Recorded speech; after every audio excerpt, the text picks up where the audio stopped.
Chapter 1. Heirlooms from Parents. As dusk descended, Jiang Yi, a weary senior, returned to his dormitory. Today had been particularly disheartening. Several companies had outright rejected his job applications. This left him with a sense of foreboding regarding his future. Upon arriving at his dorm, Jiang Yi powered up his old computer, preparing to seek out more opportunities to submit his resume when, unexpectedly, a package arrived.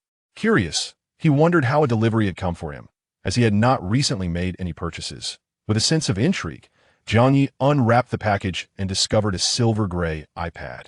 However, it was evident that this device had been previously owned. The silver casing bore signs of wear, with patches of paint chipped away, revealing bits of a black base beneath, due to prolonged use. What a peculiar situation. Who would send me this? And it's second-hand at that? Peering back at the packaging, Jiang Yi examined the delivery details, only to find no indication of the sender's name.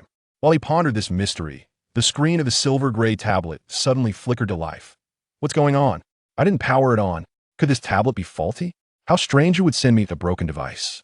Jiang Yi increasingly suspected that this delivery might have been a mistake, perhaps intended for someone else who had sent it for repairs, and it had inadvertently arrived at his doorstep. As he continued to marvel at the situation, he glanced at the screen and, upon closer inspection, his eyes widened in astonishment. The tablet's home screen featured a photograph as its background. In the image, a middle-aged couple appeared to be in their 40s or 50s. The man was handsome and distinguished, while the woman possessed delicate features. A striking resemblance between the couple and Jiang Yi was unmistakable. This was to be expected, for the couple depicted in the photograph were none other than his long-lost parents. An orphan since the age of 10, Jiang Yi had lived with his grandmother after his parents mysteriously vanished without a trace. Think that today he would encounter a photograph of his parents on a seemingly mysterious iPad. Though the couple in the photograph looked considerably older than Jiang Yi remembered, he could not mistake their identities. These two were undoubtedly his parents. What is this? His parents had been missing for 10 years, legally classified as deceased. Yet here he was, gazing at a picture of them in their later years. Did this imply that the parents he had believed to be dead were, in fact, still alive? And could it be that this tablet belonged to them? If so, it would explain why someone had chosen their photograph as the background. Suppressing his excitement, Jiang Yi began to swipe the screen, but on the screen, only a single application remained, its icon depicting an eye outlined in crimson, bearing the name Supernatural Object Management Company. What could this Supernatural Object Management Company be? Jiang Yi furrowed his brow, making no immediate move when the screen suddenly darkened and an apparition materialized at its center. Hiss! Jiang Yi could not suppress a sharp intake of breath. The figure on the screen was an extraordinarily beautiful woman. She possessed long, raven hair cascading over her shoulders and skin as pale as freshly fallen snow. Yet, curiously, her visage bore no discernible expression.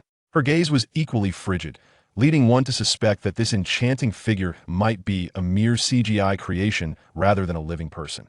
However, at that moment, the figure, whom Jiang Yi had presumed to be a digital construct, spoke.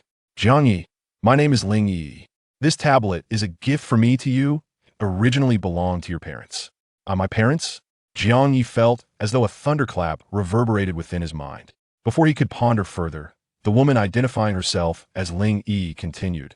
I understand that you are undoubtedly bewildered, but your parents did not perish 10 years ago. Rather, they concealed their identities and established a company, becoming its proprietors. A company? What kind of company? Jiang Yi could hardly believe his ears. Without providing an answer, Ling Yi continued in a cold tone. Though your parents did not die a decade ago, they tragically met with an accident 6 months ago and have since departed from this world. Due to their passing, you will have the opportunity to inherit the company they left behind, provided you can pass their trials. Should you fail, they would prefer you remain entirely unaware. Trials? What trials? Jiang Yi's mind was a tumult of confusion. Ling Yi continued. This trial is exceedingly perilous, and you may even lose your life.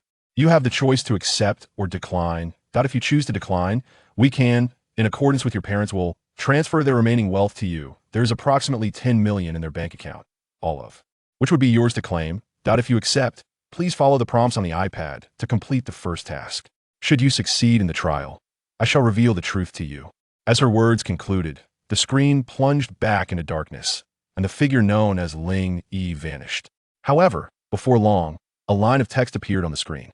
Jiang Yi, do you wish to accept the trial? Yes. No. Without hesitation, Jiang Yi pressed yes. At this moment, the truth was far more compelling than wealth, even if it came at the cost of his own life. Soon, the screen's text transformed, revealing two new prompts. Your parents once established a company with a mission to collect and safeguard objects possessing supernatural powers. However, due to unforeseen circumstances, these artifacts have scattered, and one has now been located. Please retrieve it. Upon recovering the lost supernatural object, you shall inherit your parents' company and gain the right to learn the entire truth. Beneath these two lines lies the crucial information that Jiang Yi desperately requires, pertinent to this trial. Due to various reasons, all information regarding the lost supernatural objects has been entirely lost. However, credible sources indicate that one may currently be misplaced within the Liyuan community in the Pudong district of Donghai City. There have been consecutive cases of disappearance in room 301 of Unit 6, which are suspected to be related. Please investigate these missing persons cases and uncover the lost supernatural object. Jiang Yi stared at the screen, unable to fathom that the trial Ling Yi had mentioned earlier would manifest in this manner. Supernatural objects? His missing parents had established a company dedicated to collecting such entities? What exactly does the term supernatural objects imply? Jiang Yi had initially thought that undertaking this trial would enlighten him with more truths, but instead, this choice had enveloped him in an even greater enigma. Chapter 2. The Vanished Tenant. 1 week prior, a young man walked with light steps beneath the cloak of night in a dilapidated neighborhood. This community, known as Liyuan Community, was an old residential area constructed 60 years ago. The homes here were once modest apartments with cramped layouts and outdated facilities. Yet, it was precisely this aspect that rendered the rent considerably lower than in surrounding areas. The young man was a university student preparing for his graduate entrance examination. In pursuit of a tranquil study environment, he sought a rental within this neighborhood. Initially, he had intended to share a rental with others. However, while searching online, he fortuitously discovered an excellent apartment within this community. A one-bedroom unit, with a rent of merely $1,500, whereas similar units in the same complex were priced above $3,000. Thus, upon encountering this opportunity, the young man wasted no time contacting the landlord for a viewing and promptly signed the rental contract. Since moving into this apartment, he seemed to have been favored by fortune. Every endeavor he undertook unfolded seamlessly. Today, the results of the mock examination conducted at his training class were released. As anticipated, he achieved an impressive score, and even the instructor remarked that if he maintained this trajectory, passing the graduate entrance examination would pose no challenge. Recalling the instructor's praise, the young man's steps became considerably lighter. Upon returning home, finishing dinner, and settling at his study desk by the window, he glanced at the calendar on the table. Only 3 days remained until the trial point. 3 days hence, the day of harvest shall arrive. May everything proceed smoothly. The young man, lost in thought, suddenly found his gaze drawn to the window. His body stiffened slightly, and his breath became heavier. Is it she? Is she watching me again? A sense of nervousness enveloped him. The cause of his unease was a figure outside the window. Directly across from him stood a residential building. On the balcony of a 6th-floor apartment in that very building, a slender silhouette was gazing intently at the young man. The figure was a woman of striking beauty. Despite the considerable distance of several meters, the young man could still discern that the woman across was breathtakingly exquisite. Why, he pondered, would such a stunning beauty fixate her attention upon him? This perplexity weighed heavily on his mind. The first time he noticed her was on the second day after his arrival here. Initially, he thought she was merely relaxing on her balcony, but soon he realized that their gazes had intersected. It dawned upon him that she was observing him from her perch, which sent a thrill of nervous excitement coursing through him. The young man had never had a girlfriend, although he had attempted to confess his feelings a few times during university. Each endeavor had ended in failure. This string of rejections had been one of the motivations propelling him to pursue further studies, as he yearned to enhance himself and secure a better job, hoping to evoke feelings of regret in those who once turned him down.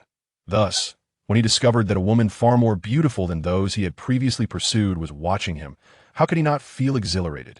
Yet, amidst his excitement, he retained a sense of self-awareness, believing the enchanting woman was perhaps merely curious about him, rather than genuinely interested. Nevertheless, day after day, he would catch sight of her standing on her balcony, observing him while he diligently reviewed his studies, inducing a delightful anxiety within him. Fortunately, her visits were brief, otherwise he would surely lose focus on his reading. And so it continued until today, when a recent string of fortuitous events subtly transformed his mood. Upon seeing her once more observing him, he took a deep breath, summoned his courage, and stood tall, waving at the silhouette outside his window. Immediately after this act, he felt a surge of regret, thinking he resembled a fool. However, before he could dwell on his embarrassment, he was astonished to see the woman on the 6th floor reciprocating his gesture, as if greeting him in return. In that moment, a radiant smile blossomed on the young man's face. A week later, is this the Pear Garden community? At 8 in the morning, Zhang Yi stood at the entrance of the Pear Garden community after an hour of travel. He surveyed the surroundings of the community. Memories of the information he had diligently gathered the previous day began to resurface in his mind. Following his decision to accept Ling Yi's challenge, Zhang Yi embarked on an online quest for details regarding the missing persons case associated with Liyuan community. The scant information provided by Ling Yi and her tablet compelled him to seek further insights independently. Fortunately, in this era of information overload, even an ordinary individual can uncover a wealth of knowledge through the internet. When Zhang Yi combined the keywords Liyuan community and missing persons case in a search, he swiftly encountered a plethora of valuable information online. Nearby, there exists Donghai University, a prestigious institution that holds a reputation far superior to Zhang Yi's own university. Within the campus forum of Donghai University, he stumbled upon a thread discussing the missing persons case.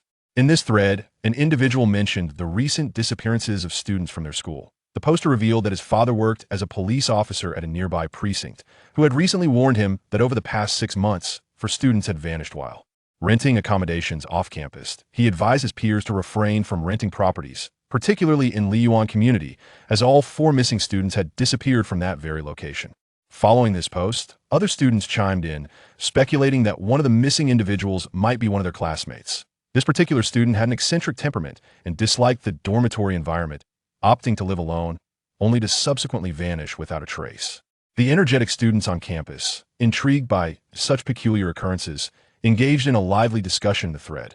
Some speculated whether the missing four might have returned to their hometowns, while others pondered the possibility of their involvement in homicide. Although the discourse was fervent, the majority of the content consisted solely of the students' unfounded conjectures, lacking any substantive evidence. Nevertheless, their exchanges provided Zhang Yi with a clearer understanding of the situation. Firstly, it is evident that an incident has indeed occurred within Liyuan community. He contemplated, considering the information on the tablet. Those missing students must pertain to the case of room 301 in building 6, correct? However, if the police are already aware of this matter, why has that enigmatic woman urged me to investigate? He mused. If there were genuine issues surrounding the case, wouldn't the authorities have been informed by now? This is quite perplexing. The situation appears to be a tangled web with no clear beginning or end. For now, I can only proceed cautiously, one step at a time. With these thoughts swirling his mind, Zhang Yi stepped into Liyuan community. The majority of the residences in Liyuan community were constructed in the 1960s. In the beginning, it was merely a modest 3-story tenement.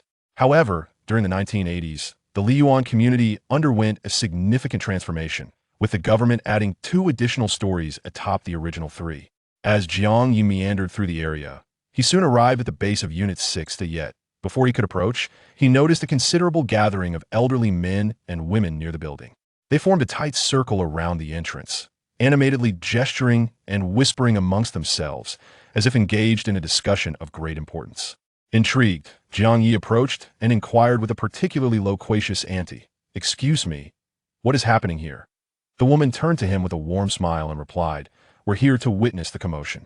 It seems that another disappearance has occurred in Unit 6, and the landlord is currently assisting the police in their investigation."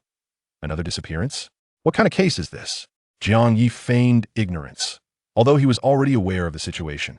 Their conversation soon attracted the attention of others nearby. The elderly ladies, who thrived on gossip, seized the opportunity to chime in, each eager to share their insights. "Young man, you have no idea. There's a family in this unit that's rather peculiar. Every tenant has vanished without a trace. This is the 5th one." One exclaimed, "Disappearance?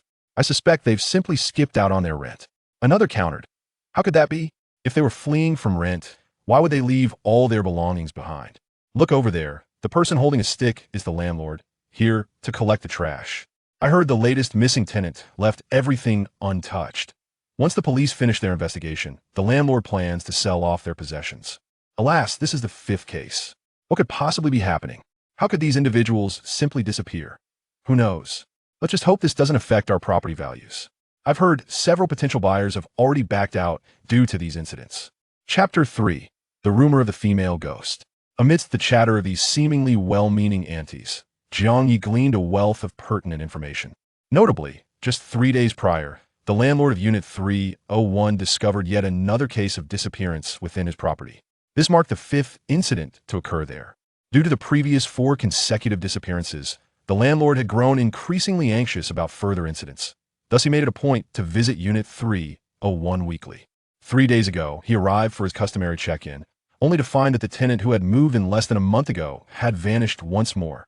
The fifth missing tenant is a university student preparing for postgraduate examinations. Typically, she seldom ventures outside, spending most of her time studying at home.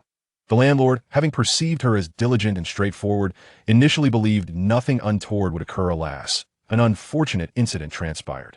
Oh dear, that family truly is unfortunate. How could they encounter such a calamity? It's one thing for her to suffer misfortune, but let's not let it affect our entire community.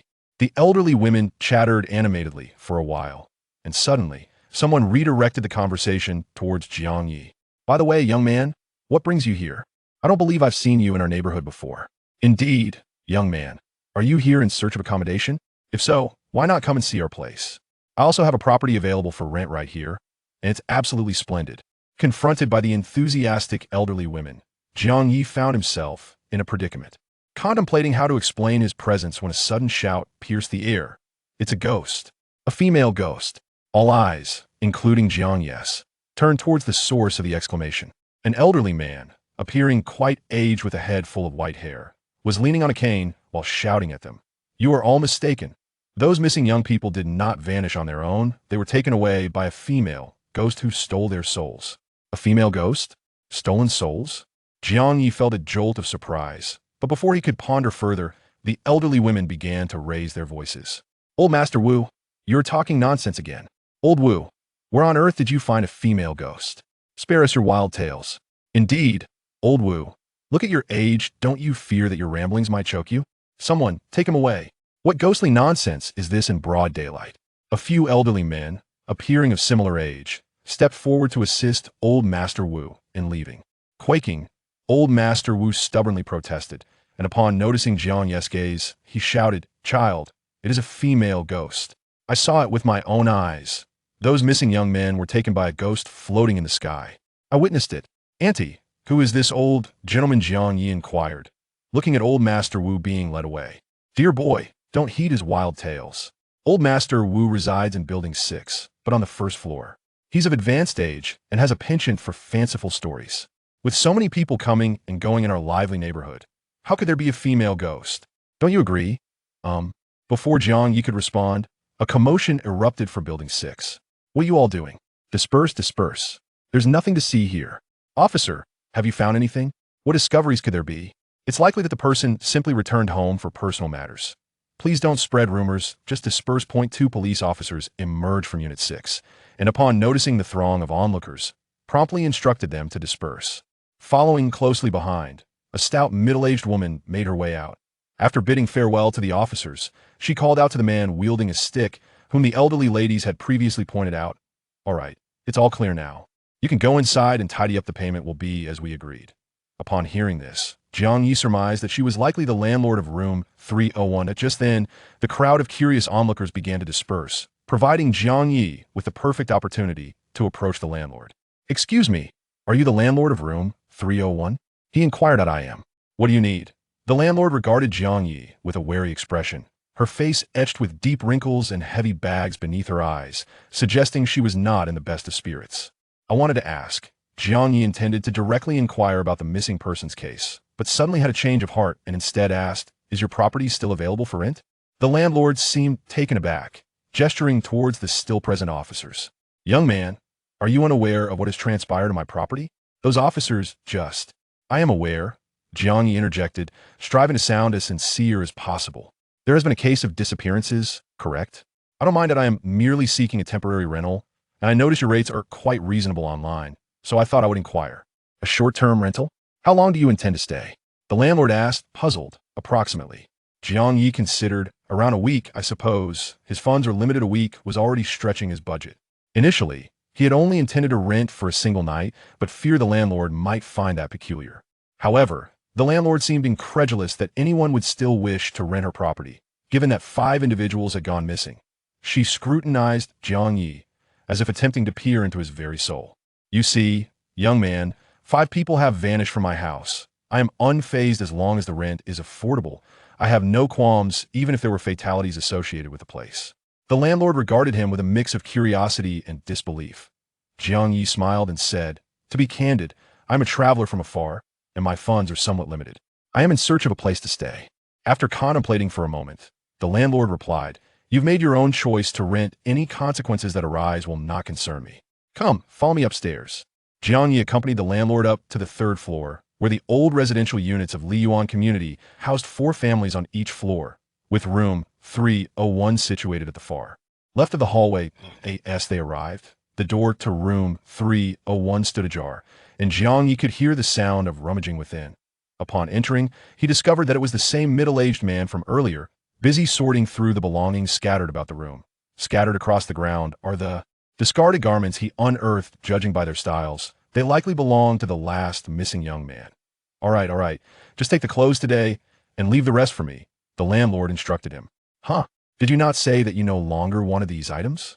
The middle-aged man, collecting refuse, inquired, puzzled. I have rented this house again, and aside from the clothes, I wish to keep the other belongings here for this gentleman's use. If you intend to collect them, please wait until he has moved out, the landlord replied. Upon hearing this, the middle-aged man scrutinized Jiang Yi from head to toe, a peculiar expression gracing his features, a semblance of a smile mingling with intrigue. Chapter 4. In search of information. Upon noticing the situation, Jiang Yi narrowed his eyes, discreetly committing the appearance of the middle-aged man to memory. This man seemed to harbor some knowledge, and Jiang Yi resolved to seek him out for a conversation when time permitted. After a brief interval, the middle-aged gentleman neatly bundled his old clothes and departed. Once he was gone, the landlord produced a key and handed it to Jiang Yi, saying, young man, since you're renting for just a week, I'll charge you 300. You may use everything here freely, and I won't ask for any extra fees. I merely hope you can stay here peacefully for a week to help rid me of my bad luck. Thank you very much, Auntie, Jiang Yi replied.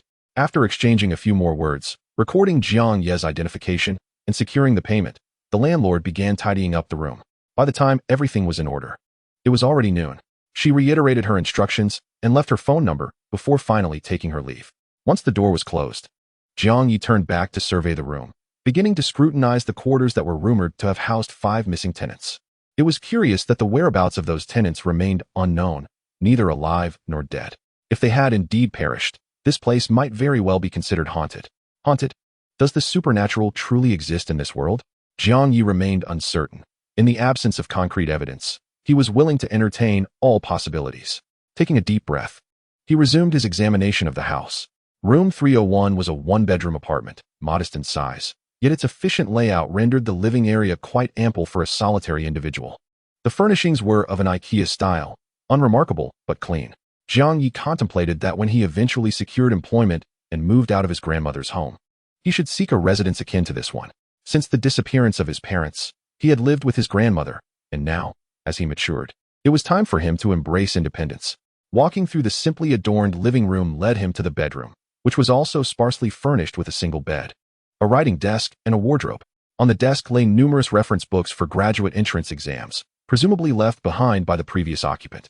Jiang Yi casually picked one up, leaning against the desk as he flipped through its pages, pondering, this is just an ordinary house. It appears nothing is amiss. Yet, what could have happened to those 5 missing individuals? The hint I received suggested that the items lost by my parents' company might be connected to these disappearances. What could that possibly mean? How could something missing from my parents' company relate to these cases of missing persons? Although he found himself at the site of the mysterious disappearances, Jiang Yi realized that the enigmas only multiplied before him. No, he needed further information. It seemed the time had come to seek out that older gentleman once more. Jiang Yi was reluctant to squander any more time. He set aside his reference book and prepared to leave. However, at that moment, an inexplicable chill ran down his spine, as though he were being watched by a ferocious beast, leaving him feeling cold and somewhat rigid. Instinctively, He turned abruptly to gaze behind him, eager to discern the source of his unease. Yet, aside from his desk and the window of his bedroom, there was nothing. Although the opposite building was visible through the window, with balconies that could be seen, not a single soul was present on those terraces. Could it have been merely an illusion? Zhang Yi pondered. Typically, when a person goes missing, there are several potential explanations. The first possibility is that the individual has deliberately concealed their whereabouts, wishing to sever ties with their past. The second possibility is that the missing person has encountered an accident, such as a car crash or some other misfortune. The third possibility is far more sinister. The individual may have been murdered. As Zhang Yi departed from room 301, he sought the elderly man he had seen collecting garbage and recycling within the community, while simultaneously organizing his thoughts. The first two possibilities could likely be dismissed. After all, the police had already been alerted. If the individual had truly hidden away or experienced an accident, the authorities would have uncovered the truth by now. Clearly, the situation was not as it seemed. Thus, only the third possibility remained. Could these 5 individuals have been murdered? But who could have committed such an act? Could it have been the landlord? After all, the missing persons resided in room 301, which cast significant suspicion on the landlord. Considering the seemingly amiable landlady, Zhang Yi furrowed his brow and scratched his head. Surely, she cannot be the culprit? She does not strike me as a murderer. Never mind. I should first locate that elderly man. The Pear Garden community, bathed in the midday sun, presented an ordinary yet charming scene. Filled with clusters of elderly men and women engaged in conversation, playing chess, or enjoying cards. While these individuals may appear to be mere ordinary folk, they are, in a certain sense, the local power players of the Pear Garden community. After casually inquiring with a nearby elderly woman, Zhang Yi learned of the recycling man's whereabouts. The man, surnamed Zhu, resided in the Pear Garden community and was responsible for most of the recycling of newspapers and other materials within the area. When Zhang Yi arrived at his doorstep, he found Uncle Zhu organizing a stack of cardboard boxes. Upon seeing Zhang Yi, he paused his work and spoke up. "Young man, are you from room 301? "Yes, Uncle Zhu, we met in Unit 6, room 301, Zhang Yi confirmed with a nod, adding, by the way, "I currently reside in room 301. At this revelation, Uncle Zhu's expression shifted, his gaze sharpening. He set down the cardboard boxes and, with a serious demeanor, replied, "Young man, have you not heard about the trouble concerning that house? 5 individuals have mysteriously vanished from that very place, and you dare to reside in such a house? Uncle Zhu, it is precisely because I am aware of the events that transpired in that house that I have come to inquire about certain matters. You have been collecting scrap here for quite some time. You must have encountered many people and learned a great deal. Could you share with me the circumstances surrounding the disappearance of those 5 individuals? Why do you ask that?" Uncle Zhu's expression grew peculiar. He turned his head away, continuing to sort his cardboard boxes, uttering, "The only advice I can offer you is to vacate room 301 as soon as possible. Otherwise, should anything happen, you have only yourself to blame." Chapter 5. The advice of a scavenger. Although I did not receive the response I desired, Zhang Yi felt a glimmer of joy in his heart, for Uncle Zhu's demeanor had already revealed that this man, responsible for the recycling in the Pear Garden community, indeed possessed some knowledge. He glanced around to ensure no one was paying them any mind, then bent down and squatted beside Uncle Zhu. "Uncle Zhu, do you know something? If so, I implore you to share it with me. I am but a poor student, and my decision to reside in room 301 was solely based on the affordable rent. If you advise me to move out, I genuinely wish to. But I have already given all my money to the landlord. I cannot afford to seek another place at this moment. If you truly have any information, please inform me so that I can exercise extra caution. Once I have the means, I will move out immediately," Zhang Yi said earnestly. He understood that many individuals preferred to avoid trouble, opting for a philosophy of better to remain uninvolved. To elicit information from such people, one must demonstrate sincerity, encouraging them to open up.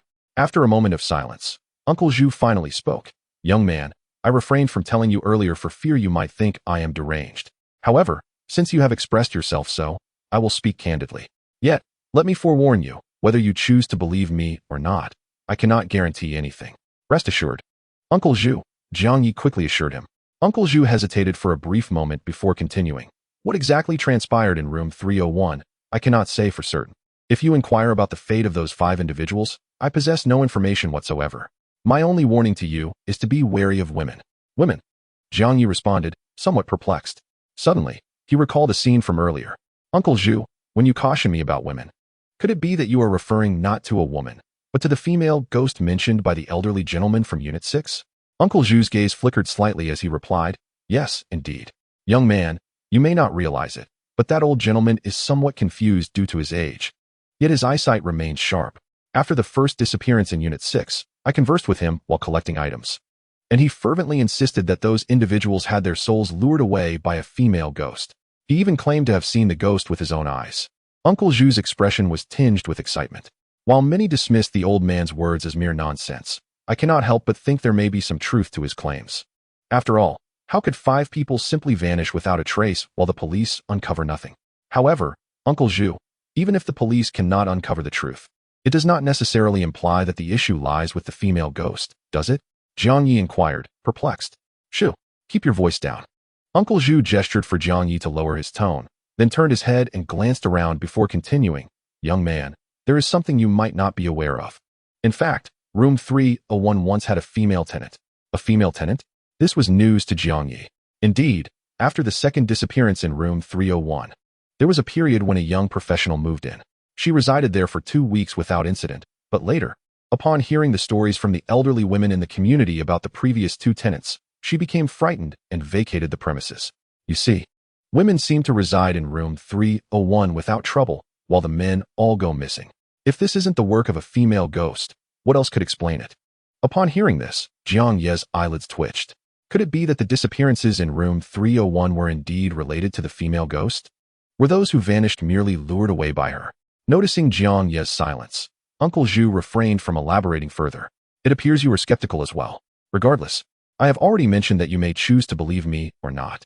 However, young man, heed my advice. Be wary of women. As long as you continue to reside in room 301, keep your distance from them. I have encountered those 5 individuals. They were all young and vigorous, much like you. You type are precisely what female ghosts favor, so take care of yourself. With that, Uncle Zhu fell silent, returning to his tasks, clearly unwilling to discuss the matter further. Observing this, Jiang Yi bid him farewell. Although the clues provided by Uncle Zhu sounded somewhat bizarre, upon reflection, Jiang Yi realized that if Uncle Zhu spoke the truth, the disappearances of those 5 men, while not necessarily the result of a ghost's doing, could indeed bear some connection to women. The fact that a female tenant had lived in room 301 unscathed during the series of disappearances raised suspicions.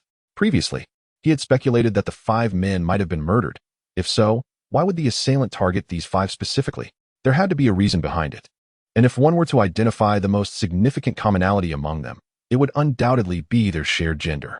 Could it be that a psychopathic killer lurked within this community, preying on solitary young men? The tenants of room 301 fit this profile perfectly, leading to the consecutive disappearances. Only the female tenant, not aligning with the perpetrator's criteria, managed to escape unscathed. This possibility sent a chill down Jiang Ye's spine, and a bead of cold sweat trickled down his forehead. If this were indeed the case, had he, the recent occupant of room 301, already caught the attention of this deranged killer? The elderly gentleman residing in Unit 6 has been incessantly speaking of a female ghost.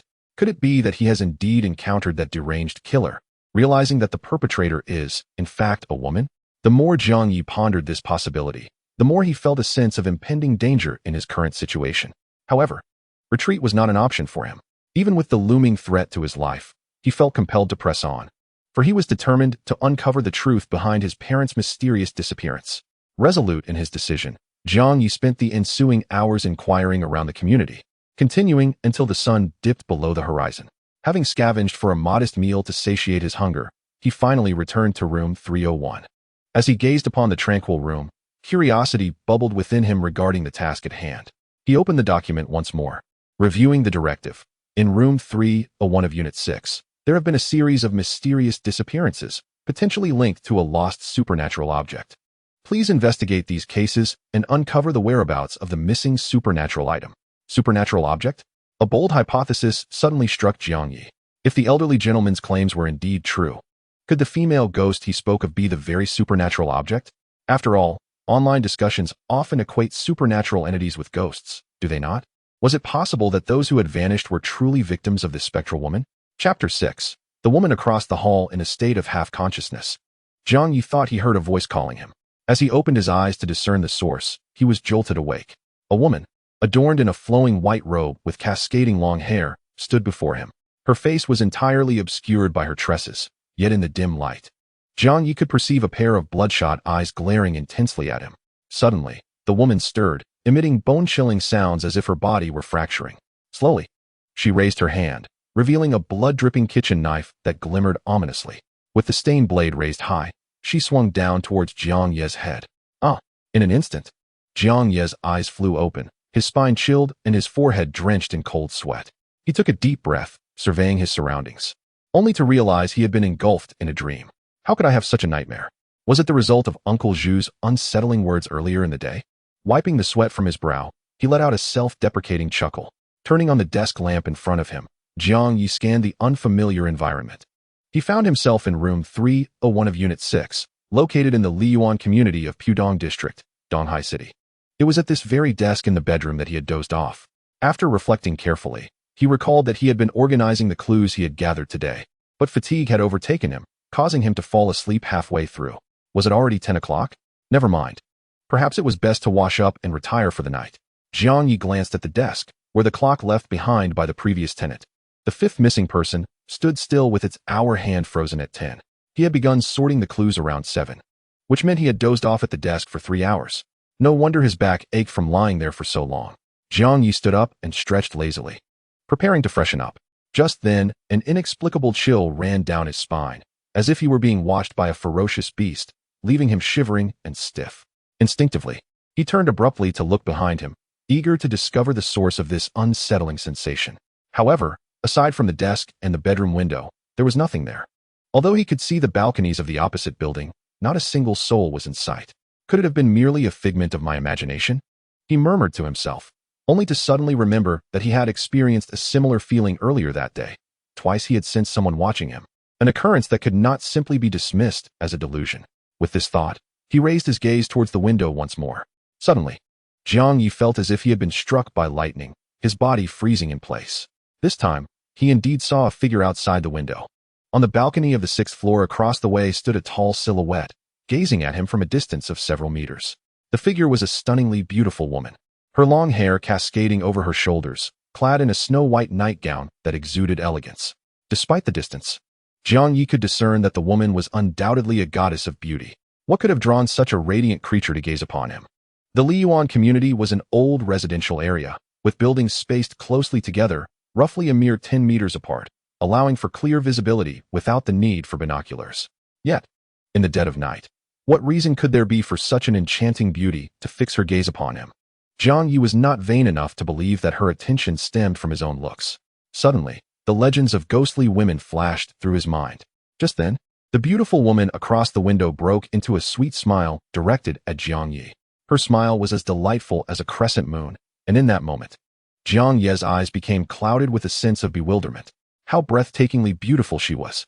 How could one possess such beauty? For reasons unknown, a sudden desire to engage in close proximity with the enigmatic beauty blossomed within Jiang Yi's heart. This thought emerged like a seed sprouting, rapidly expanding and taking root. Driven by this impulse, Jiang Yi turned somewhat numbly and proceeded towards the bedroom door. Just as he was about to step out of the room, a gust of cold wind swept through, causing him to shiver and abruptly awaken. As clarity returned, beads of cold sweat adorned Jiang Yi's forehead. The recent scene replayed in his mind, leaving him with a sense of dread. He had been utterly consumed by the thought of meeting that woman.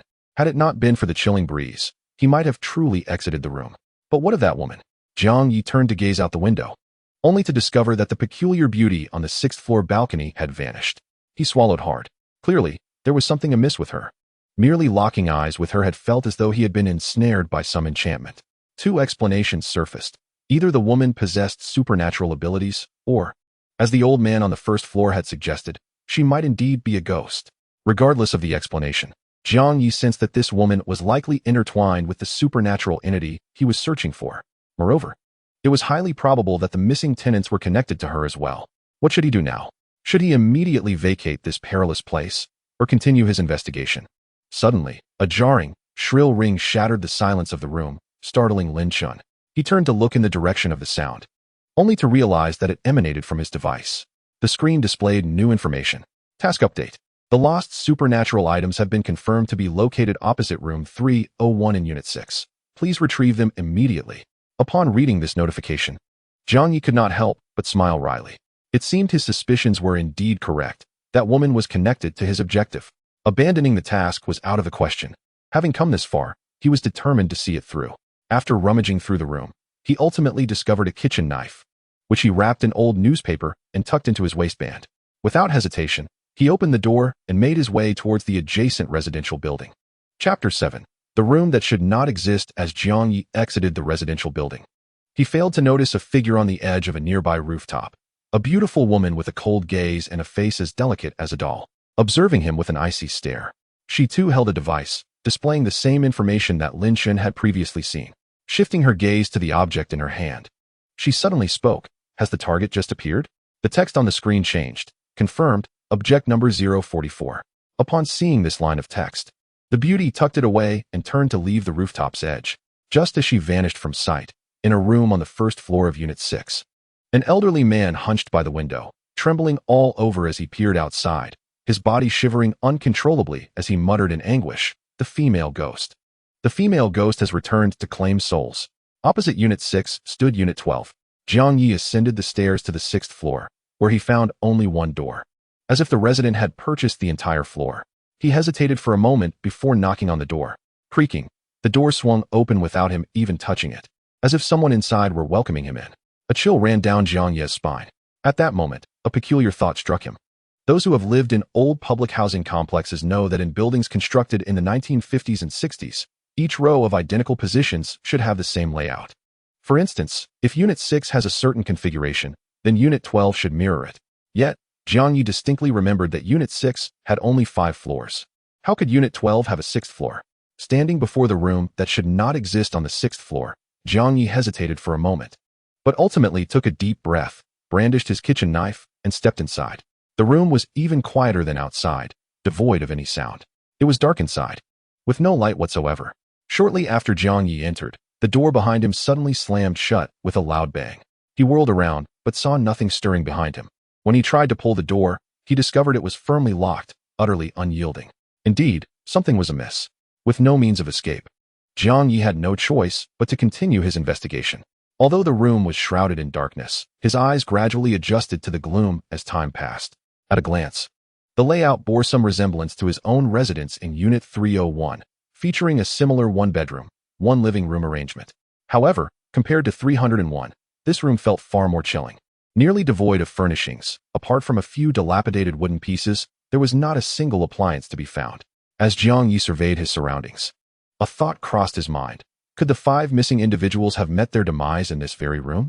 If so, might there be some perilous entity lurking within? After pondering this, Zhang Yi resolved to set those thoughts aside and, following the prompts he had seen earlier, began searching for that supernatural object. For it was the true purpose of his visit. With this in mind, Zhang Yi set to work. The entrance to the room was diminutive and devoid of furnishings, allowing Zhang Yi to swiftly explore the darkened space. However, he discerned nothing resembling a supernatural object. Subsequently, he directed his attention toward the living room. At that moment, the door leading from the living room to the bedroom was firmly shut. Zhang Yi quietly approached the bedroom door, pressing his ear against the wooden planks for a moment. Upon confirming the absence of any sound within, he commenced his search of the living room. The living room contained a few wooden chairs and a table, but nothing else. There was even a conspicuous absence of a television, which puzzled Zhang Yi. Given the lack of decor and cabinets, he quickly concluded his inspection of the living room, finding no clues or discoveries. Next, Zhang Yi turned his gaze to the closed bedroom door, then shifted to the adjacent bathroom door. He reasoned that it would be prudent to inspect the bathroom first. As he approached the bathroom door and prepared to push open the wooden barrier, a foul stench assaulted his senses. What could be so odorous? Zhang Yi instinctively pinched his nose, contemplating retreat, but at that moment, his right foot had already crossed the threshold into the bathroom. It was then that he felt as though he had stepped onto something viscous, causing him to lose his balance. With a thud, Zhang Yi fell heavily onto the bathroom floor, producing a dull sound. Damn, what was that? Clumsily rising to his feet, he glanced down at the substance that had caused his slip, and in the next instant, he nearly ceased to breathe. At that moment, the air around him seemed to freeze, and his heart raced violently, as if it might leap from his chest. Before him lay a grotesque heap of flesh, still faintly suggestive of its former humanity, coated in a repugnant slime. Between the grotesque masses, pale bones were discernible. The flesh was piled high, resembling a macabre mountain of corpses. What manner of horrific scene was this? It was akin to a nightmarish depiction of a hellish battleground. In such a situation, A typical person might have succumbed to terror, collapsing in fright, and Jiang Yi was no exception. Yet, through deep breaths, he endeavored to steady his emotions. Fortunately, when Jiang Yi's parents had first gone missing, he had encountered a similar sight. It was the body of a couple crushed by a heavy truck, initially believed to be his missing parents. The police had summoned his grandmother to identify the remains. Upon seeing the corpses, she fainted instantly, leaving the officers with no choice but to ask young Jiang Yi to assist in the identification. The image of that body, flattened into a gruesome mass by the truck, remained etched in Jiang Yi's memory, yet it had also fortified his nerves, rendering them resilient. Thus, after the initial shock, his emotions swiftly calmed. Subsequently, Jiang Yi began to meticulously examine the repugnant chunks of flesh, striving to discern their true nature. However, it took but a fleeting glance for him to arrive at a grim conclusion. These grotesque remnants were undoubtedly the remains of the missing individuals, as amidst the grotesque pile lay several human skulls, quietly resting. The realization transformed the restroom into what felt like the most terrifying abyss on earth, tightening his expression with dread. Chapter 8. The true culprit emerges in the restroom. Overwhelmed with dismembered flesh, Jiang Yi's breath grew heavy. Although he had anticipated the grim fate of the missing persons, he had never imagined that their demise could be so horrific. What manner of deranged killer could possibly reduce their bodies to such a state?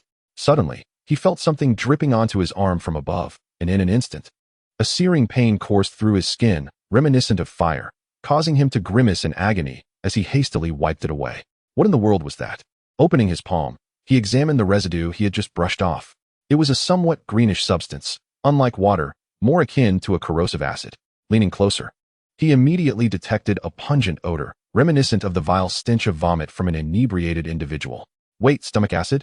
Jiang Yi lifted his gaze towards the ceiling.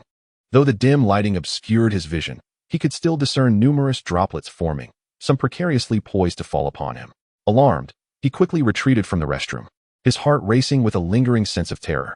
A restroom filled with corpses and an enigmatic acidic fluid conjured an unsettling, almost surreal notion in his mind. This restroom resembled the belly of a monstrous creature, secreting gastric acid to digest and erode the remains. Surely, the supernatural entity he had been seeking could not possibly be this very restroom? Jiang Yi stepped back, distancing himself from the ominous space. The presence of the bodies heightened his alertness. This mission was indeed fraught with peril. The emergence of 5 corpses served as a stark reminder that something dangerous lurked within. Yet, with neither the supernatural object located nor a clear path of escape, what was he to do? Suddenly, an eerie sound emanated from the adjacent bedroom.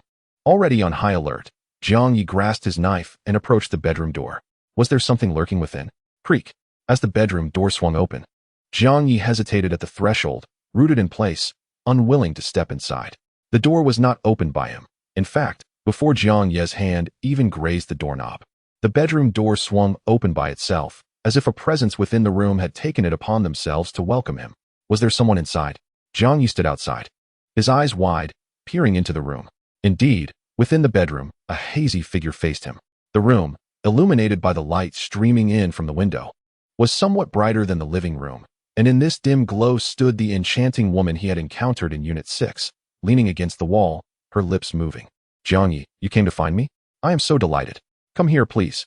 Her voice, soft and ethereal, resonated in Jiang Yi's ears, stirring a peculiar sensation within him. He sought to concentrate, yet his body felt entirely lax and increasingly uncontrollable. His thoughts froze, and instinctively, Jiang Yi found himself moving forward, gradually approaching the woman before him. She opened her arms, as if to embrace his advance. However, any onlooker would have discerned that something was amiss with the woman. Though undeniably beautiful, her visage seemed a composite of numerous starlets, exuding both innocence and a hint of allure. Yet beneath that exquisite exterior, her expression was rigid, almost lifeless, reminiscent of a mannequin. Since Jiang Yi's entrance into the bedroom, she had maintained a fixed posture, her hands dangling at her sides, her face adorned with a mechanical smile, her eyelids never once blinking. Jiang Yi noticed this peculiarity, but at that moment, the woman's voice echoed in his mind, compelling him to step forward, one foot after the other. Jiang Yi, come closer, come to me. Though her lips did not move, her voice rang out with extraordinary clarity, seemingly imbued with some enchantment that rendered Jiang Yi unable to halt his advance.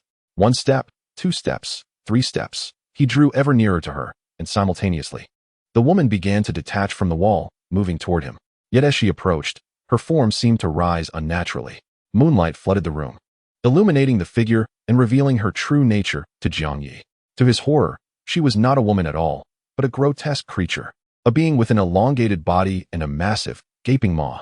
The enchanting woman he had seen before was merely an appendage on the creature's forehead, an organ possessing the appearance of beauty, akin to the bioluminescent organs found on deep-sea anglerfish. As Jiang Yi continued his advance, the creature opened its cavernous mouth, while the organ resembling the woman persisted in emitting nightmarish sounds. "Come here, Jiang Yi. Come to me." Jiang Yi remained blissfully unaware of the imminent danger, his expression vacant as he approached the gaping maw of the monstrous creature. As the distance between them diminished, the creature's cavernous jaws yawned wide, its green saliva cascading like a waterfall between its razor-sharp teeth.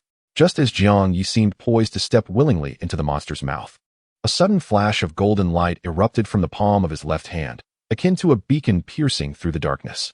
The creature appeared to be deeply unsettled by this light, shaking its head in discomfort. Meanwhile, Jiang Yi, who had been lost in a daze, was jolted back to lucidity. Goodness! The first sight that met his newly awakened eyes was the grotesque figure of the monster and the beautiful organ atop its head. In that fleeting moment, the truth dawned upon him. This creature's alluring organ possessed some arcane power, capable of lulling individuals into a false sense of security, coaxing them into its gaping jaws. Such a tactic bore a striking resemblance to hypnosis. One misstep could lead to dire consequences. It was nothing short of a miracle that Jiang Yi had managed to escape.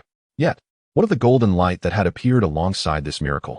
Without further contemplation, Jiang Yi decisively turned on his heel and dashed out of the bedroom into the living room. Chapter 9. The Emergence of Ling Yi Bang. Jiang Yi delivered a powerful kick to the door, attempting to force it open, but the sturdy barrier remained resolute. He raised the kitchen knife in his hand and began to strike the door furiously in a desperate bid to gain entry. However, the wooden door seemed impervious, akin to the fabled walls of lamentation from the depths of mythology, showing no reaction to his frantic assaults. At that moment, an unusual sound echoed from behind him, reminiscent of a massive serpent slithering. Jiang Yi turned to see a sight that filled him with even greater dread. The terrifying creature, crowned with its alluring organ, had burst through the bedroom door with a resounding crash, slithering forth from the confines of the room. Its elongated body resembled that of a colossal python. Yet atop its head rested the entrancing organ, which continued to emit a chilling voice that sent shivers down Jiang Yi's spine. "Jiang Yi, come to me! Come to me! Come to me!" As the creature surged toward him, Jiang Yi grasped the kitchen knife, gritting his teeth in determination, and struck down upon the door, intending to cleave it apart. The blade sank into the wood, and to his astonishment, he felt a visceral sensation as if he were cutting through flesh. Withdrawing the knife, he peered through the gap in the door, only to behold the sight of pulsating blood vessels within. So that is it. A flash of insight illuminated Jiang Yi's mind. At that moment, he began to comprehend the true nature of the horror he faced. If he was not mistaken, it seemed that the very house he occupied was, in fact, the corporeal form of the monstrous creature itself. Or rather, the entirety of this house, along with every object within it, is a part of that monstrous entity.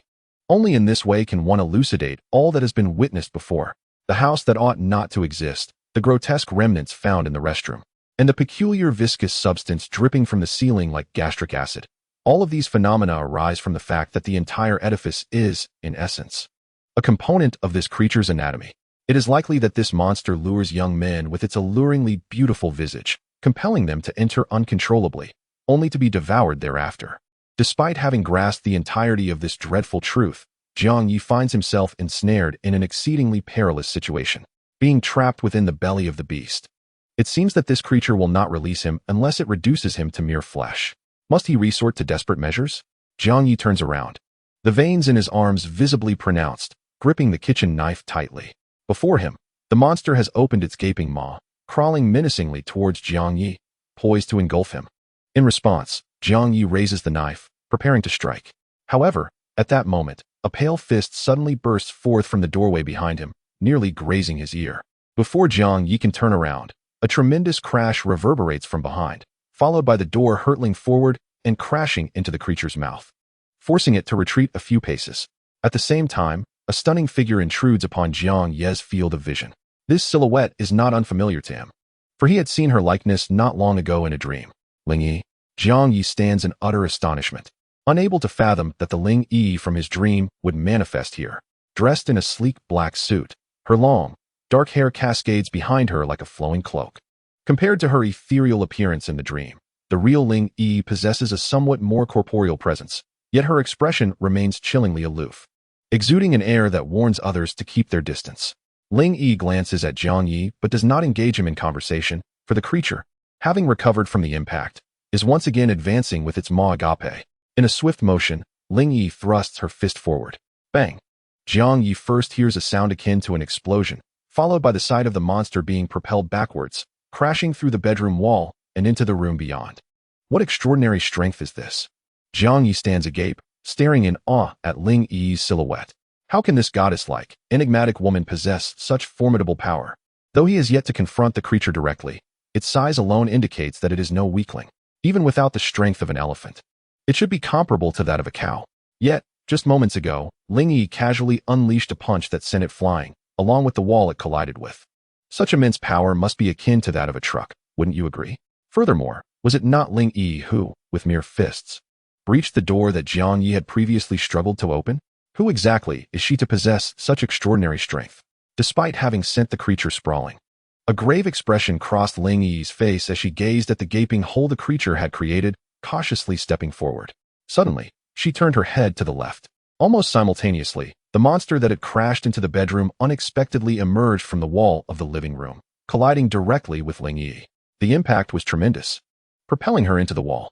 Amidst the dust, as Ling Yi attempted to extricate herself from the wall, dozens of blood-red tentacles suddenly emerged from the crevice, ensnaring her and trapping her within the wall, rendering her unable to escape. Meanwhile, the creature that had struck her turned its attention back toward Zhang Yi, seemingly disregarding Ling Yi as its target. It was only Zhang Yi that it sought to devour. Could it possibly find me appetizing? If so, it has certainly chosen the wrong target. Consume me? Be wary of shattering your teeth. Zhang Yi did not retreat a single step. Instead, he gripped the kitchen knife tightly, preparing to fight the creature before him with all his might. As the monster drew closer, Zhang Yi suddenly heard a chime emanate from his body, followed by a vibration in a specific area. Could it be that device? Although the timing seemed less than ideal, Zhang Yi retrieved the mysterious device and cast a glance at it. Indeed, a new line of text appeared. Task updated.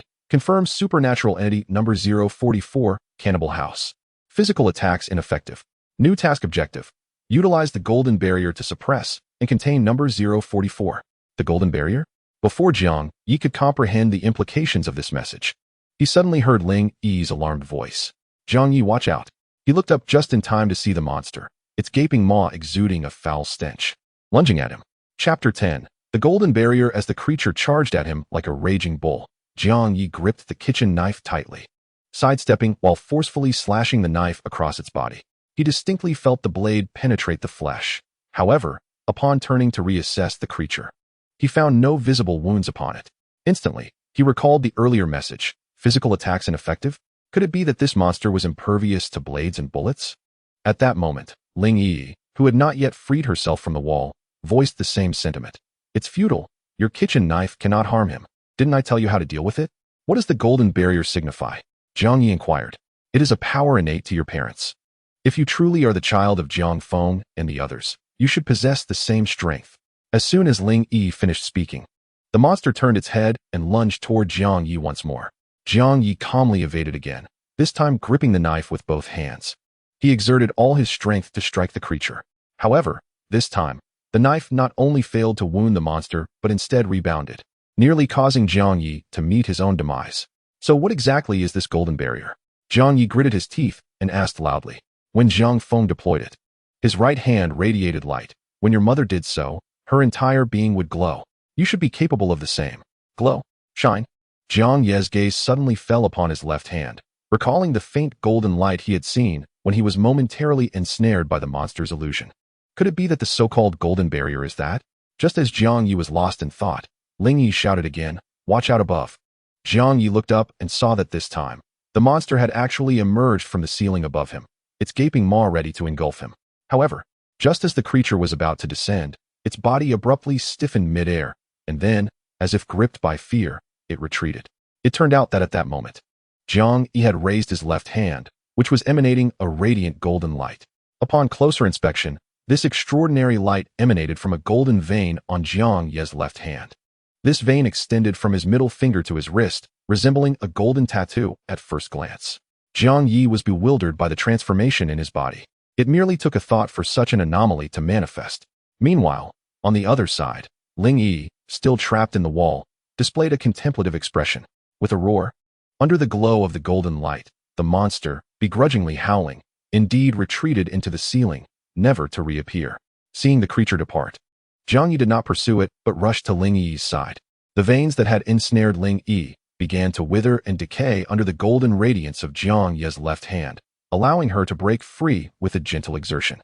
After freeing herself, Ling Yi remarked, "Jiang Yi, you truly are the child of Jiang Zong and the others. Are you referring to this?" Jiang Yi held up his still glowing left hand. "What on earth is this?" "Your parents referred to it as the Golden Barrier. This power can temporarily suppress all supernatural entities, as if sealing their strength." "Golden Barrier? Let us first address the monstrous entity before delving into the particulars." Ling Yi gestured towards the ceiling where the creature had vanished. And Jiang Yi, realizing the urgency, nodded in agreement. Indeed, the immediate priority was to neutralize this beast. Otherwise, its presence in the residential area could lead to untold suffering for the innocent. Just then, the golden luminescence emanating from Jiang Yi's left hand flickered as if it were running out of power before fading entirely. "Are you jesting with me? Is it malfunctioning?" Jiang Yi raised his left hand, only to find the golden vein had completely vanished. In a panic, he struck the back of his hand with his right, hoping to summon the golden vein once more, but to no avail. With the disappearance of the golden light, the previously vanquished monster seemed to regain its courage. Its massive form emerging once more from the wall, fixated menacingly upon Lin Chun and Ling Yi. Suddenly, the creature let out a deafening roar and charged forward once again. "Jiang Yi, your powers are likely newly awakened and not yet under your control. Allow me to handle this first." Ling Yi gently pushed Jiang Yi aside, then darted forward like an arrow, colliding with the monstrous foe. This woman was indeed formidable, managing to subdue the inhuman creature with her own flesh and blood. Ling Yi wielded no weapons. She unleashed a barrage of punches upon the creature. Her fists struck like hammers, each blow indenting the monstrous flesh. In a short span of time, the creature, which had been impervious to even a kitchen knife, was rendered battered and bruised, its forehead resembling a grotesque visage. Throughout this ordeal, the monster attempted to resist. Countless tendrils emerged from the walls of the surrounding rooms, striving to ensnare Ling Yi. Yet, these appendages were effortlessly torn apart by her, as if they were mere sheets of paper. Before long, the creature lay prostrate on the ground like a puddle of mud, and Ling Yi placed a foot upon its back, turning to beckon Jiang Yi.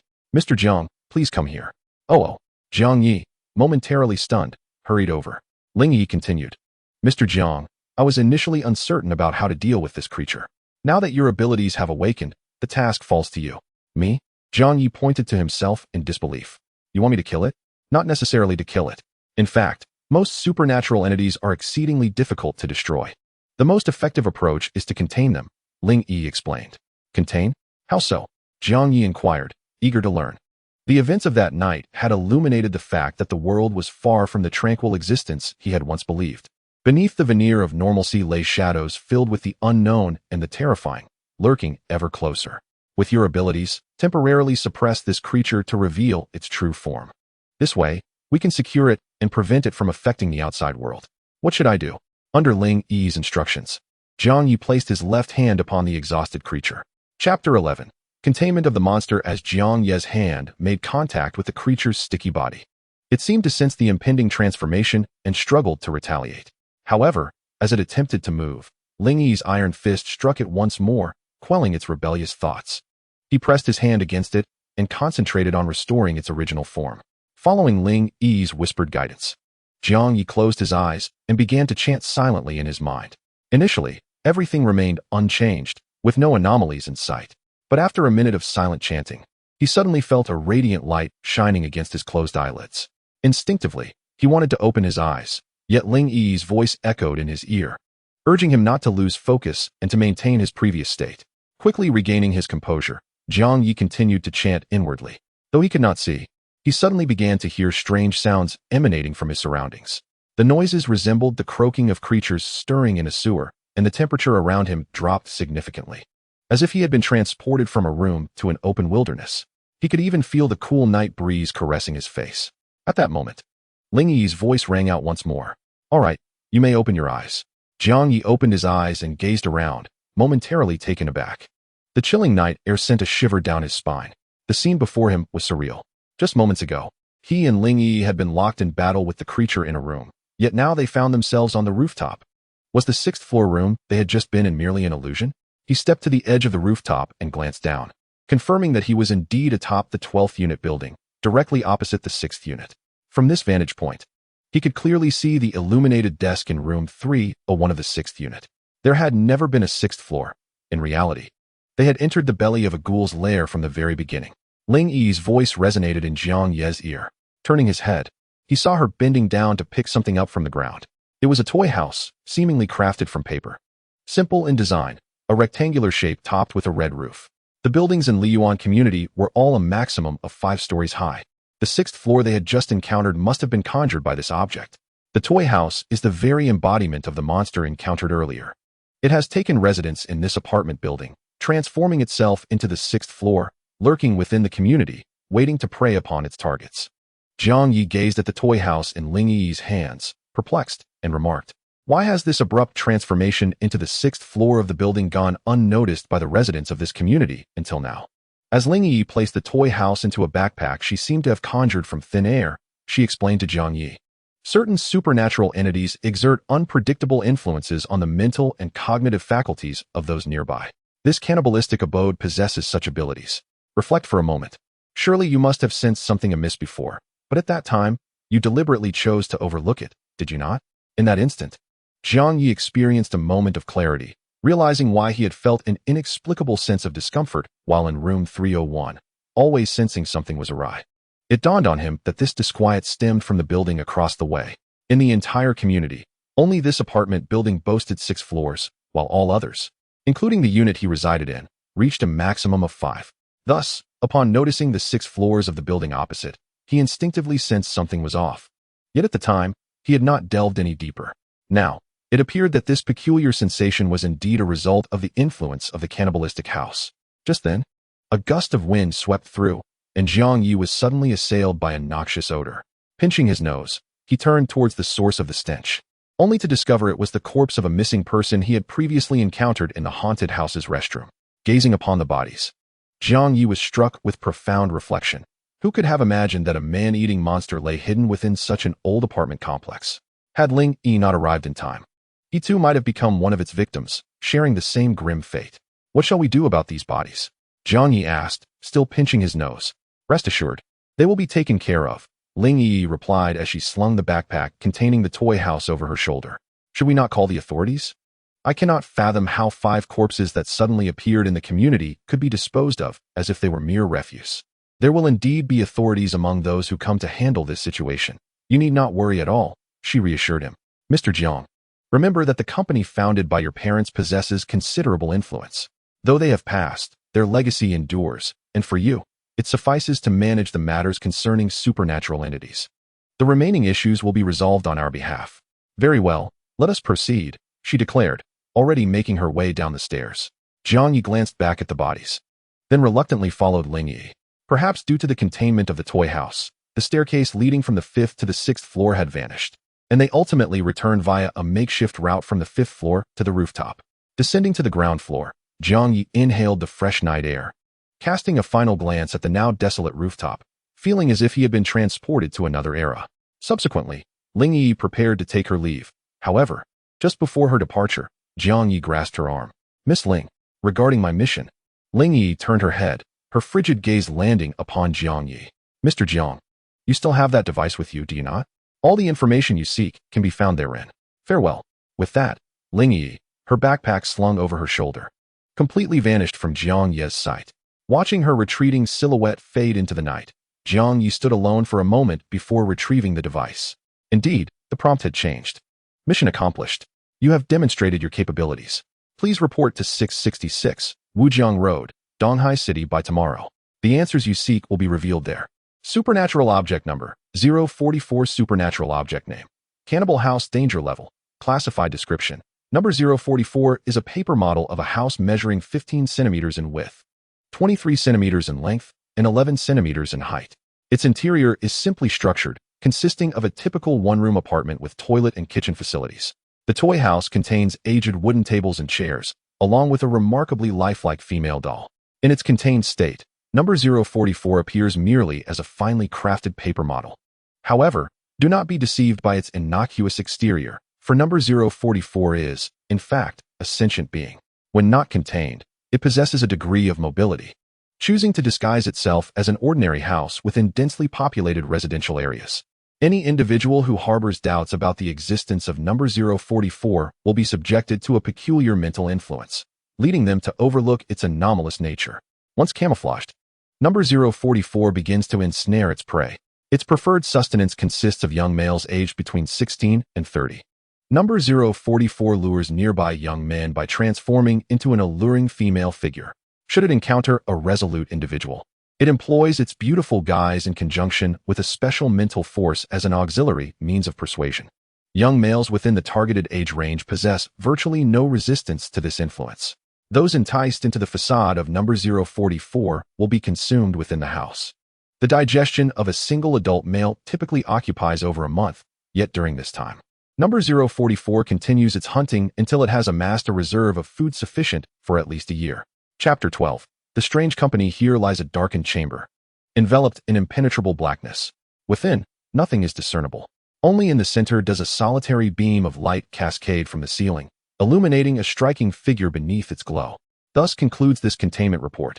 Ling Yi expressionlessly set down the report in her hands and spoke into the surrounding darkness.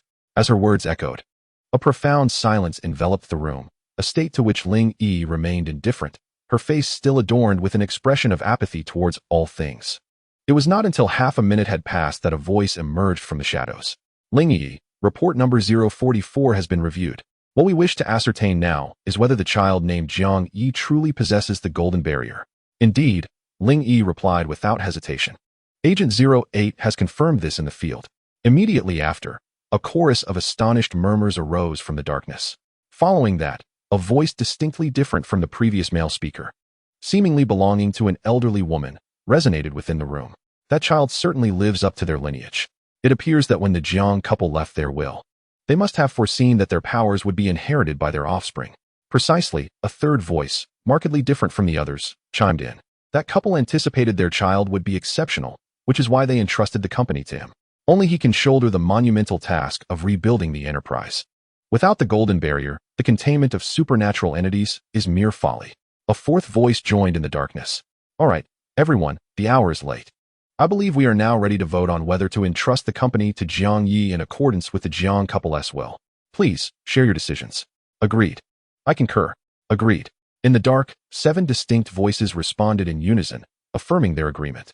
Once the chorus of approval subsided, the voice that had initially proposed the vote turned to the ever-stoic Ling Yi and said, Very well, Ling Yi. The board has consented to hand over the company to Jiang Yi. You may begin to make arrangements.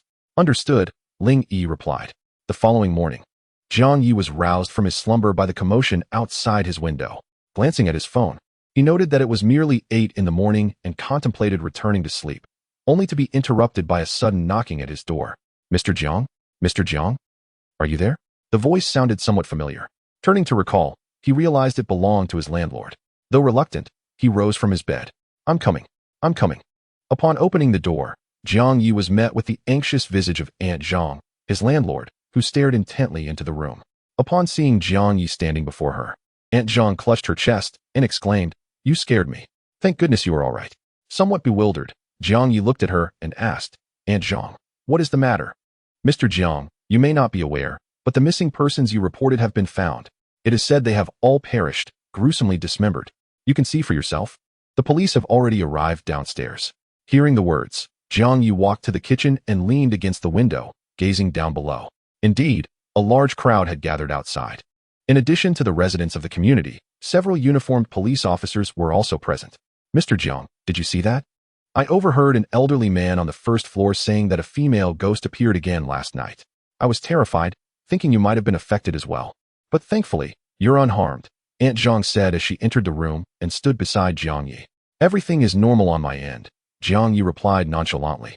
Inquiring about the situation below, It turned out that the police had received a report in the morning and discovered dismembered remains on the rooftop of the opposite residential building.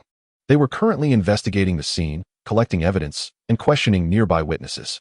Upon hearing this, Jiang Yi felt a peculiar sense of curiosity. He recalled the words of Ling Yi from the previous night, pondering, is this what Ling Yi meant by someone will handle it? Although he was not afraid of the police attributing the deaths to him, he certainly did not wish to be interrogated. What puzzled him further was that, despite the deceased being tenants of Unit 301 in Building 6, no police officers came to his door for any inquiries. They merely conducted a brief investigation at the scene before departing, leaving the landlady, who had prepared for questioning, somewhat bewildered. Seeing the police leave, Jiang Yi decided not to linger any longer, citing other commitments as an excuse to take his leave early. After departing from Liyuan Community, he did not return to his dormitory but headed straight to his grandmother's house. Since the mysterious disappearance of his parents, Jiang Yi had been living with his grandmother. Upon his return, his grandmother did not ask many questions, recognizing that he was already in his senior year and no longer needed to stay at school every day. Thus, he spent a relaxing day at his grandmother's house and, during dinner that evening, finally broached the main reason for his visit. By the way, Grandma, do you know if there was anything special about my father when he was a child? This unexpected inquiry led Jiang Yi to uncover a secret that had long been hidden within him. From Ling Yi's hints, it seemed that he possessed the ability known as the Golden Barrier, which his father might have also had, though he was uncertain whether his grandmother was aware of this. Regrettably, it appeared that Jiang Yi's grandmother was completely oblivious to the matter. Anything special? Your father was just a mischievous child who loved playing video games. Unlike you, who enjoys reading, she replied with a chuckle. Jiang Yi, embarrassed, quickly shook his head. No, Grandma, that is not what I meant. I was asking if he had any extraordinary abilities or anything of the sort during his childhood. Silly child, what nonsense are you talking about? Your father was an ordinary person. Where would he have gotten any special powers? His grandmother responded with a smile. Realizing he would get no further answers, Jiang Yi decided to abandon his inquiries and instead engaged in light conversation with his grandmother. Thus, they passed the night in silence. The following morning, Jiang Yi set off promptly towards the address provided. He took a bus to the vicinity of Wuzhang Road and then began his search. However, when he inquired about the address, number 666 Wuzhang Road, many seemed unfamiliar with it, some even pondering whether such a number existed. Ultimately, it was an elderly gentleman who guided Jiang Yi on his way. Yet, before parting, the old man curiously asked, "Young man, what brings you there?" "I recall that building being abandoned." "Abandoned building?" Jiang Yi queried, puzzled. "Indeed," the old man continued, "that building used to house a governmental office. But once the office was disbanded, it should have been left unoccupied. Moreover, not long ago, there was a fire there and numerous firefighters were dispatched." The man's words planted a seed of doubt in Jiang Yi's mind. Yet he was certain that his destination was indeed number 666 Wuzhang Road. What was the truth behind this? Jiang Yi could only proceed step by step. Chapter 13. The Supernatural Artifacts Company. After parting ways with the old gentleman, Jiang Yi followed his directions and walked for several more minutes before finally arriving at the location described. Number 666 Wuzhang Road was situated at the end of the street, in a cul-de-sac, where stood a rather dilapidated four-story building. Such architecture was commonplace in the 1970s and 1980s, and the rarity of encountering a structure like this, amidst the many that had been demolished or renovated, was quite remarkable. The building was encircled by dark gray walls, and its exterior bore no signs of any company. If not for the clearly displayed house number at the entrance, Jiang Yi might have doubted whether this was truly the place he sought. In stark contrast to its crumbling exterior, the interior of the building did not appear abandoned at all. The decor was modern, featuring numerous offices reminiscent of those depicted in contemporary workplace dramas. The only jarring element was the evident neglect. Not a soul was in sight, and every office was cloaked in dust. In certain areas, dark stains marred the floor, which Jiang Yi couldn't shake the unsettling feeling resembled blood. After circling the first floor for a while, Jiang Yi still found no one to greet him. In desperation, he called out, "Is anyone here?" "Miss Ling Yi." "I am Jiang Yi." Just as his voice echoed through the empty space, a chilling female voice suddenly pierced the silence behind him. "No need to call. I knew you had arrived the moment you stepped inside." Startled by the unexpected voice, Jiang Yi turned to find Ling Yi standing there, having seemingly materialized without a sound. "Ling Yi, are you a ghost? You appear without a trace." Jiang Yi could not help but jest. "You guessed correctly."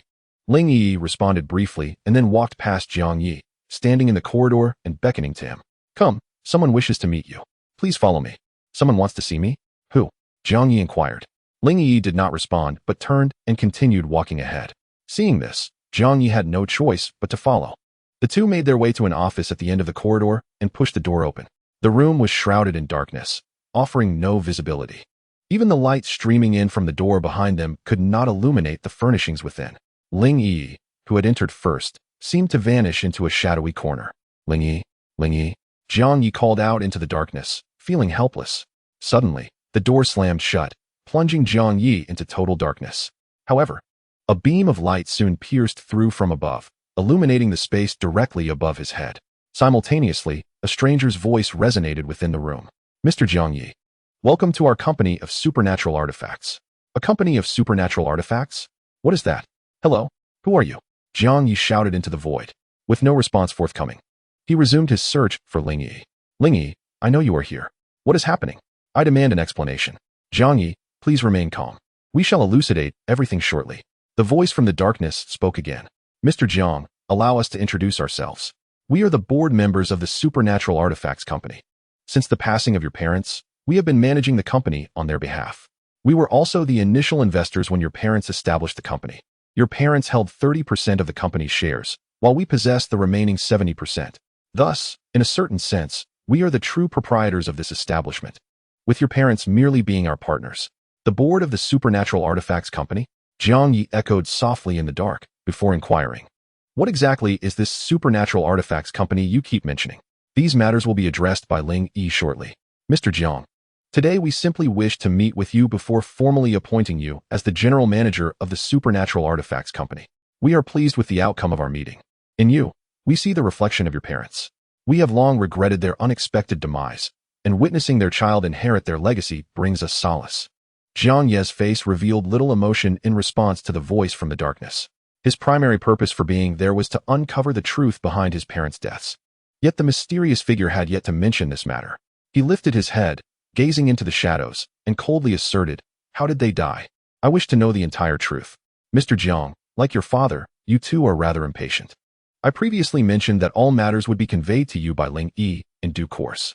Now, Mr. Zhang Yi, having successfully passed the trial, we shall appoint you as the manager of the Supernatural Artifacts Company, in accordance with your parents' last wishes. Henceforth, you shall be a member of the Supernatural Artifacts Company, with Ling Yi as your assistant. Feel free to consult her with any inquiries you may have." "Do I have the right to refuse?" Zhang Yi inquired. The response was swift. "I'm afraid you do not. Entrusting the company to you is your parents' intention. You carry their bloodline, and only you are capable of inheriting this enterprise." Just as the words left the speaker's lips, Ling Yi, who had remained silent in the shadows, stepped into the light. "Mr. Zhang Yi, please follow me. I shall elucidate everything you wish to know outside." As before, Ling Yi did not await Zhang Yi's response and proceeded alone in a particular direction. Moments later, the door to the room swung open, with Ling Yi leading the way. As the door opened, Zhang Yi seized the opportunity to glance back at the members of the board, who had been shrouded in darkness. However, to his astonishment, he found only a large round table adorned with 7 computer screens.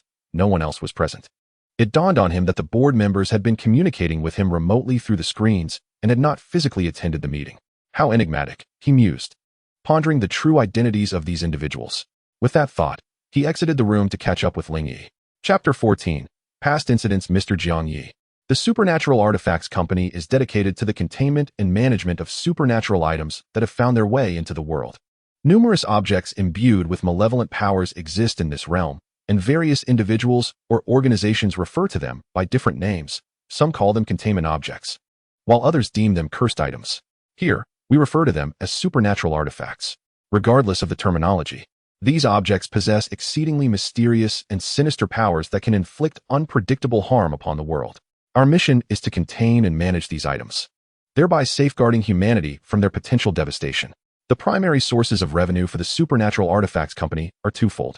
Firstly, there are direct investments from the board members, whom you have just encountered. Their backgrounds are shrouded in mystery, and they never appear in person at the company.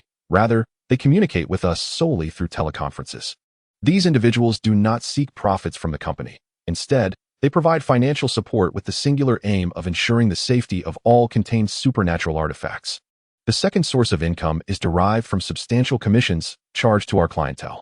In this world, there exists a plethora of affluent individuals who, either through unfortunate circumstances or deceit, become entangled with sinister artifacts.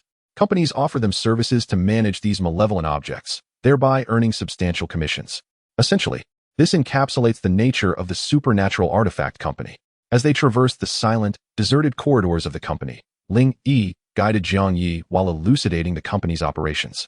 Jiang Yi followed closely behind, absorbing her succinct overview of the supernatural artifact company, and was struck by the realization that the establishment founded by his parents was, in fact, this kind of enterprise. The management and containment of supernatural items felt akin to overseeing and securing nuclear weapons.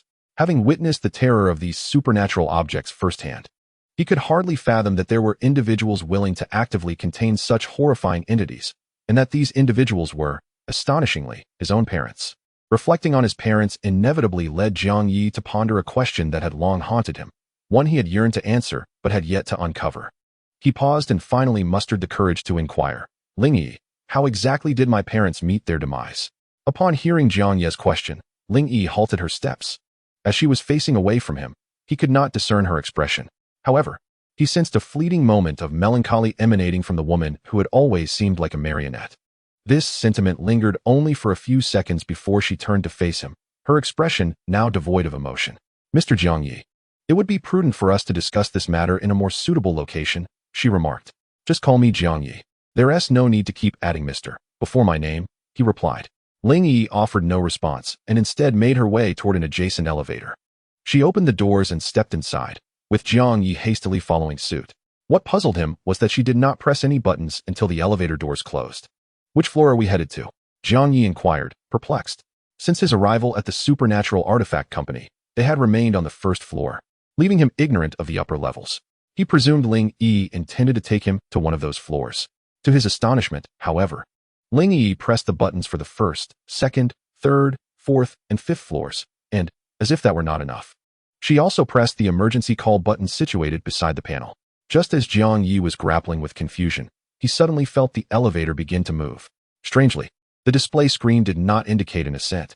Instead, it revealed a downward arrow. The elevator was, astonishingly, descending into the depths. "Ling Yi, is there subterranean space in this building?" he asked, intrigued. "Indeed," she replied. "What lies beneath?" Jiang Yi queried, his curiosity piqued. "The containment area stands as the very heart of our supernatural artifacts company." Just as Ling Yi's words reached their conclusion, the elevator came to a halt. Jiang Yi looked up to see the display screen indicating that they had arrived at the underground level -1. The elevator doors opened, and Ling Yi stepped out first, followed closely by Jiang Yi. Before them lay a vast, museum-like expanse. The underground space was immense.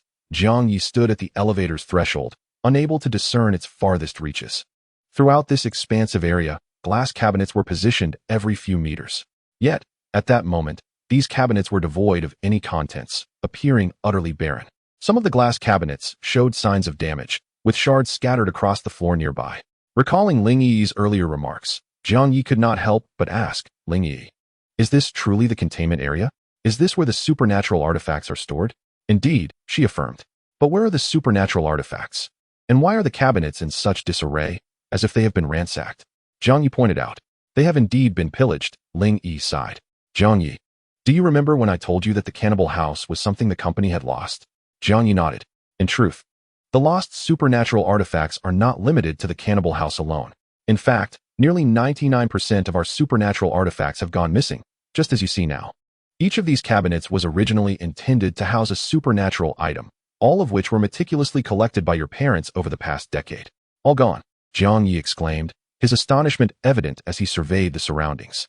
Although the size and shape of each glass cabinet varied, he could count at least dozens, if not hundreds, within his line of sight. If each cabinet housed at least one supernatural artifact, it meant that there were still hundreds of terrifying supernatural items, akin to the cannibal house, unaccounted for in the outside world. What on earth happened? Jiang Yi furrowed his brow, pressing for answers. Ling Yi explained, "Jiang Yi, you must understand that aside from our supernatural artifacts company, there exist numerous other organizations dedicated to the collection of such items. One in particular has exhibited an extraordinary zeal for acquiring supernatural artifacts. They once attempted to purchase items from us, but at the time, the board and your parents declined their offer. Shortly thereafter, an incident occurred within the company." Chapter 15, Item 08. The incident? Jiang Ye's brow knitted with concern. Whether it was an accident or a result of human intervention, I cannot say, as I was not present at the company during that time. However, we later learned from the surveillance footage that a supernatural item suddenly failed its containment, causing countless artifacts to lose control and escape from the containment area. The majority of the personnel in the company perished in this tragic incident, and numerous supernatural artifacts were affected and managed to escape. Ultimately, it was your parents who averted the worst outcome, albeit at the cost of their own lives. Upon hearing this, Jiang Yi couldn't help but clench his fists. He took deep breaths to calm his emotions, yet his eyes betrayed him, becoming slightly moist. "If you feel like crying, I can fetch you some tissues," came Ling Yi's voice. Though intended as a comfort to Jiang Yi, her tone remained as cold as ever. Jiang Yi sniffled and waved his hand dismissively. "No? I'm fine now. By the way, have you investigated the truth behind the incident? Was it an accident or an act of revenge by that organization? These are matters we are still uncertain about." The company suffered tremendous losses due to the incident. Not only did all personnel perish, but many of the facilities were also significantly damaged. When you arrived, you must have found the place rather desolate, right? In fact, it was quite lively just 6 months ago. Is that so? So my primary task now is to re-establish the company, Jiang Yi said with a bitter smile. Indeed, restructuring the company and recovering those lost supernatural artifacts is your foremost responsibility. Ling Yi nodded in agreement.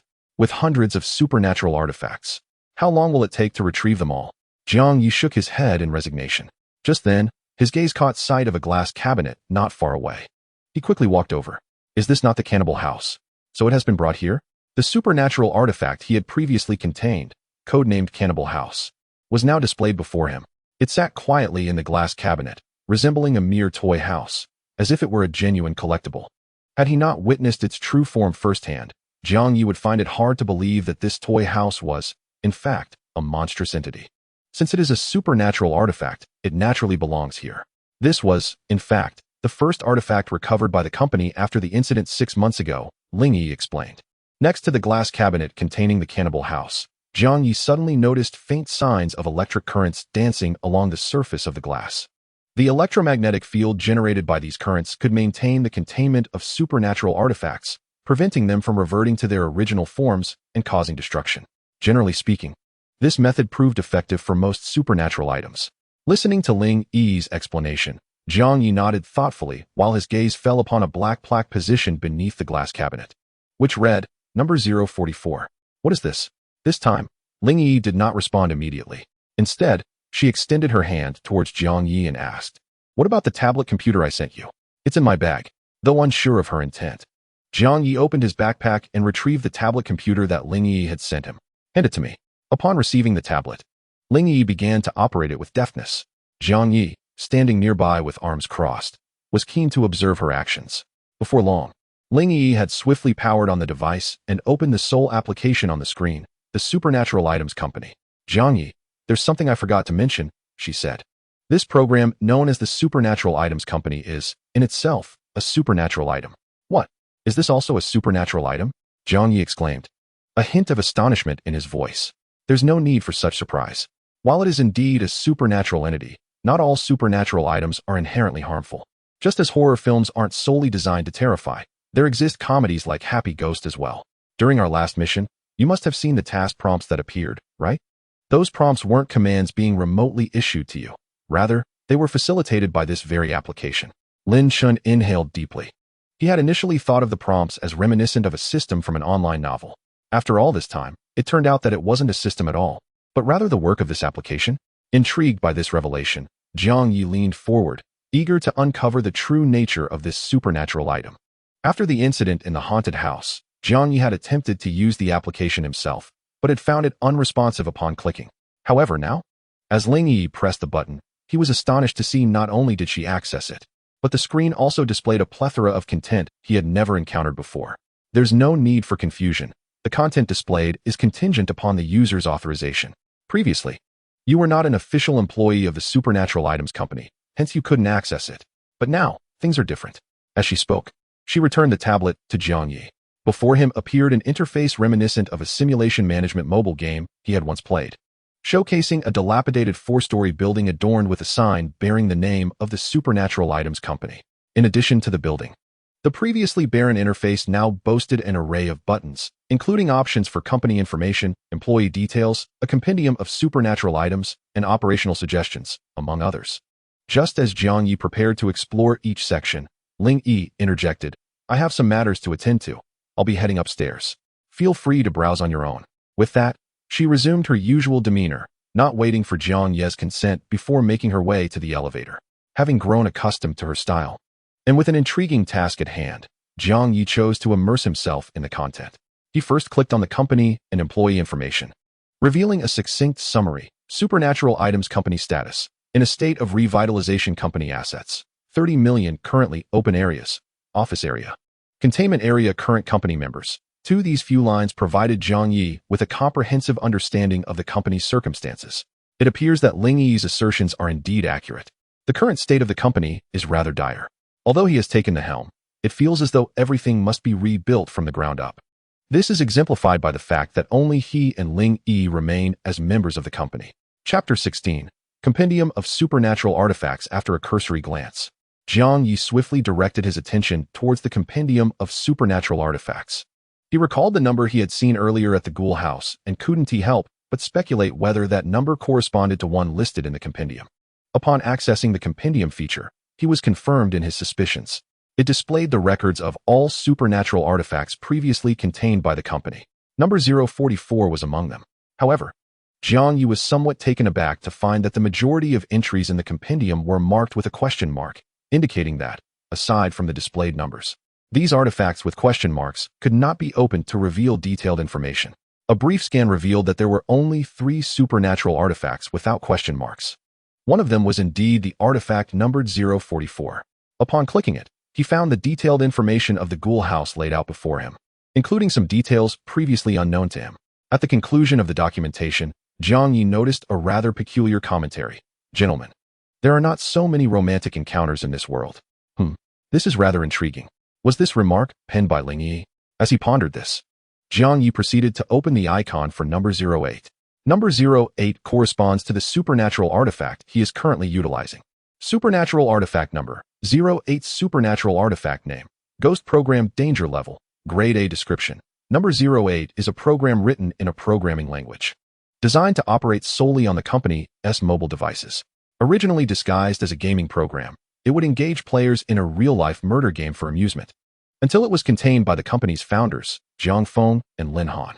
At Jiang Feng's suggestion, it was reprogrammed by senior researcher Lei and transformed into the main management program for the Supernatural Artifact Company. This program automatically generates documentation for the supernatural artifacts the company has contained, highlighting their characteristics. Due to its prior disguise as a simulation management game, it also provides management advice to company administrators, creating an illusion of engaging in a company management game. After its transformation, number 08 can currently only run on the tablet of the general manager, Jiang Feng, and its program has undergone special encryption modifications, rendering it incapable of being copied or transmitted through any medium. Commentary: This software is exceedingly. Upon reading this final remark, Jiang Yi couldn't help but twitch the corner of his mouth. Meanwhile, he immediately discerned that the program designated as 08, much like the Ghoul House, was not merely a program, but a sentient entity. Given that only he and Ling Yi were the living souls within the Supernatural Items Company, and considering Ling Yi's disposition, it was inconceivable for her to craft such an evaluation. Thus, the only plausible author of this commentary could be the program itself. It appeared that Program 08 possessed a rather narcissistic and ostentatious nature. If narcissism was its flaw, it was certainly preferable to the cannibalistic tendencies of 044. Closing the information page for Program 08, Jiang Yi shifted his gaze to the final entry devoid of a question mark icon, number 073. Hadn't Ling Yi mentioned that item 044 was the first supernatural object retrieved after the company's incident? What then was the nature of this supernatural item? Was it, like Program 08, not lost during the catastrophe? Jiang Yi murmured softly, proceeding to attempt to access it. To his surprise, upon clicking on the entry for number 073, an unusual message emerged on the screen: access denied, insufficient permissions. Insufficient permissions? Come on, am I not the general manager now? How could there be a limitation on my access? Perplexed, Jiang Yi clicked several more times, yet the screen continued to display the same access denial message. This was indeed strange. Exiting the item menu, he attempted to navigate through other interfaces to ascertain if similar issues persisted, but remarkably, All other functionalities operated normally. Within the Operational Suggestions feature, Jiang Yi once again encountered the familiar task interface. Clearly, this was the recommendation currently provided by Program 08. Task Update. The company's rate of containment for supernatural items has exceeded 90%, with personnel loss surpassing 99%. To restore normal operations, please expedite the recruitment of staff and reconstruct the organizational framework. So, the task at hand was to recruit personnel? It truly felt reminiscent of playing a game. Jiang Yi chuckled, only to suddenly slap his forehead, becoming perplexed once more. What was the issue with the Item 073 entry? Why was it inaccessible? Could there be a hidden secret? Ling Yi had asserted that all supernatural items cataloged were contained within this facility, thus number 073 should be located somewhere on this level. With this thought in mind, Jiang Yi began to survey his surroundings. Perhaps it was over there? He ventured deeper into the containment area, passing numerous empty or damaged glass cabinets. Despite their dilapidation, the nameplates remained intact. Jiang Yi scrutinized these nameplates as he sought his destination. At last, in a corner of the containment area, he discovered the supernatural item designated as number 073. However, this particular item left him somewhat bewildered. Item 073 was a wooden coffin, stored within a rectangular glass cabinet. At first glance, the coffin appeared utterly unremarkable, devoid of ornate patterns or distinctive inscriptions. It seemed merely a coffin. Was this coffin truly a supernatural object? It appeared inconspicuous. Why, then, did the compendium indicate insufficient permissions? Jiang Yi gazed at the coffin in perplexity. Subsequently, curiosity triumphing over reason, he could not resist the urge to reach out and attempt to open the glass case, eager to discover what lay within that coffin. With the ability to create a golden barrier, he felt no fear of unforeseen consequences. Just as Jiang Yi was soothing himself and preparing to open the glass case, a voice suddenly resonated behind him. What are you doing? The previously quiet containment area was abruptly filled with sound, startling Jiang Yi. Turning around, he realized the speaker was none other than Ling Yi. With a sigh of relief, Jiang Yi rolled his eyes and replied, Ling Yi, how do you walk without making a sound? You nearly frightened me to death. I've always been this way. You'll get used to it. Jiang Yi, what were you about to do? Chapter 17.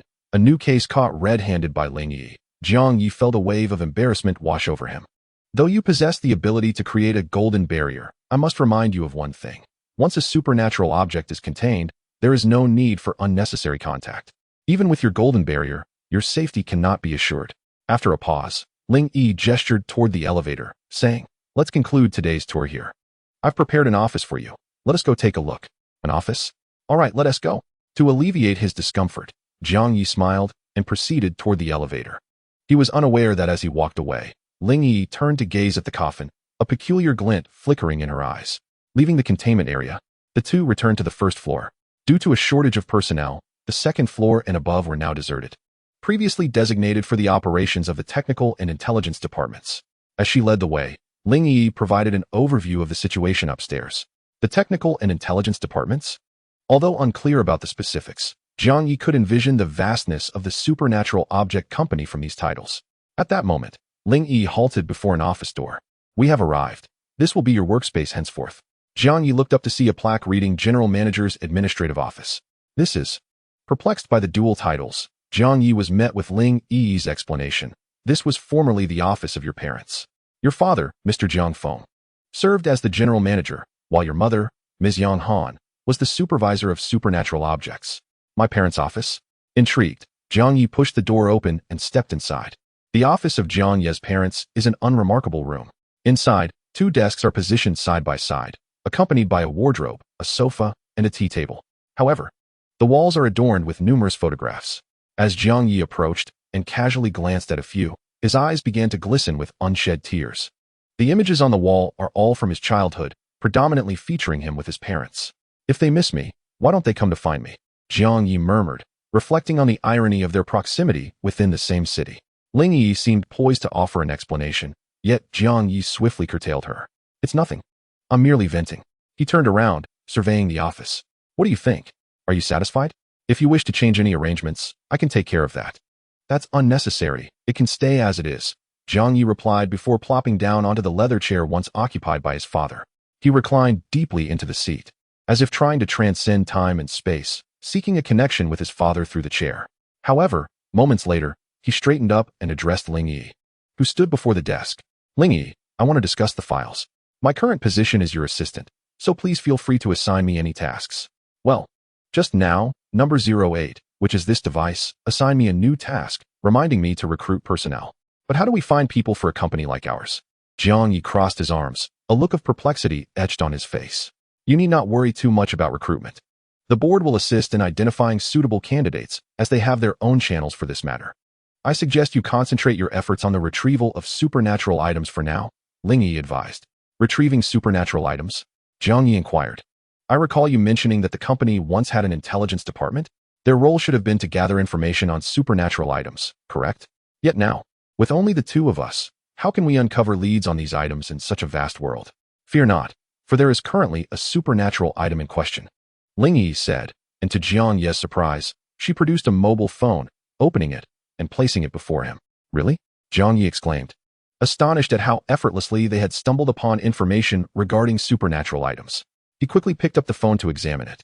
On Ling Yi's screen was a Weibo news alert from a local news outlet in Donghai City, stating, breaking news, a young student has been found drowned in Xinjiang. The cause of death is under investigation. Earlier today, a young student was discovered drowned in Xinjiang, and the police are currently investigating the scene. Citizens are encouraged to provide any relevant information to ensure public safety in Donghai. As the sun sets and night falls, a female student clad in a school uniform, carrying a backpack, walks along the banks of Xinjiang, a river that flows from west to east, traversing the entirety of Donghai City. In the urban area of the city, along the north and south banks of the Xinjiang River, lies the most bustling part of Donghai City. However, due to the river's considerable length, there are also desolate stretches along its banks. At this moment, a young female student walks through such an area. With her hair tied in a ponytail and a backpack slung over her shoulder, her graceful figure is only partially concealed by her school uniform. It is indeed peculiar for a girl of her beauty to be alone by the riverside at such a late hour. Consequently, passers-by cannot help but glance at her. Some with ill intentions, though the dim glow of the streetlights along the road instills a sense of caution, deterring any inappropriate behavior. The young girl, seemingly oblivious to the perilous environment surrounding her, is preoccupied with her thoughts as she walks with her head down. However, upon encountering a flood control embankment, she comes to a halt. She turns towards the darkness of the embankment, standing atop it and gazing at the shimmering waters of the Xinjiang River. Tears suddenly well up in her eyes, and she begins to sob uncontrollably. Yunfei, why did you leave me all alone? In her grief, the girl, whose name is Wu Xiaofei, starts to recount the events of her day to the river, as if confiding in a confidant. Once, she had a boyfriend named Yunfei at school, and they had vowed to finish high school together and attend the same university. Tragically, Yunfei passed away in a car accident not long ago, leaving Wu Xiaofei heartbroken and exposing the depth of their relationship. In the wake of this loss, her family has been urging her to move on, reminding her that she is now in her second year of high school, with the college entrance examination looming, and that she should not have been involved in a romantic relationship at such a young age. They believe that Yunfei's untimely death might help sever her emotional ties. However, Wu Xiaofei's family did not foresee that their words would only deepen her anguish. In a fit of anger and sorrow, she ran away from home, seeking solace by the riverside. There is a reason she chose to come to this embankment at midnight. It was here that she and Yunfei once professed their love for each other. Yunfei, didn't we promise to take the university entrance exam together? Why did you have to leave first? Yunfei, you jerk! Wu Xiaofei shouted towards the river, releasing the pent-up emotions that had been tormenting her for days. Perhaps the catharsis of her outburst or the chill of the riverside air finally brought her some semblance of calm. She glanced at her phone, realizing it was nearly midnight. She turned her head to glance around, noticing the desolate surroundings. There wasn't a soul in sight, not even a ghostly shadow. The realization that she, a mere girl, had the audacity to saunter into such a place at midnight filled Wu Xiaofei with astonishment at her own recklessness. Now, with her initial bravado dissipated, fear began to creep in, compelling her to leave and seek refuge in a more populated area. Returning home was out of the question. A few kilometers down the main road lay a fast food restaurant where she planned to wait until dawn to devise a new plan. However, just as she prepared to depart, a voice suddenly pierced the silence. Xiaofei? Xiaofei! In the darkness, someone called her name. A chill ran down Wu Xiaofei's spine, and her body trembled with trepidation. Who? Who is calling me? She scanned her surroundings, but the embankment was undeniably empty save for her solitary presence. If that were the case, then who had just uttered her name? Could it be a ghost? At that moment, Wu Xiaofei recalled the recent rumors about spirits haunting the vicinity of the Xinjiang River, said to push unsuspecting pedestrians into the water at night. Over the past 6 months, numerous accidents had occurred along the riverbank. She pressed her dry lips together, swiftly resolving to leave the embankment and distance herself from the river as much as possible. Yet, just as she lifted her leg to move, the voice echoed once more. Xiaofei, here, I'm here. Wu Xiaofei halted, hesitating for a moment before reluctantly turning her head. She had already discerned that the voice seemed to emanate from the water behind her. Tentatively, she turned to face the river, her gaze sweeping across the surface. To her astonishment, she spotted a figure floating not far from her. For reasons unknown, the sight of this silhouette stirred a sense of familiarity within her, as if she recognized the person. But who could it be? Wu Xiaofei instinctively approached the river's edge, reaching the safety barrier that stood 2 meters high. Peering intently over the iron railing, she strained to see the figure on the water's surface. Xiaofei, Wu Xiaofei, it's me. It's me. Look at me. Don't you remember me? The voice emerging from the figure resonated in Wu Xiaofei's ears, intensifying her sense of familiarity. Who are you? I don't know you. It's me. It's me. Don't you recognize me? I don't recognize you. I do recognize you. You are Yunfei.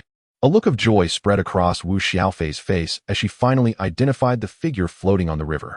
It was Yunfei, her boyfriend, Yunfei. Yunfei, is that you, Yunfei? How could you be there? Yunfei, aren't you supposed to be dead? Xiaofei, I am not dead. I am still very much alive. Yet if you do not come to rescue me swiftly, I shall truly perish. I implore you, hasten to my aid. Hearing the desperate cries echoing over the river, Wu Xiaofei grasped the iron railing before her, casting aside her backpack and resolutely attempting to scale it. Yunfei, wait for me. I shall save you at once. The 2-meter-high railing presented a formidable challenge even for an adult man to surmount, yet driven by the urgency of her mission, Wu Xiaofei accomplished a remarkable feat, scaling the barrier in mere seconds. With a splash, she plunged into the Xinjiang River. The icy waters of the night enveloped her. Yet the frigid embrace did not awaken her senses. Her focus remained solely on the figure in the distance. Fortunately, Wu Xiaofei was a proficient swimmer, soon reaching the shadowy form. Yunfei, do not fear. I am here. I am coming. She reached out, but her grasp met only emptiness, to her astonishment. The figure she sought had vanished before her eyes. Yunfei? Yunfei. Treading water, Wu Xiaofei scanned her surroundings, convinced that Yunfei might have sunk below the surface. She even dove beneath the waves, hoping to locate him.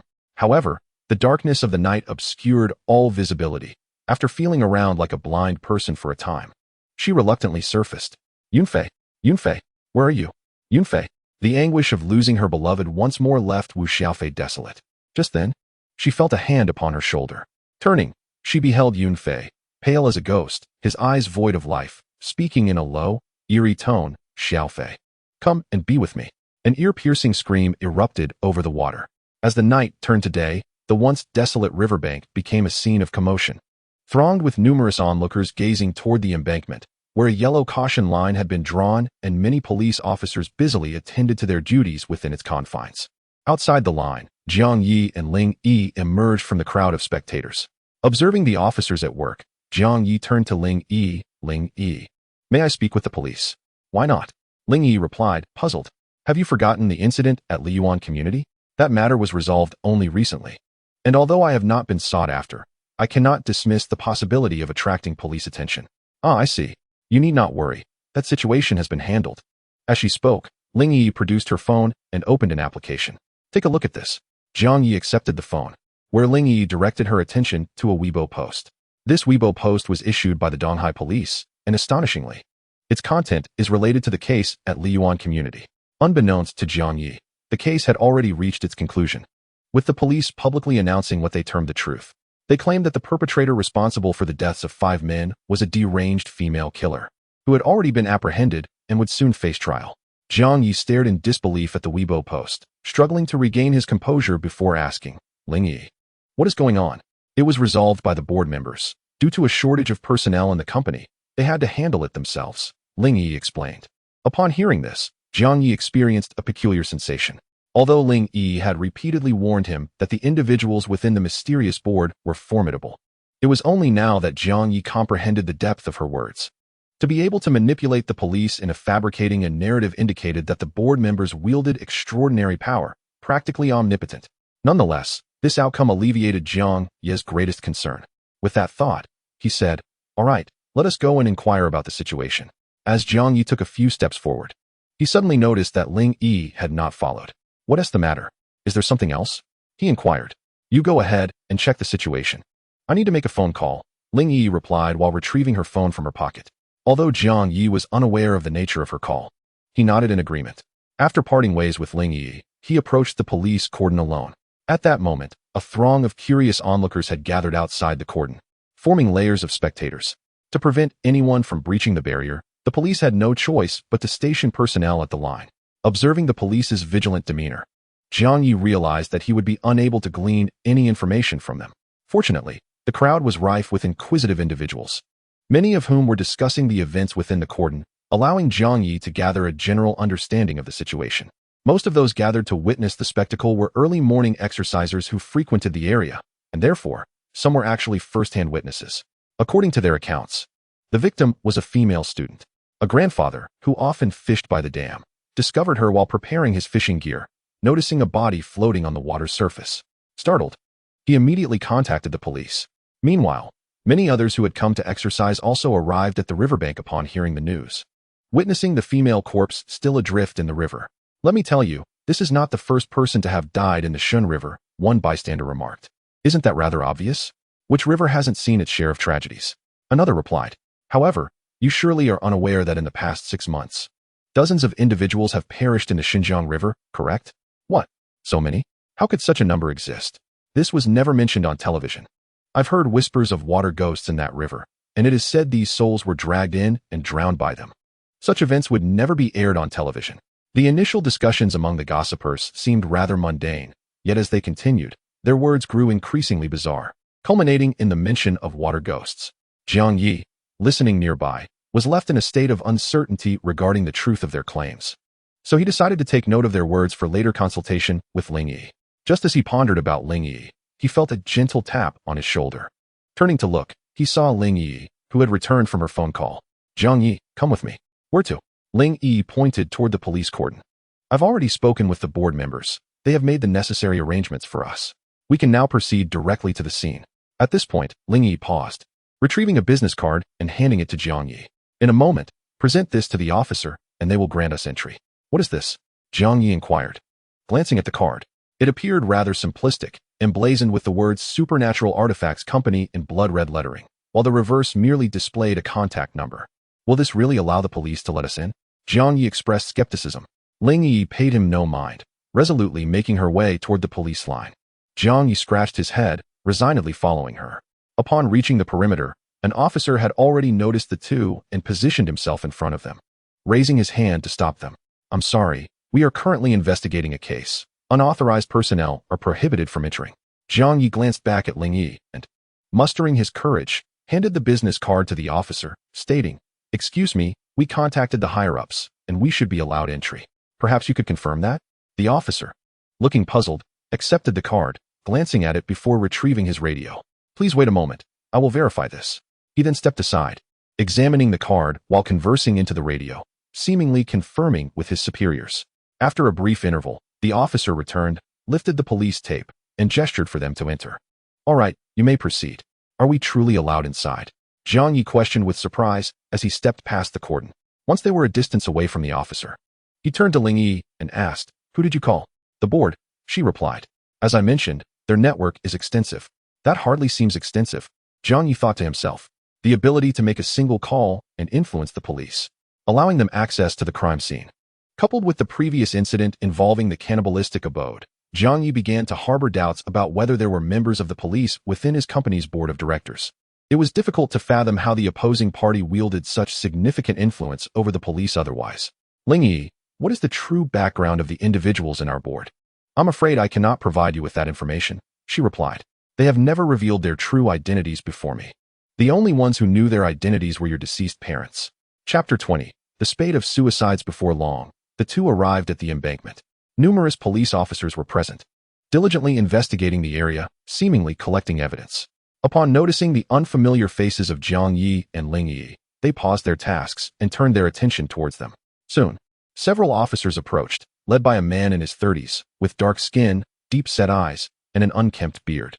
"Greetings, I am the person in charge here, Zhao Yanbin, head of the Municipal Criminal Investigation Team. The man extended his hand, offering a firm handshake to Jiang Yi. I am Jiang Yi, and this is Ling Yi. Jiang Yi introduced, momentarily at a loss for how to articulate his identity. Fortunately, Ling Yi came to his aid. We represent a company specializing in supernatural artifacts. Captain Zhao, you must have received the notification. I have, Zhao Yanbin replied with a smile, nodding in acknowledgement. I've been informed by my superiors and will do my utmost to assist you. Please, follow me. As they observed the two retreating figures, several officers gathered around Zhao Yanbin, whispering inquiries. Captain Zhao, who are those two? They appear quite young. Could they be students? Zhao Yanbin shook his head, admitting that he, too, was uncertain of their identities. He had merely received a call from above, instructing him to allow those claiming to be from a supernatural artifact company to enter. Stop with the speculation. Keep a close watch on them. Regardless of who they are, if they dare to create any disturbances, throw them out. Zhao Yanbin commanded in a hushed tone. Understood. Meanwhile, Jiang Yi and Ling Yi walked to the very edge of the embankment, were not far ahead. A waterlogged corpse lay sprawled. Sensing a faint odor in the air, Jiang Yi slowed his pace. What a pity, Jiang Yi murmured, shaking his head. The deceased was a young female student. Although her body had begun to swell due to prolonged submersion, he could still discern that she had once been a vibrant and beautiful girl. Raising his gaze, Jiang Yi addressed a nearby officer clad in a white lab coat and mask, presumably a forensic investigator. Excuse me, could you please tell me the cause of death? The forensic officer furrowed his brow, seemingly skeptical of Jiang Yi's presence, perplexed by the sudden appearance of this stranger. At that moment, Captain Zhao Yanbin approached and said, It's all right, share the details with them. They were introduced by the higher-ups, and there are directives from above. There's no need to conceal anything regarding this case.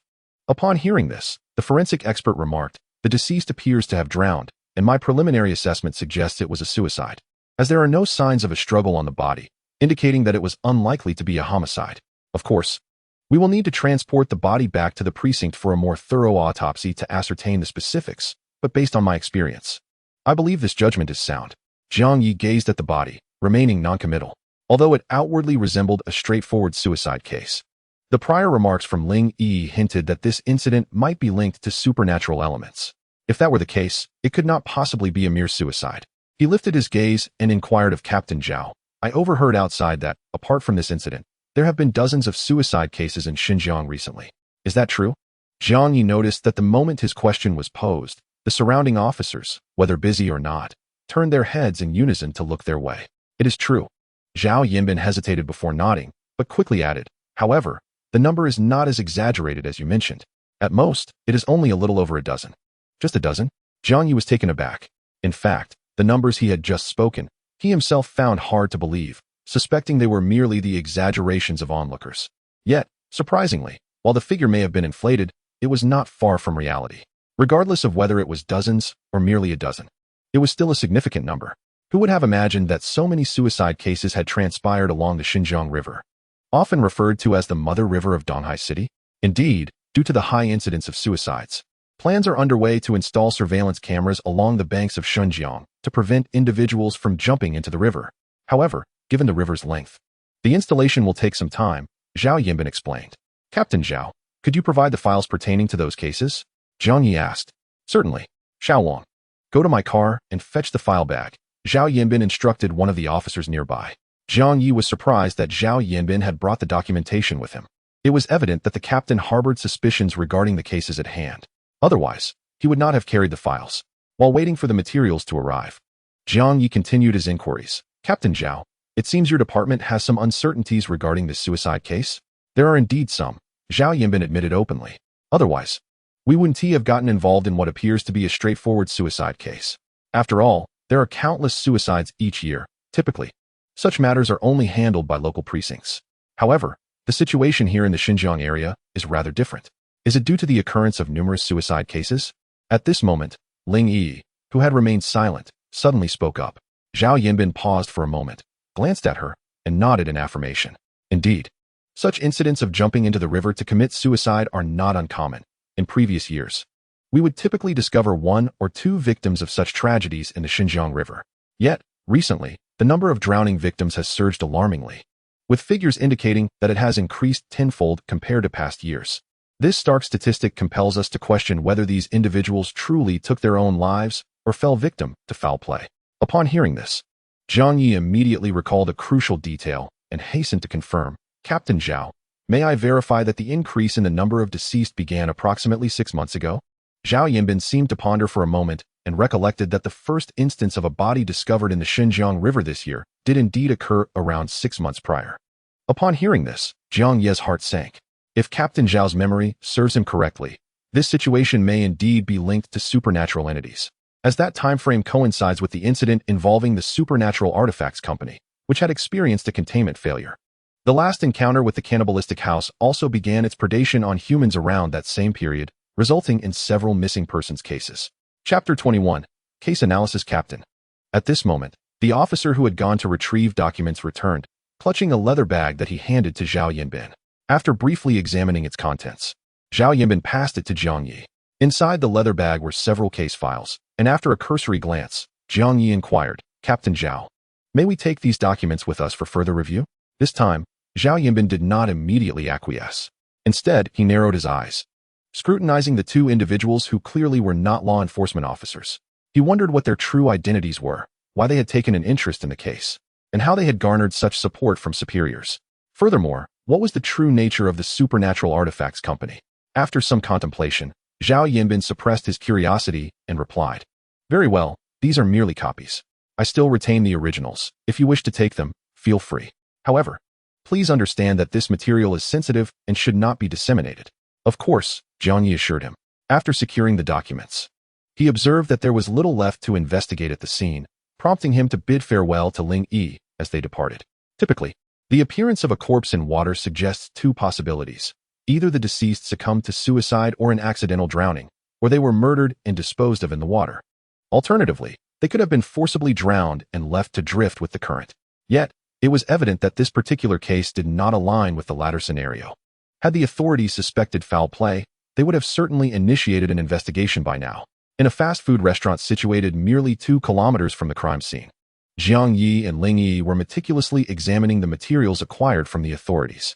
Jiang Yi, cradling a dossier in one hand while sipping coffee, shared his insights with Ling Yi, who sat across from him. It appears that this case is likely influenced by a supernatural entity. This entity seems to possess a peculiar capability, compelling individuals to leap into the river and take their own lives. He set down his coffee cup and dossier. Turning to Ling Yi with a query, "Are you aware of any supernatural items within the company's repository that exhibit such abilities?" Ling Yi responded, "I apologize, but my knowledge regarding the supernatural items within the company is quite limited. There were far too many items in the past, and I have not encountered the records of each one." She then recalled, "What about item 08?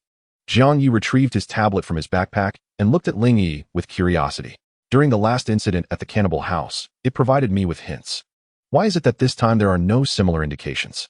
In the previous case, Jiang Yi had encountered numerous task-related information akin to a game, which had significantly aided him in resolving the situation.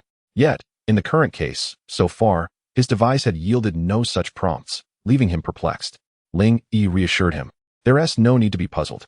When the company faced its crisis, although item 08 did not experience containment failure, its program was affected, resulting in the loss of substantial data. Presently, item 08 resembles an individual gravely injured and unconscious. We cannot place all our hopes upon it." "Is that so?"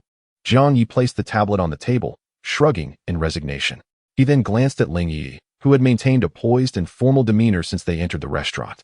Despite having ordered her a cup of coffee, she had yet to show any inclination to touch it. "Your coffee is going to get cold. If you wish to drink it, please help yourself."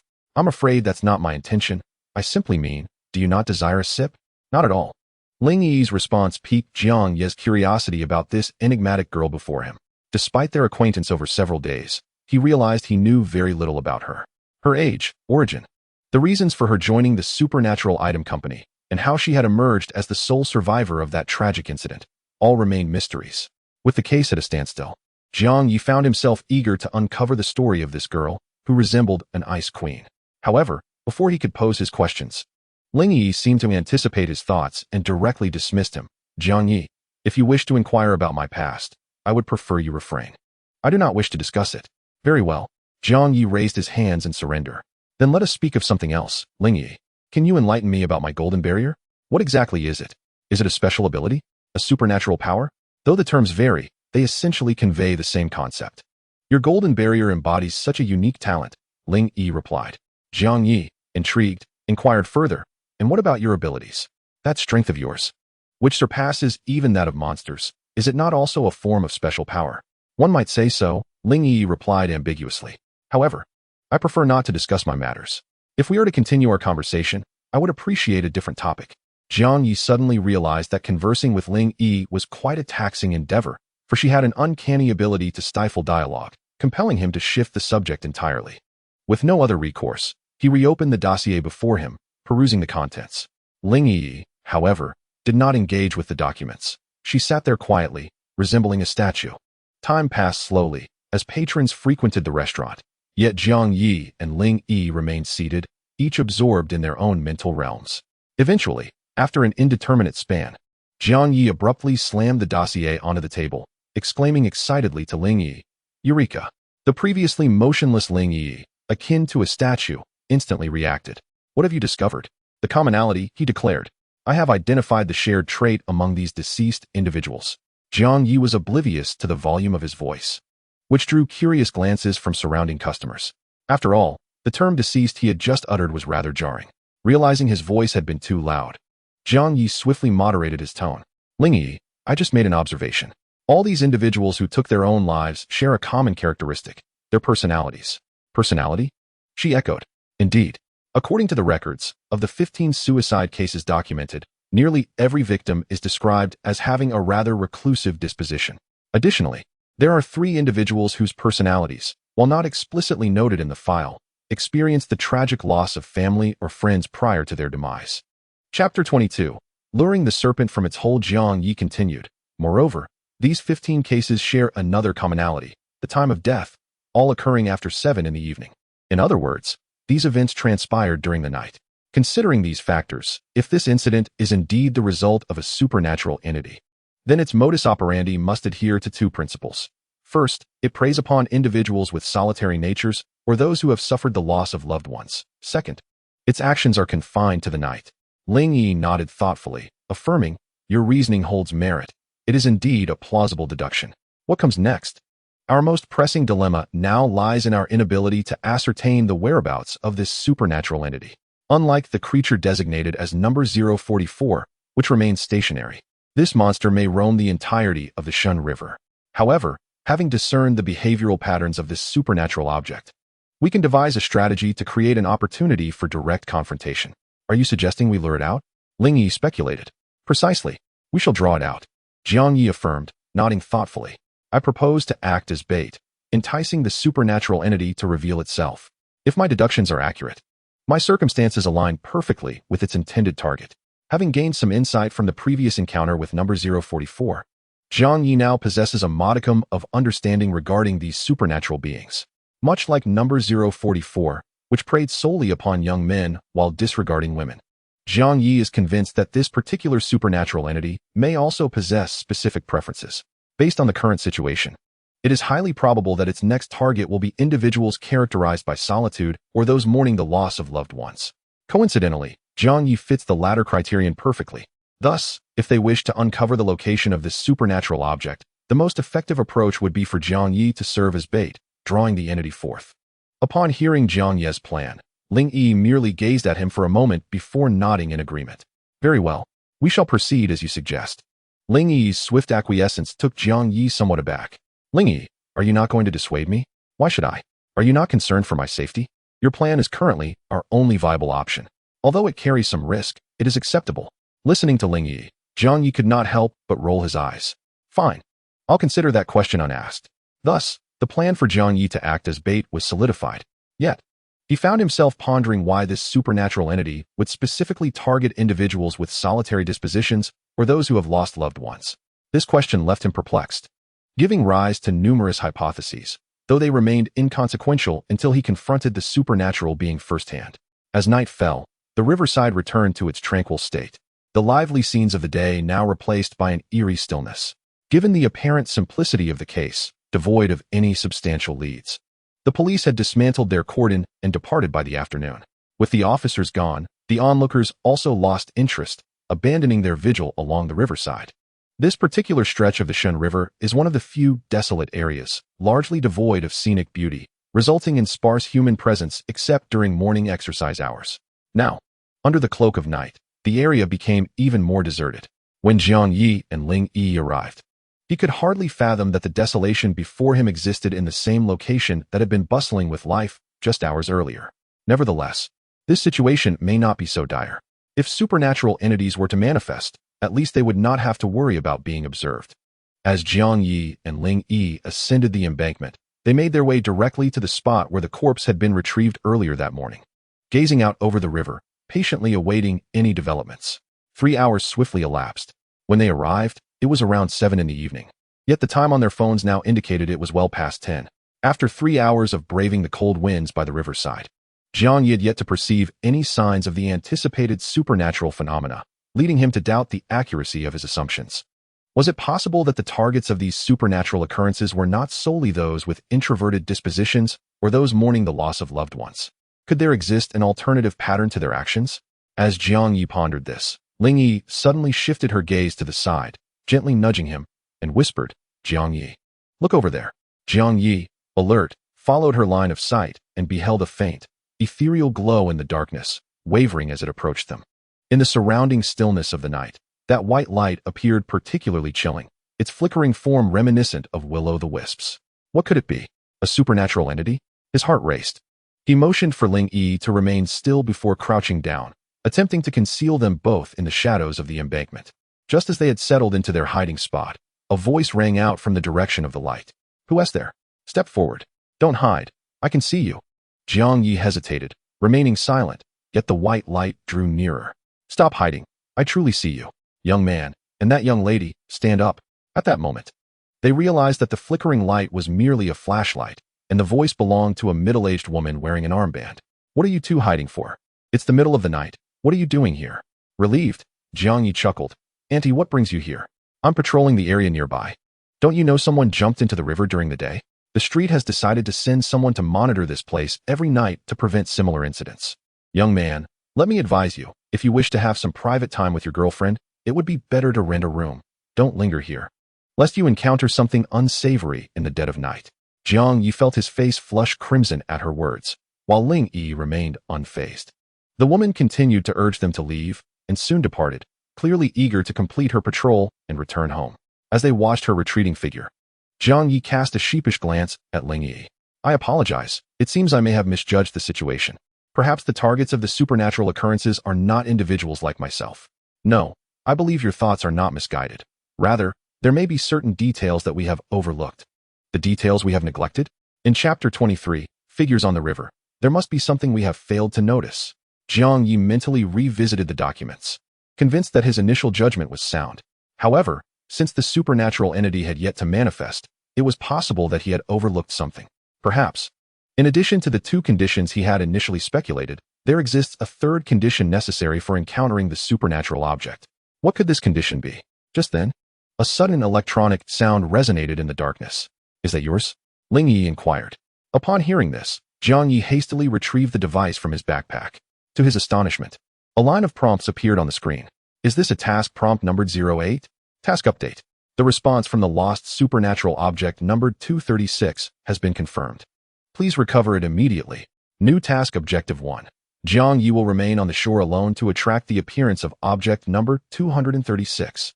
New task objective 2. Contain object number 236. Upon reading this prompt, Jiang Yi finally comprehended the details they had previously overlooked. So that was it. He took out the documents Zhao Yanbin had given him and turned on the backlight of his tablet to illuminate the text. "Ling Yi, look. These documents state that in every suicide case, there were no witnesses at the scene. The bodies of the victims were discovered only the following morning. In other words, these individuals were alone at the time of their demise." Ling Yi contemplated the prompt for a moment before returning the device to Jiang Yi. "I understand now. Since number 08 has indicated this, Jiang Yi, I will rely on you moving forward." "I understand.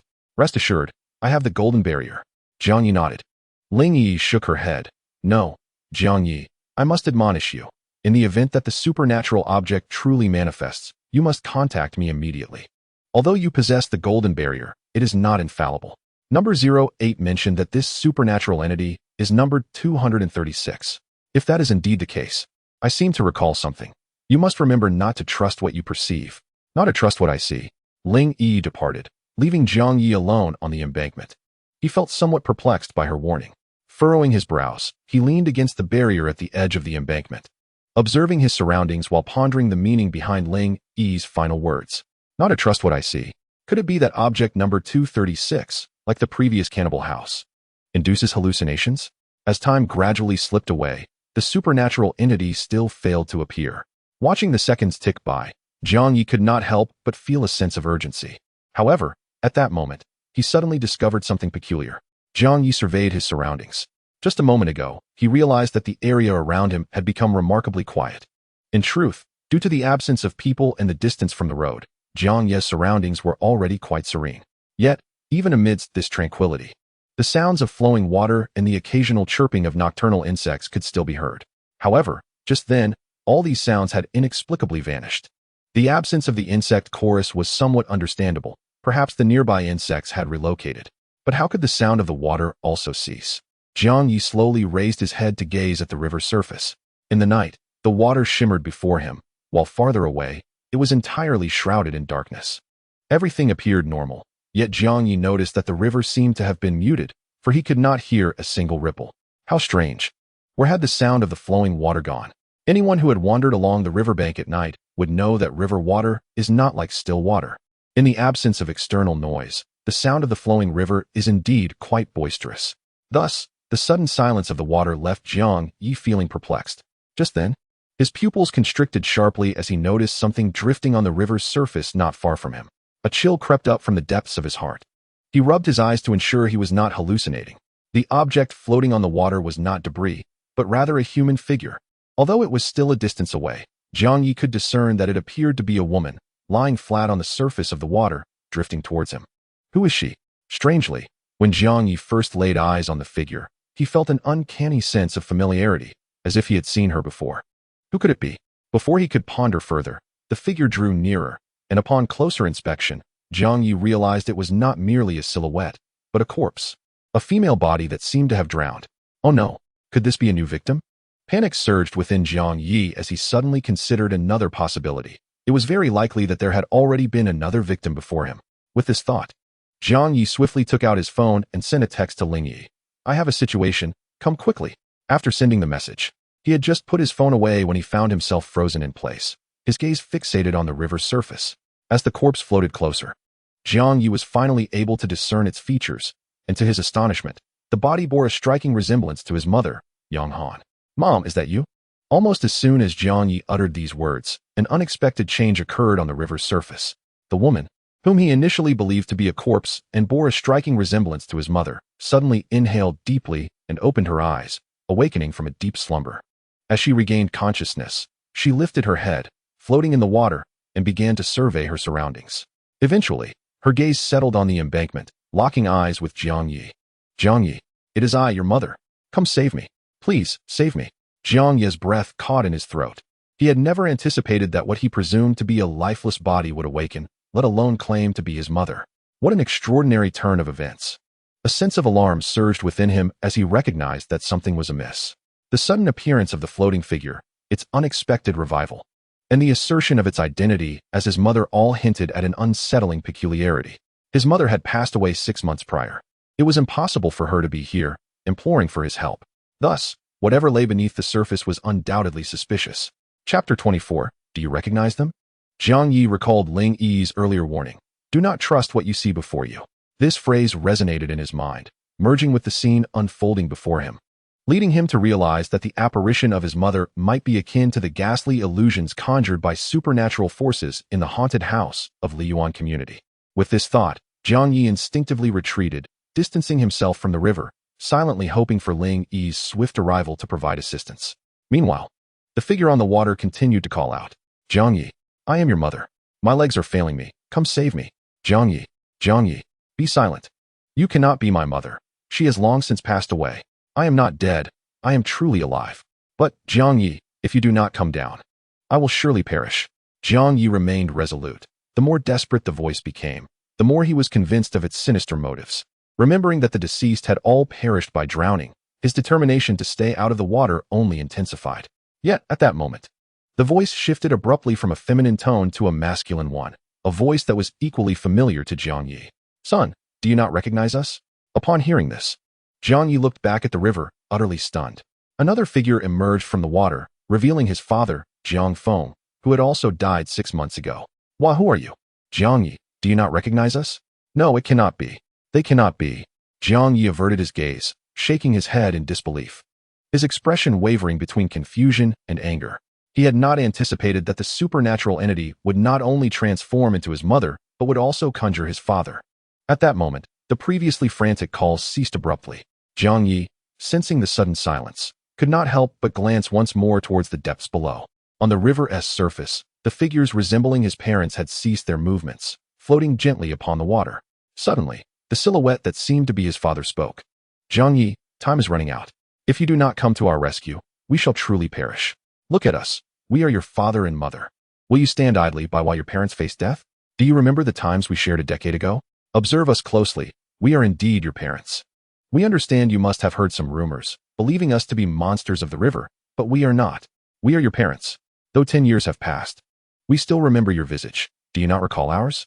Do not let rumors cloud your vision. Can you truly not recognize us? Silence. Your tricks will not deceive me. I will not be fooled." Despite knowing the voices were false, Jiang Yi felt a pang of anguish. For the situation mirrored a heart-wrenching dilemma, one where he would be abandoning his own parents to their doom. "Very well, Jiang Yi, you may choose not to save me, but you must save her. She is your mother." "Jiang Yi, can you truly not recognize your mother? Can you not see her? Can you not see her? Can you not see her? Can you not see her?" For reasons unknown, the figures below began to echo the same question, their nightmarish voices repeating with an almost enchanting quality that blurred Jiang Yi's consciousness. To his astonishment, he realized he had unwittingly returned to the riverbank, mere steps away from the water's edge. Upon sensing this shift within himself, Jiang Yi instinctively covered his ears and retorted, "I do not know her. Do not speak any further." As soon as his words fell, the voices below abruptly ceased. Yet, almost immediately, they resumed. "Jiang Yi, your mother was on the verge of death, but her unwavering desire to see you has sustained her until now. We, as a couple, have struggled in the water, drifting here solely to reunite with you. You are not my parents. I do not know you." Jiang Yi shouted defiantly. "Is that so?" "No, you do know her." "No, I do not. Why do you deny it? She is your mother." "I do not know her. I do not know." "Jiang Yi, do you not remember the days of your childhood when you would joyfully run around your mother? Do you not recall the laughter and merriment we shared? How joyful we were as a family. Do you not remember any of it?" I do not know you." In the blink of an eye, a decade has elapsed. Throughout these 10 years, every single moment has been consumed by thoughts of you. Yet, we find ourselves unable to turn back, unable to reunite with you. At long last, today we find ourselves face to face. Do you not wish to descend and behold us properly? "I do not know you," came Jiang Yi's voice, tinged with a hint of bewilderment, his gaze growing increasingly vacant.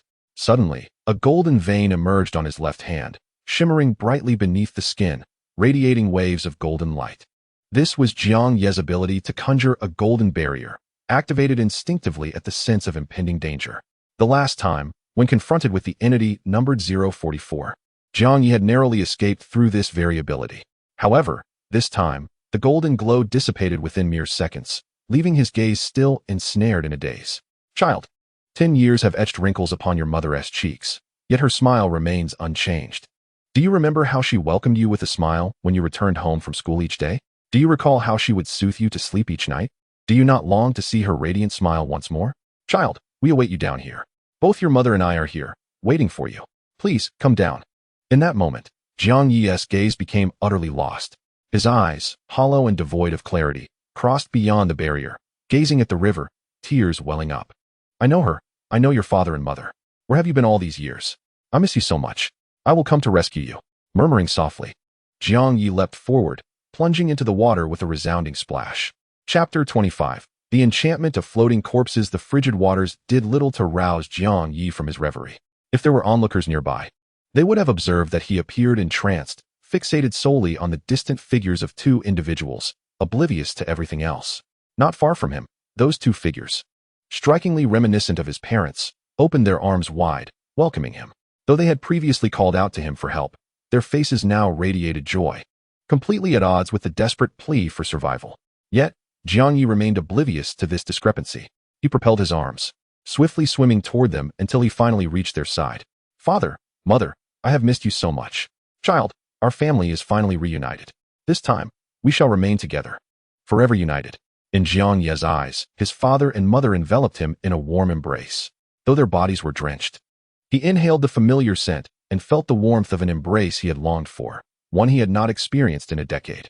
As he reveled in this moment, he remained unaware that, in reality, he was enveloped only by a void of air. Behind Jiang Yi, a grotesque apparition, grotesquely swollen with skin as pale as parchment and a visage twisted in malice, was slowly extending its hands towards his shoulders. In mere moments, Jiang Yi would find himself ensnared by this malevolent spirit, dragged into the depths below. Over the past 6 months, 15 souls had already met their demise at the hands of this fiend, perishing in the same horrific manner. Just as Jiang Yi was about to become the 16th victim, a thunderous explosion resonated from the distant embankment. The ominous whispers of the wind pierced the air as the malevolent figure raised its head, only to behold a woman descending from the heavens. With a resounding splash, she landed forcefully upon Jiang Ye's back, plunging him into the water. The sudden immersion left him gasping for breath, yet it jolted him back from the trance-like state he had been ensnared in moments prior. As he regained his senses and swam towards the surface, confusion enveloped him. Had he not been standing on the shore moments ago? How had he plummeted into the water? As he emerged, inhaling the crisp air, he recalled being lured by the sounds emanating from the river, tricked into the depths. And what of those shadowy figures that resembled his parents? Jiang Yi treaded water, scanning his surroundings. He failed to spot the figures that could have been his parents, but instead noticed Ling Yi, drenched and disheveled. Before he could greet her, he caught sight of a grotesquely swollen figure beside her, its skin ghastly pale and features entirely unrecognizable, resembling a corpse adrift in the water. Though it bore the semblance of a lifeless body, this apparition floated upright, mirroring Ling Yi's stance. The only discernible feature was its gaping maw, from which emanated a guttural roar, seemingly filled with rage. To Jiang Yi's ears, the monstrous growl morphed into the desperate cries of his mother. Jiang Yi, save me. This woman intends to kill me. Before Jiang Yi could react, Ling Yi, submerged in the water, coldly interjected, silence. Your tricks are futile against me. With a powerful strike, she landed a blow upon the creature's visage, which elicited a pained wail before it vanished. As the monstrosity dissipated, a true corpse emerged from the depths, surfacing with a grotesque splash. Without hesitation, Ling Yi grasped the lifeless body, and in a remarkable display of strength, she spun and hurled it onto the embankment as if discarding a discus. A muffled thud echoed from the shore, and the haunting cries of Jiang Ye's mother that had lingered in his ears abruptly ceased. Observing this uncanny spectacle, Jiang Yi felt an overwhelming fatigue wash over him, as though he had just awakened from a nightmarish reverie. Half an hour later, within the subterranean containment area of the Supernatural Artifacts Company, drenched and still dripping, Ling Yi forcefully cast a body bag onto the ground, unzipping it to reveal a corpse within. This lifeless body was none other than the one they had previously encountered floating by the banks of the Shun River. Beside them stood a glass cabinet, 2 meters in length, resembling a crystal sarcophagus, yet adorned with numerous grooves at its base, from which a transparent substance flowed. Ling Yi opened the cabinet and extended her hand towards Jiang Yi. Give me your hand. Startled by the night's harrowing events, Jiang Yi hesitated for a moment before complying. Suddenly, a sharp pain pierced through him as Ling Yi pricked his fingertip with a silver needle. What are you doing? He exclaimed. Just taking a small sample of blood. There's no need to be alarmed.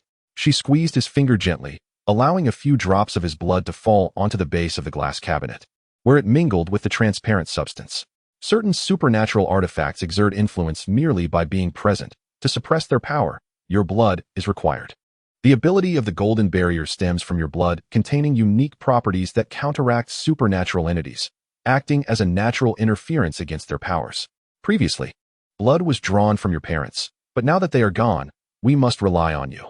Understanding dawned upon Jiang Yi as he withdrew his hand, pressing on the wound while observing Ling Yi place the floating corpse into the glass cabinet. This incident had reached a temporary conclusion. Yet, recalling the earlier perilous moments, he felt a lingering dread. He could not comprehend why his golden barrier had failed to activate at that critical moment, leaving him utterly defenseless against the supernatural entity's allure. Ling Yi, could you enlighten me as to why my golden barrier was ineffective this time? I had sensed the potential for a supernatural entity in the water, Yet for some reason, my barrier did not dispel its enchantment, leading me astray. That's entirely understandable. This entity is classified as number 236, possessing formidable mental manipulation capabilities. Compared to the man-eating house you previously encountered, its ability to deceive the mind operates on an entirely different level. Although the golden barrier is reputed to suppress all supernatural entities, I have mentioned before that it is not infallible. There are certain supernatural forces that even your abilities cannot contend with. Chapter 26. File number 236. Was this entity truly so perilous? Jiang Yi felt a sense of astonishment at Ling Yi's explanation, and then a thought struck him. Then why were you unaffected? Ling Yi raised her gaze to Jiang Yi. Can you share how you were entranced in that moment? Jiang Yi proceeded to recount his experiences. After listening, Ling Yi nodded and remarked, no wonder, this fellow's abilities seem to require him to disguise himself as someone familiar to you in order to activate. However, I do not have anyone familiar to me, thus his powers hold no relevance. You have no one familiar? How can that be? It is indeed true. Have you lost your memory? Ling Yi cast a glance at Jiang Yi, forcefully locking the safety clasp of the glass cabinet, and then turned to leave, showing no intention to elaborate. Watching her retreating figure, Jiang Yi sighed in quiet amusement, feeling that the enigma surrounding this beautiful woman only deepened. Supernatural item no. 236 supernatural item name. Floating corpse in water danger level. Class D description. Item number 236 is a male corpse approximately 1.7 meters tall, capable of moving independently in water. The surface of the corpse exhibits clear signs of drowning, with facial features entirely disfigured, rendering all organs indistinguishable except for the mouth. Although the corpse displays symptoms typically appearing after drowning, it does not actually decompose. Item number 236 possesses a potent consciousness influence ability, capable of interfering with human awareness within a 50-meter radius. Those affected will mistakenly believe they know item number 236, and, driven by the impulse to rescue him, will willingly leap into the water. At this moment, item number 236 will launch an attack on the individuals who have jumped in, dragging them under to drown, transforming them into cold corpses akin to his own. Item number 236 targets individuals with solitary personalities or those who have lost family or friends and only appears at night. When the victim is alone, it is speculated that individuals meeting these criteria are most susceptible to the illusions of item number 236. Comment. What drifts in the river will not be loved ones, but only cold corpses. Today, a comprehensive renovation of the embankment protection work is underway across the city. Under the leadership of the Municipal Police Department, relevant city authorities are conducting thorough inspections along the banks of the Shen River. It is reported that this extensive inspection activity is a response to the recent spate of suicide incidents along the Shen River, aiming to prevent similar occurrences in the future through the reinforcement and repair of embankment protection facilities.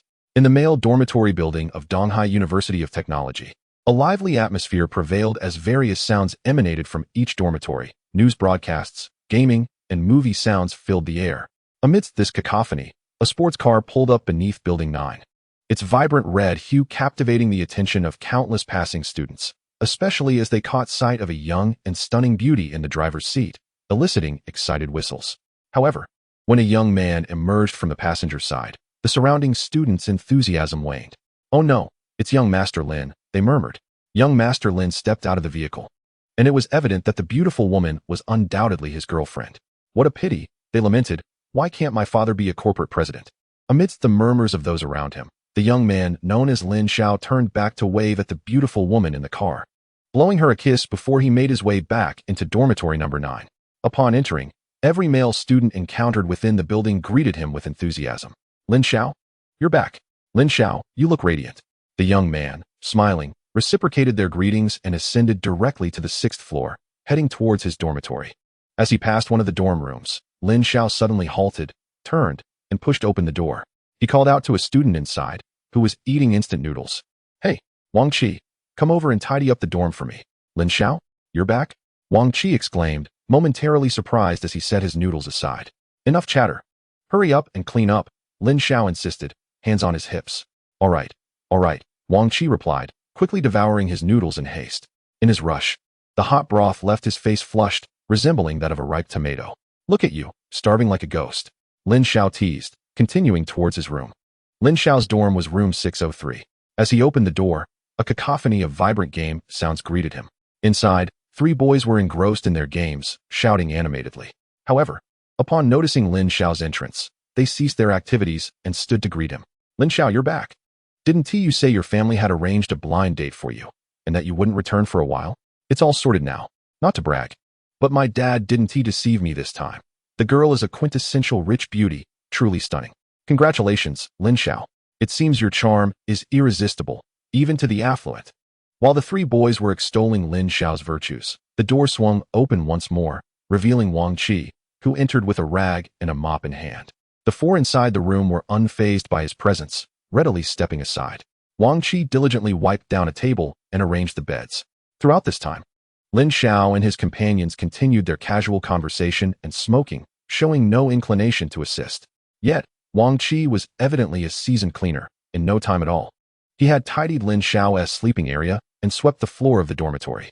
Once he set down the cleaning tools, Wang Qi, wearing a beaming smile, announced, Lin Xiao, I finished cleaning. Lin Xiao replied, nodding absent-mindedly as he engaged in lively conversation. He then casually pulled out a cigarette and tossed it to Wang Qi. Wang Qi accepted the smoke with a grin but made no move to leave. Noticing this, Lin Xiao paused his chatter and turned to him. What is the matter? You have no business here. Why haven't you left? That young Master Lin is about to graduate. Could you assist me in settling my wages from these past years?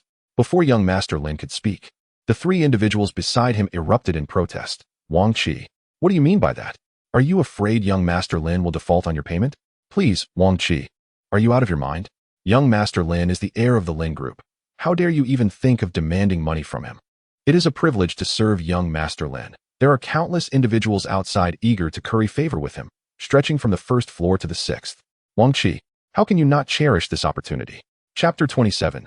The shadow on the balcony. But Wang Qi attempted to express more, yet young Master Lin finally spoke.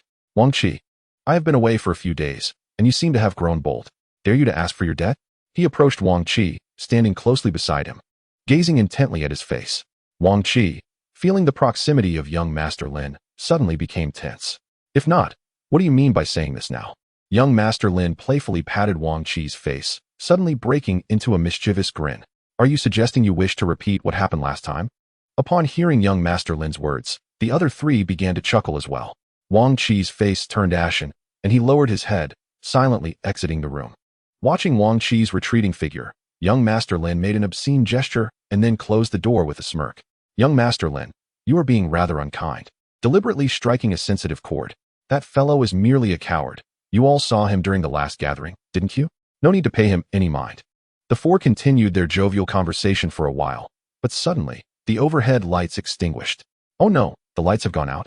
I had forgotten about that rule in the dormitory, young Master Lin remarked with a hint of nostalgia as he looked at the now dark ceiling light. You hardly ever sleep in the dormitory, so of course, you forgot, one classmate chuckled. By the way, young Master Lin, I haven't asked why you returned today. Are you planning to stop sleeping outside? Not at all. It's all because of that affluent lady.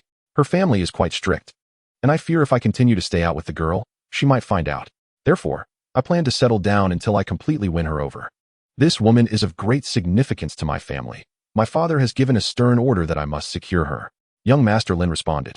The others, intrigued, inquired, oh, what is her background that even you, young Master Lin, must tread so carefully? Huh, if I told you, it would terrify you. That woman is. Just as young Master Lin was about to elaborate, a thunderous roar echoed from outside, soon followed by the sound of pouring rain. Goodness, is it raining? Young Master Lin instinctively glanced toward the balcony, yet in the next moment, an eerie silence enveloped him. A few seconds later, as if witnessing something terrifying, he suddenly screamed, A ghost! A ghost! Young Master Lin's cry startled the other three, who nearly rebuked him had it not been for his status, but they still managed to ask. Young Master Lin, what do you mean ghost? What did you just see? The balcony. I recently beheld a spectral apparition on the balcony, a disembodied head, gazing at me from beyond the window. A headless ghost? Watching you? The three individuals present found this notion rather perplexing. Yet they proceeded to open the balcony door and ventured outside to investigate. However, they soon exchanged glances, each detecting the mocking smiles upon the others' faces. Lin Xiao, in this pitch darkness, you must have misperceived something. If you don't believe it, come and see for yourself. One among them entered the room, pushing Lin Xiao out, and pointed towards the ceiling of the balcony. Look! With trepidation, Lin Xiao raised his gaze, only to discover a mop hanging above. The mop handle lay horizontally between two clothes racks, while the mop head dangled down, casting a silhouette in the darkness that bore a striking resemblance to that of a long-haired woman's head. This was likely the work of Wang Qi, who had hung it there earlier. In the absence of light, it indeed appeared somewhat human-like. Lin Xiao's lips twitched in annoyance. Thankfully, the lights were out now, or else those around him would surely have seen his face flush with embarrassment. That mischievous lad. Remind me later to teach him a lesson. He must have deliberately arranged the mop in such a manner, Lin Xiao grumbled. After this commotion, Lin Xiao lost the desire to continue conversing. Uttering that he was retiring for the night, he stripped off his clothing and climbed into bed. The others, witnessing this, merely shrugged and returned to their computers, donning their headphones, ready to engage in another round of gaming. Lying on the hard bed, perhaps due to an extended period without such a surface, Lin Xiao tossed and turned, unable to find slumber. He resorted to picking up his phone, seeking to engage in casual conversation with a woman. At that moment, his gaze inadvertently fell upon the balcony once more. A mere glance transformed Lin Xiao's expression into one of sheer horror, nearly bringing him to tears. There, on the balcony, a ghostly head hovered in the air. This time, Lin Xiao was certain it was not merely a mop head, for he could clearly discern the ghastly visage in the darkness. It was the face of a woman, long-haired and pallid. Below the neck, her form was comprised of a lengthy hemp rope. At that moment, she was fixating on him with her cold, malevolent eyes. That fierce gaze engulfed Lin Xiao in an icy dread, as if he were submerged in freezing water. He felt an overwhelming chill, and his eyes widened in terror. In the blink of an eye, Lin Xiao let out a wretched cry, and his consciousness slipped away from his body. Hey, how is your job search progressing? Any leads? Not yet. What about you? I have none either. Is it truly the case that graduation equates to unemployment? Jiang Yi stood amidst the campus of Donghai University of Industry and Commerce, listening to the anxious discussions of some senior students, feeling a wave of nostalgia. Just a short while ago, he was among those worried about entering the workforce post-graduation. He never anticipated that he would now find himself as the general manager of a company. Although this enterprise currently comprises only 2 employees, including himself, at least he no longer has to fret over survival. In addition to the business, Jiang Yi inherited a substantial sum from his parents, amounting to millions, thus elevating him to the status of a true affluent heir. During the recent incident 236, his 4-year-old phone was rendered useless after he jumped into a river. In the past, such a loss would have caused him considerable distress. However, now he merely blinked and promptly purchased himself the latest smartphone without a second thought. This transformation led Jiang Yi to unconsciously feel as though he had become quite affluent. Having not returned to school for some time, he pondered how his peers were faring. With this thought in mind, he set off towards the classroom. Today, he returned to school alone to attend what might be the final class meeting before graduation. Yesterday, Jiang Yi had received a call from the counselor, informing him that a class meeting would be held today to complete some forms crucial for each student's graduation certificate. Thus, attendance was mandatory, even for those who had already secured employment. Chapter 28. The frantic classmates. The class meeting was held in one of the classrooms within the academic building. As the time approached, Jiang Yi chose a shortcut through a small grove. This path, typically deserted, transformed into a hub of activity during the morning as students gathered for an English corner, trampling a path through the foliage. While traversing this route, Jiang Yi suddenly noticed a few security guards in the woods, busy with some task, and a peculiar odor wafted towards him from their direction. Curiosity piqued. He paused to glance over. What kind of twisted individual could do such a thing? Is it the work of some outsiders? It seems such individuals are becoming increasingly common, even among college students. This grove lacks surveillance cameras, making it an ideal locale for such acts. Unbelievable. Anyone capable of such behavior must have serious issues. Don't you think? The security guards, engrossed in their work, abruptly halted upon hearing footsteps behind them. Turning to see a student approaching, one of them waved dismissively, saying, "Move along. There's nothing to see here." "What are you all doing?" Jiang Yi inquired. "Nothing much. Someone killed a cat and discarded the body here.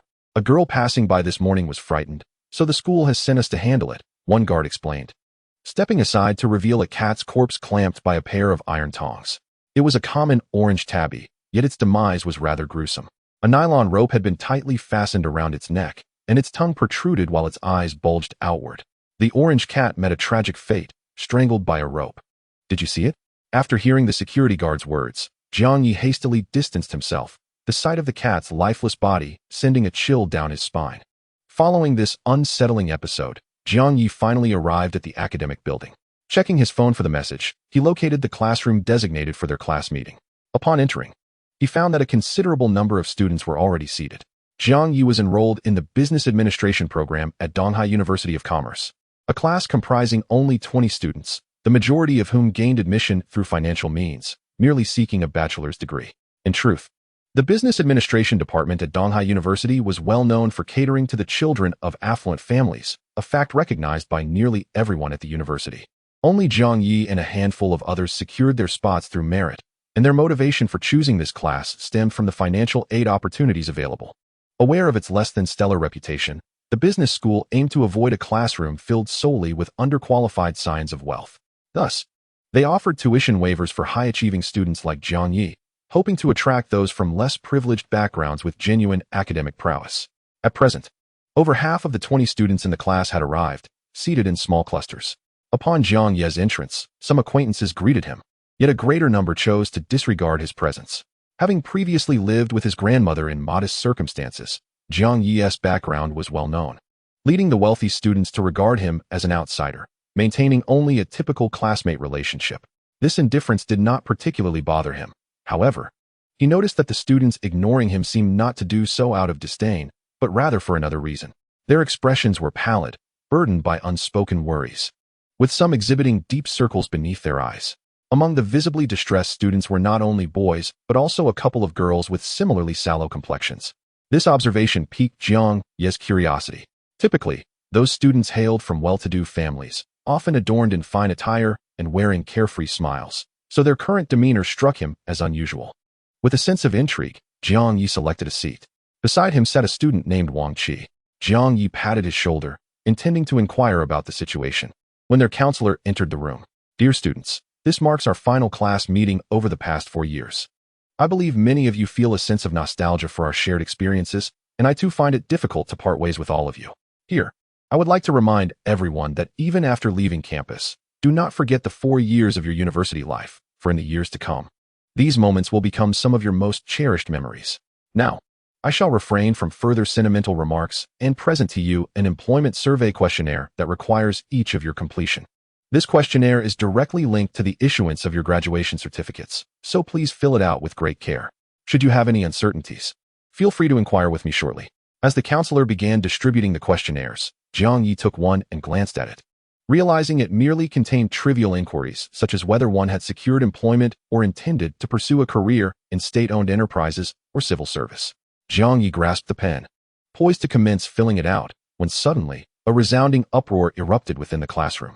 A male student seated in the front row abruptly stood up, his expression rife with excitement as he shouted, "It's here! It has come again!" Jiang Yi recognized the shouting student. He was Lin Hao, the most renowned student in the class, being the son of the CEO of the Lin Group, one of the largest real estate companies in Donghai City.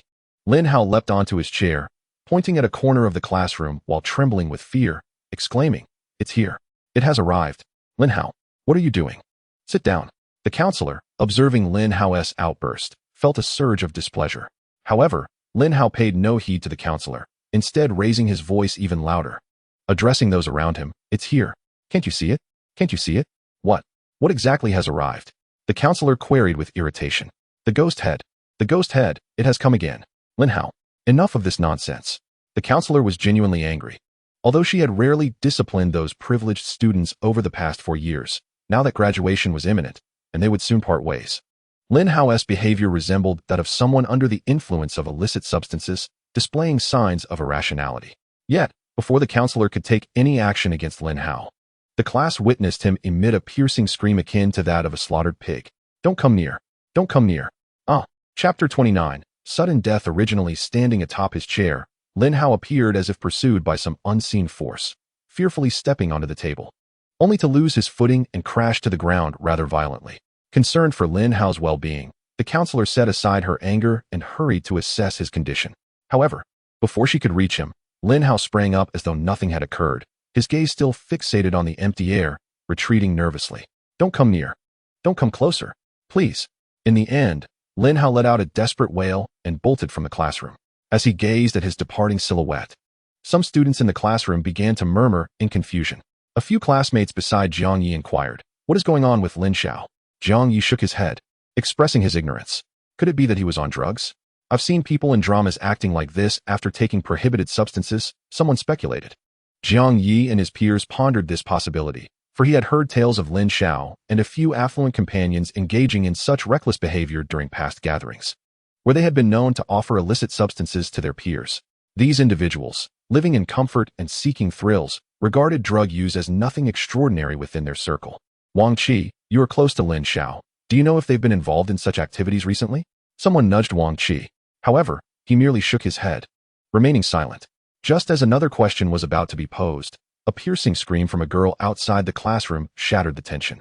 The three students residing with Lin Hao seemed to realize something, their faces turning pale as they rushed out, heedless of the counselor's frantic calls.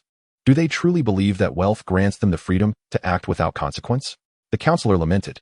Suddenly, one of the students who had dashed out returned, his face ashen, and shouted, "He's dead!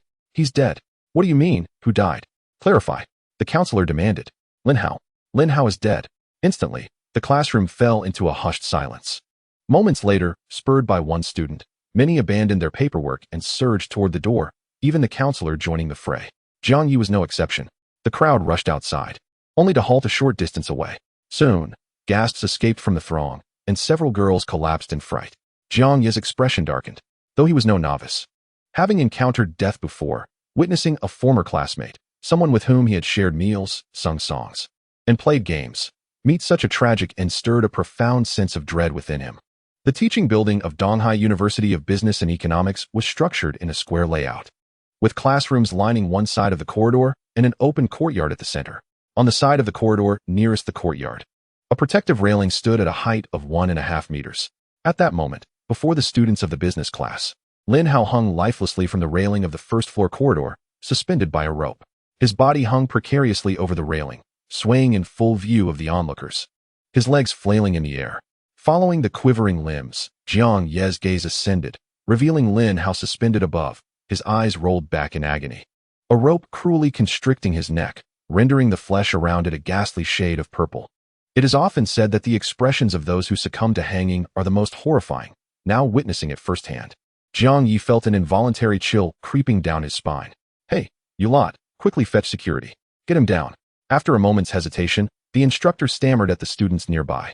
Yet, at that very moment, several individuals from the business class appeared to have succumbed to sheer panic, screaming frantically, "It's over, we're going to die? No, I don't want to die. Mommy, Mommy, please don't kill me, I'm still young. I don't want to die."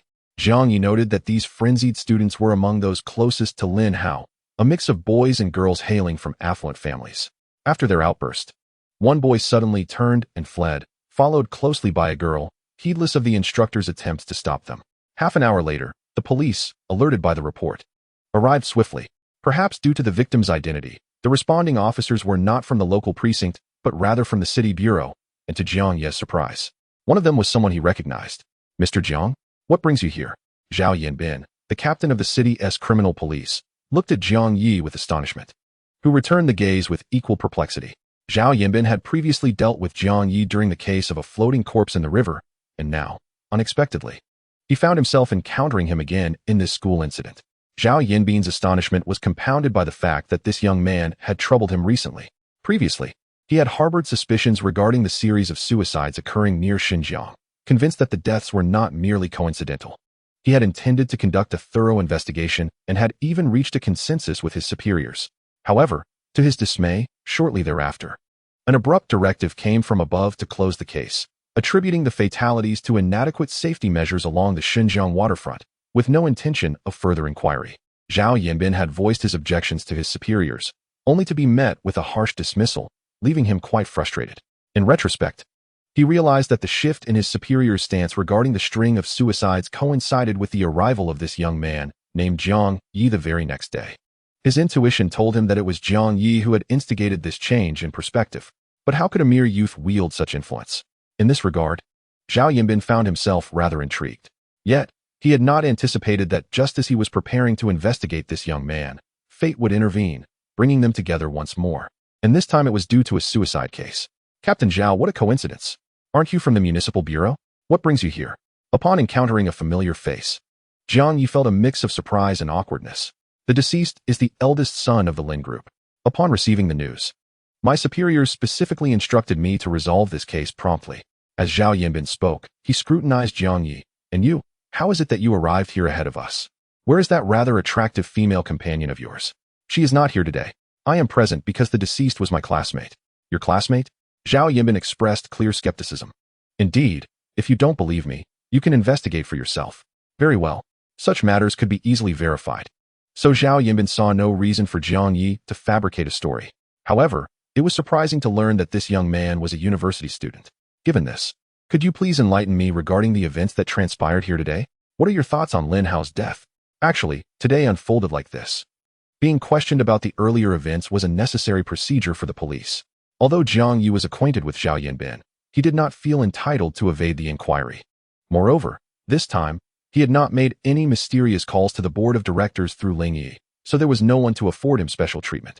Thus, Jiang Yi naturally recounted everything he knew, candidly, and without concealment. However, once he finished, Zhao Yanbin did not permit him to leave. Instead, he instructed him to return to the classroom where the class meeting was held. The police need to continue their investigation, and there may be further questions. Until the inquiry is concluded, everyone in the class must remain in the classroom. Jiang Yi was not taken aback by this and obediently made his way back. Subsequently, besides him, his classmates were also called one by the police for questioning. After each interrogation, they returned to the classroom. However, each individual appeared quite subdued after conversing with the officers. Upon returning, no one engaged in conversation with one another. Each sat silently in their chairs, lost in thought. The events of the day had been profoundly shocking, and most were still grappling with the reality of it. Regarding Lin Hao's cause of death, Jiang Yi harbored some doubts. Although superficially it appeared that Lin Hao had hanged himself, the circumstances surrounding his demise were somewhat peculiar. They were situated on the 3rd floor of the teaching building, while Lin Hao had allegedly jumped from the 4th floor to hang himself. If he had run from the 3rd to the 4th floor, it would have taken at least half a minute, during which time he would also have needed to secure the rope for hanging and then leap from the corridor on the 4th floor. The entire process would likely require around 5 minutes. However, in reality, from the moment Lin Hao exited the classroom until the outside cries of alarm were heard, only about 3 minutes had elapsed. In such a brief span of time, how could Lin Hao have accomplished what typically requires 5 minutes? Moreover, when Lin Hao departed, he was clearly empty-handed. Whence then did the rope for his suicide originate? Could it be that he was the victim of foul play? With the scant clues at hand, Jiang Yi pondered for an extended period but could not derive any conclusions. At that moment, Zhao Yanbin arrived, accompanied by several officers. Addressing the assembly, he announced, "Dear students, the investigation for today has concluded. You are free to leave. However, for the convenience of our ongoing inquiries, we kindly request that you register your contact information before departing. Should the police require your assistance in the future, we hope you will cooperate." Upon hearing this, the students in the classroom promptly stood, each providing their contact details before hastily exiting. Intent on asking a few questions, Jiang Yi deliberately lingered until the others had vacated before approaching Zhao Yanbin to inquire.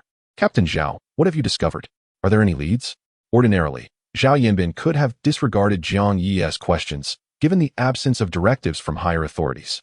Yet, his intuition urged him to share what he knew with this young man. Trusting his instincts implicitly, he did not hesitate to respond. "This case seems rather peculiar. It does not resemble a mere suicide. It appears that, prior to the incident today, Lin Hao had exhibited abnormal behavior, appearing rather agitated, and had claimed on multiple occasions, in front of those around him, to have seen a ghost." A ghost? Jiang Yi's heart raced at this revelation, prompting him to ask, "Captain Zhao, what kind of ghost did he mention?" "A ghostly head. Someone from your class informed me that one night a week ago," Lin Hao suddenly screamed, asserting that he had seen a woman's head floating in the air within his dormitory.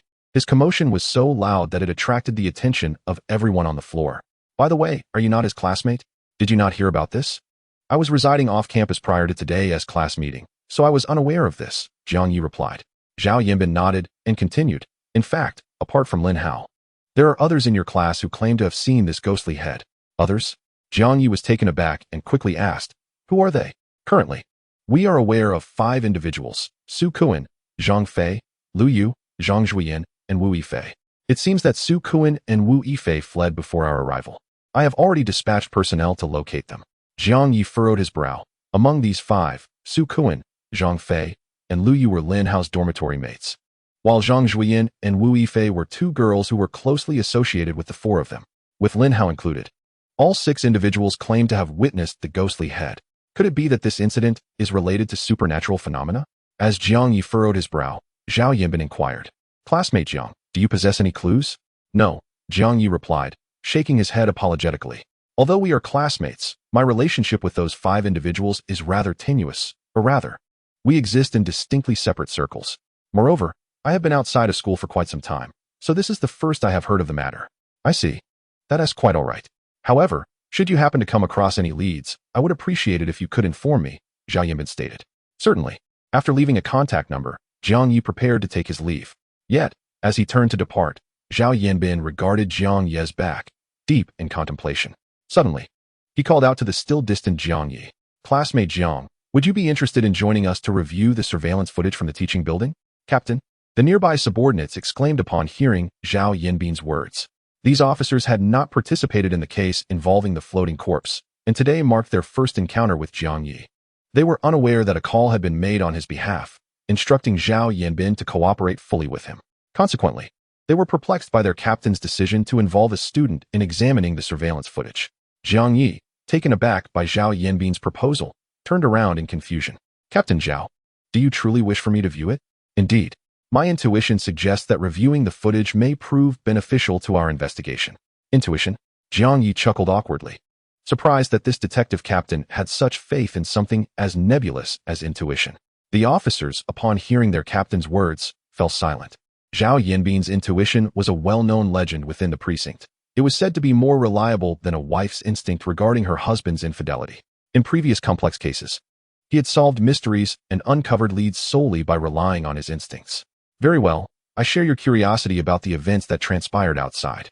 I appreciate your assistance," Jiang Yi responded, unaware of Zhao Yanbin's reputation. He assumed that the prior call from Ling Yi had influenced Zhao Yanbin, and his own curiosity compelled him to join. Thus, Zhao Yanbin led Jiang Yi and the others to the security office for the surveillance footage. Several officers were already waiting there, and upon seeing Jiang Yi behind Zhao Yanbin, they were momentarily taken aback. "Please retrieve the relevant footage," Zhao Yanbin instructed without further elaboration. The officers complied without question, directing a school security guard seated before the monitor to begin playing the surveillance from the time of the incident. In today's society, surveillance cameras are ubiquitous, even within educational institutions. As one of the school's most critical locations, the teaching building was equipped with more than 2 cameras on each floor's corridor. Beneath the watchful gaze of the surveillance devices, the entire educational building, with the sole exception of the restrooms, was devoid of any blind spots. However, it was precisely this lack of concealment that left those who subsequently viewed the footage in a state of disbelief. Following Zhao Yanbin's instructions, the security personnel promptly rewound the video to 2 minutes prior to the incident. On the large screen in the monitoring room, a segment of footage began to play. At the time of the event, since it was not during regular class hours, Jiang Yi and his companions observed sporadic clusters of students meandering through the corridor beneath the surveillance cameras. Apart from this, nothing appeared amiss on the screen. Before long, the footage reached the moment of the incident. Suddenly, the door to a classroom on the 3rd floor swung open, and Lin Hao emerged, his face etched with terror as he fled, glancing anxiously over his shoulder. What was he looking at? Zhao Yanbin inquired. Jiang Yi, aware that the question was directed at him, responded, "I cannot say." At that moment, apart from our counselor, there was no one pursuing him. Even the counselor only followed him to the doorway before halting. As Jiang Ye's words faded, the group indeed witnessed their class counselor pursuing Lin Hao to the entrance. Yet he did not follow him outside. Instead, he shouted a few commands before storming back in anger. At that point, the footage shifted to follow Lin Hao, transitioning to another camera's view. In this new segment, Lin Hao, still filled with dread, sprinted towards the staircase, frequently glancing back, the look of panic on his face intensifying with each hurried step. Yet, on the surveillance, Jiang Yi and the others could discern nothing further. In the corridor, 2 female classmates happened to pass by, and upon witnessing Lin Hao's state, they instinctively moved aside in fear, whispering and gesturing as though debating his sanity. Lin Hao raced to the staircase at the end of the corridor, seemingly on the verge of vanishing from the camera's view when the security officer switched the feed once more. The new footage was captured from the staircase camera. As the scene adjusted, Lin Hao rushed into view from the edge of the frame, appearing to head for the stairs. However, what left the onlookers in stunned silence was that as Lin Hao reached the edge of the staircase, his entire figure abruptly vanished from the screen. What happened? Where did he go? Zhao Yanbin exclaimed, slapping the security officer on the shoulder. What did you just do? Sir, I did nothing at all. The officer replied, his expression one of innocence. How could he just disappear? Did the footage skip a frame? No. The officer shook his head vigorously, like a rattle. Everything is functioning normally. The recording progress is intact. Captain Zhao, he continued, let us rewind the footage to the fourth floor corridor to 5 seconds before Lin Hao's disappearance. At that moment, Jiang Yi remarked from the side. Upon hearing this, Zhao Yanbin immediately had a thought, patting the security guard on the shoulder and saying, did you hear that? Act quickly. Understood. The security guard hastily operated the control panel, swiftly shifting the footage to the corridor on the fourth floor. Precisely 5 seconds before Lin Hao vanished from the stairwell on the third floor. In the 5 seconds prior to Lin Hao's disappearance, everything appeared normal in the corridor on the fourth floor, devoid of even a single student. For seconds before his disappearance, there were no changes. 3 seconds before, the screen suddenly displayed a flicker reminiscent of signal interference. 2 seconds before, the interference vanished, and the image returned to normal. 1 second prior, a somewhat blurred shadow unexpectedly materialized above the railing in the corridor on the fourth floor. At first glance, this shadow bore a resemblance to the shape of a human head. However, before anyone could discern it clearly, the time jumped to the second of Lin Hao's disappearance.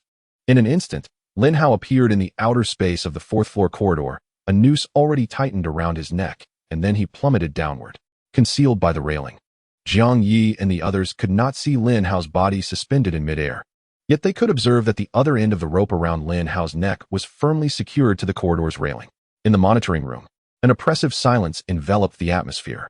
Each individual who witnessed this sequence of events widened their eyes and gaped in astonishment. No one could comprehend what had transpired in the footage. Why did Lin Hao suddenly materialize from the stairwell on the third floor to the corridor on the fourth? Moreover, what was that indistinct shadow resembling a human head just before Lin Hao's appearance? Chapter 32. More deaths to come. Hey, what on earth are you doing? Why are you tampering with the recording? After a brief silence, a subordinate of Zhao Yanbin suddenly rushed forward, forcefully restraining the security guard's hands behind his back. It seemed he suspected the guard of manipulating the footage. However, Jiang Yi was well aware that the situation could not possibly be as such. How could a mere school security guard possess the knowledge of video editing?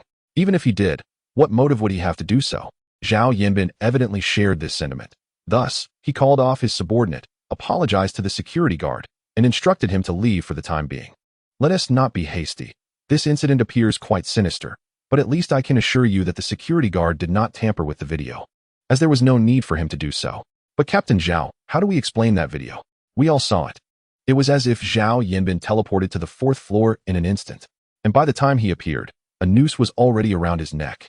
Did you all notice that shadow on the fourth floor? I can't shake the feeling that it resembled a human head. Do not speak. I share your sentiment. And it seems to be a woman's intuition, several officers chimed in. Silence. Zhao Yanbin interjected, turning to Jiang Yi. Do you have any thoughts on this matter? Me? If I were to suggest that Lin Hao was perhaps slain by a supernatural entity, would you believe me? Jiang Yi mused inwardly, shaking his head and saying, I'm afraid I cannot comprehend it at the moment. Is that so? Zhao Yanbin's penetrating gaze unsettled Jiang Yi, as if his innermost thoughts had been laid bare. Just then, a knock at the door alleviated Jiang Yi's discomfort. Captain Zhao? After 3 firm knocks, a police officer confidently opened the door. His expression tinged with urgency as he rushed in. What is the matter? Zhao Yanbin inquired, furrowing his brow. Captain Zhao, a student from the commerce class, approached us, requesting our protection. Protection? Whom do you need protection from? Zhao Yanbin replied, momentarily taken aback. The student is named Zhang Fei. He informed us that after Lin Hao's demise, he is the next in line to perish. What? Everyone gasped in astonishment. Shortly thereafter, Zhang Fei was brought in. During the police's earlier inquiries, he was one of the 5, aside from Lin Hao, who claimed to have seen the ghostly figure. Initially dismissed as nonsensical, the officer's skepticism had waned upon viewing the surveillance footage. When Zhang Fei was escorted to the monitoring room, Jiang Yi chose to remain. Initially intending to leave, but was compelled to stay upon hearing about Zhang Fei. Lin Hao was deceased, and what he had encountered remained a mystery. However, as Lin Hao's roommate, Zhang Fei, who also claimed to have seen the ghostly figure, might possess crucial information. Zhang Fei, like Lin Hao, hailed from a well-off family. Though he lacked the youthful charm that Lin Hao possessed, his face bore the scars of adolescent acne, earning him the nickname Octopus among classmates. Upon seeing the police, Zhang Fei's gaze first landed on Jiang Yi, momentarily startled, likely not expecting to find a classmate amidst the officers. However, this surprise was swiftly replaced by a sense of urgency. "Officer, I beg you, save me. Lin Hao is dead. I am next. Please, remain calm. Your panic hampers our ability to assist you," Zhao Yanbin reassured him. "You require protection, and that is not an issue, but first, you must tell me what you know about Lin Hao's death." "I know nothing. I am entirely in the dark. All I am aware of is that I have been targeted. Targeted? That fiend has already killed Lin Hao, and now it is my turn. Please, you must protect me. I am still young. I do not wish to die," Zhang Fei cried out, grasping Zhao Yanbin's arms in desperation. However, the most crucial information remained undisclosed. At that moment, witnessing Zhang Fei gripping Zhao Yanbin, the others rushed forward, fearing for Zhao's safety. Yet, it was unclear whether Zhang Fei was overwhelmed by panic or excessive agitation. He stubbornly clung on, shouting incessantly. After a considerable commotion, 3 officers finally managed to separate him. "Captain, it seems this fellow is on the verge of a breakdown. What do you suggest we do?" One officer assessed Zhang Fei's state. Zhao Yanbin shrugged and waved his hand dismissively. "Let us take him back to the station for now. Additionally, contact his family. Once he calms down, we can see if he reveals anything." After Zhang Fei was taken away, Zhao Yanbin turned to Jiang Yi, who stood nearby. "I apologize, Jiang. We shall conclude our discussion here for today. Please reflect further, and if you uncover any leads or insights, feel free to reach out. My phone is operational 24 hours a day." With a nod, Jiang Yi bid farewell to Zhao Yanbin. Upon exiting the academic building, he opted not to return to the company, but headed straight to his dormitory. Although he had gleaned considerable information from Zhao Yanbin, the more he learned, the more questions he harbored regarding Lin Hao's demise. With the hour still early, he decided to seek out his classmates to gather more insights. Arriving at the familiar dormitory building after a long absence, Jiang Yi was the first to knock on Lin Hao's door. Following the events of the day, Lin Hao's 3 roommates were in disarray. Zhang Fei was with the police, while Su Kuan and a girl named Wu Yifei had fled immediately after Lin Hao's death. Presently, only a male student named Lu Yu remained in the dormitory.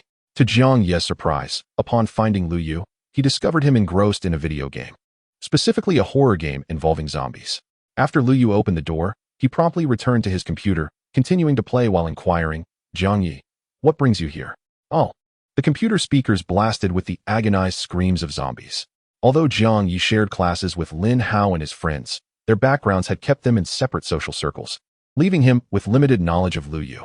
It was his first realization of Lu Yu's remarkable resilience, despite the tragedy of a classmate's death. He seemed wholly absorbed in his game. "Lu Yu, I wish to inquire about the ghost head. Lin Hao mentioned it before his death. Do you have any idea what it is?" "I spoke with Zhang Fei. He claimed to have seen the ghost head as well. Can you elucidate what this entity is?" Chapter 33. Clues within the dormitory. "I'm sorry, but I don't know," Lu Yu replied without turning his head. "Lu Yu, Lin Hao is dead, and Zhang Fei's condition is quite alarming. The police stated that he may be experiencing a breakdown. Su Kuan has now gone missing again. If you know anything, please inform me." "What difference would it make if I told you?" "Jiang Yi, who do you think you are? A policeman? I still want to play games, so please do not disturb me." This time, Lu Yu finally exhibited a stronger reaction. He stood up while speaking and physically pushed Jiang Yi out of the dormitory, effectively issuing an expulsion order. Observing this, Jiang Yi reluctantly abandoned his plan to seek a breakthrough here. After leaving Lin Hao's dormitory, Jiang Yi proceeded to visit several other boys' rooms. However, they too were as perplexed about the ghost leader incident as the others. Unable to glean any useful information, Jiang Yi prepared to depart. Just as he was exiting the last dormitory, he spotted a boy carrying a stack of cardboard entering the room. This boy had not been present when Jiang Yi came to inquire earlier, so upon seeing him return, Jiang Yi halted his departure, intending to ask him a few questions. Compared to the others, this boy seemed more likely to possess some knowledge. His name was Wang Qi, hailing from a rural background, with circumstances even less favorable than Jiang Yi's. Although he did not belong to Lin Hao's social circle, Wang Qi had been closely associated with them since his freshman year, cleaning for Lin Hao and completing assignments. Jiang Yi understood that Wang Qi did this merely to earn a bit of pocket money. "Wang Qi," Jiang Yi called out to him. Before he could speak further, Wang Qi interjected, "Are you asking me for money? Can you give me a few more days? Rest assured, I will repay you before graduation." During his sophomore year, Wang Qi had lost his wallet and consequently his entire month's living expenses. Jiang Yi, feeling pity for him, had lent him some money, which Wang Qi had yet to return, and Jiang Yi had never pressed him for it. However, with graduation approaching, Jiang Yi's finances were tighter, and he had recently reminded Wang Qi about the debt. Yet, Times had changed. Jiang Yi had inherited some money from his parents. So he no longer felt the need to chase after debts. Money is no longer a concern for me. I have found a job and am not in a hurry to collect. We can settle this when you are more financially stable, he replied. Thank you. Wang Qi sighed in relief, clearly grateful. After discussing the repayment matter, Jiang Yi once again posed a question he had asked numerous times before. By the way, Wang Qi, I actually came to inquire about Lin Hao and the others. Before the incident, Lin Hao mentioned the ghost leader. Since you are close to them, I wonder if you have ever heard them discuss it? Initially relieved that Jiang Yi was not pursuing him for the debt, Wang Qi's expression shifted dramatically upon hearing Jiang Yi's inquiry. Don't ask me. I am not their shadow. I don't know everything. Whatever happened to them, they had it coming. Having said that, Wang Qi unexpectedly shoved Jiang Yi aside, tossed the cardboard in his hand under the bed, and climbed onto the bed, drawing the mosquito net to conceal himself beneath the covers. It was Jiang Yi's first encounter with Wang Qi's foul temper, leaving him bewildered as he glanced at the others in the room. One classmate gestured for silence, then draped an arm around his shoulder, quietly leading him out. Once the door was closed and they reached the corridor, Jiang Yi whispered, "What has gotten into him? Did something happen between Wang Qi and Lin Hao while I was away?" The classmate gave a wry smile and replied softly, "Indeed, during your absence from school, Wang Qi was severely bullied by Lin Hao and the others." "What happened? Did they bully him again?" Jiang Yi furrowed his brow. In truth, Wang Qi had always been regarded with disdain by Lin Hao and his group, enduring various humiliations and beatings. Some classmates from less affluent backgrounds had even stood up for Wang Qi in the past. However, at that time, Wang Qi had aligned himself with Lin Hao, claiming he was indifferent to their actions, which ultimately deterred others from assisting him. Reflecting on Wang Qi's previously ingratiating smile, Jiang Yi found it difficult to fathom what could have caused such a significant outburst of resentment from him. During the few days you were absent, Lin Hao and his friends organized a party to celebrate their impending graduation. Since it was a last-minute decision, only those present at school were invited. I attended as well. We went directly to Lin Hao's villa, where we partied from afternoon until night, enjoying a barbecue. After dinner, we played for a while longer. But as the villa was quite far from school and many had commitments the next day, they left early. Ultimately, only Lin Hao and his group, along with Wang Qi, remained. Later, I heard that Lin Hao and his friends had indulged in excessive drinking that night and did something quite outrageous to Wang Qi. Outrageous? What did they do? Jiang Yi inquired. I'm not entirely sure. We only learned about it when Lin Hao was boasting. No one knows the full details. And Wang Qi refuses to tell us. Upon hearing this, Jiang Yi sensed that there might be underlying clues worth investigating. What could they be? He pondered deeply but could not arrive at any conclusions. He thanked his classmate and, after the latter returned to the dormitory, took out his phone to call Ling Yi. Once the call connected, Jiang Yi promptly relayed the situation on his end to Ling Yi, then asked, "Do you think what is happening here could be the result of supernatural objects?" "It's possible," she responded. To suddenly relocate a fleeing person and then strangle them instantly does indeed resemble the abilities of supernatural items. Exactly, I feel the same way. I just wonder what this supernatural object might be. Before Jiang Yi could finish his words, a sudden scream pierced the air. "Oh!" Lu Yu dashed out from the dormitory of Lin Hao, and upon spotting Jiang Yi on the phone in the corridor, he hastily took refuge behind him. "Save me! Quickly! Save me! That creature is here. Isn't it still early evening? Why is it appearing now?" Chapter 34. The second victim. What on earth is happening? Lu Yu, calm down and explain. Jiang Yi felt a sharp pain as Lu Yu clutched his back. He reluctantly shook off Lu Yu's grip while casting a puzzled glance towards Lu Yu's dormitory, yet saw nothing following him. What is going on? At that moment, several residents from nearby dormitories, attracted by the commotion, emerged with expressions of confusion and curiosity. Jiang Yi had hoped that the presence of more people would help Lu Yu regain his composure, but instead, their arrival only intensified Lu Yu's terror. "Help me! Help me! Can't you see? That ghostly thing has come out. It emerged from my dorm. What on earth?" The onlookers, including Jiang Yi, directed their gaze towards Lu Yu's dormitory but saw nothing amiss. As Jiang Yi turned back to urge Lu Yu to clarify, he was startled to see Lu Yu scream and dash down the stairs. This familiar scene tightened Jiang Yi's chest with anxiety, fearing that Lu Yu might meet the same fate as Lin Hao and be suddenly hanged. He hurriedly followed Lu Yu, the two racing outside the dormitory building.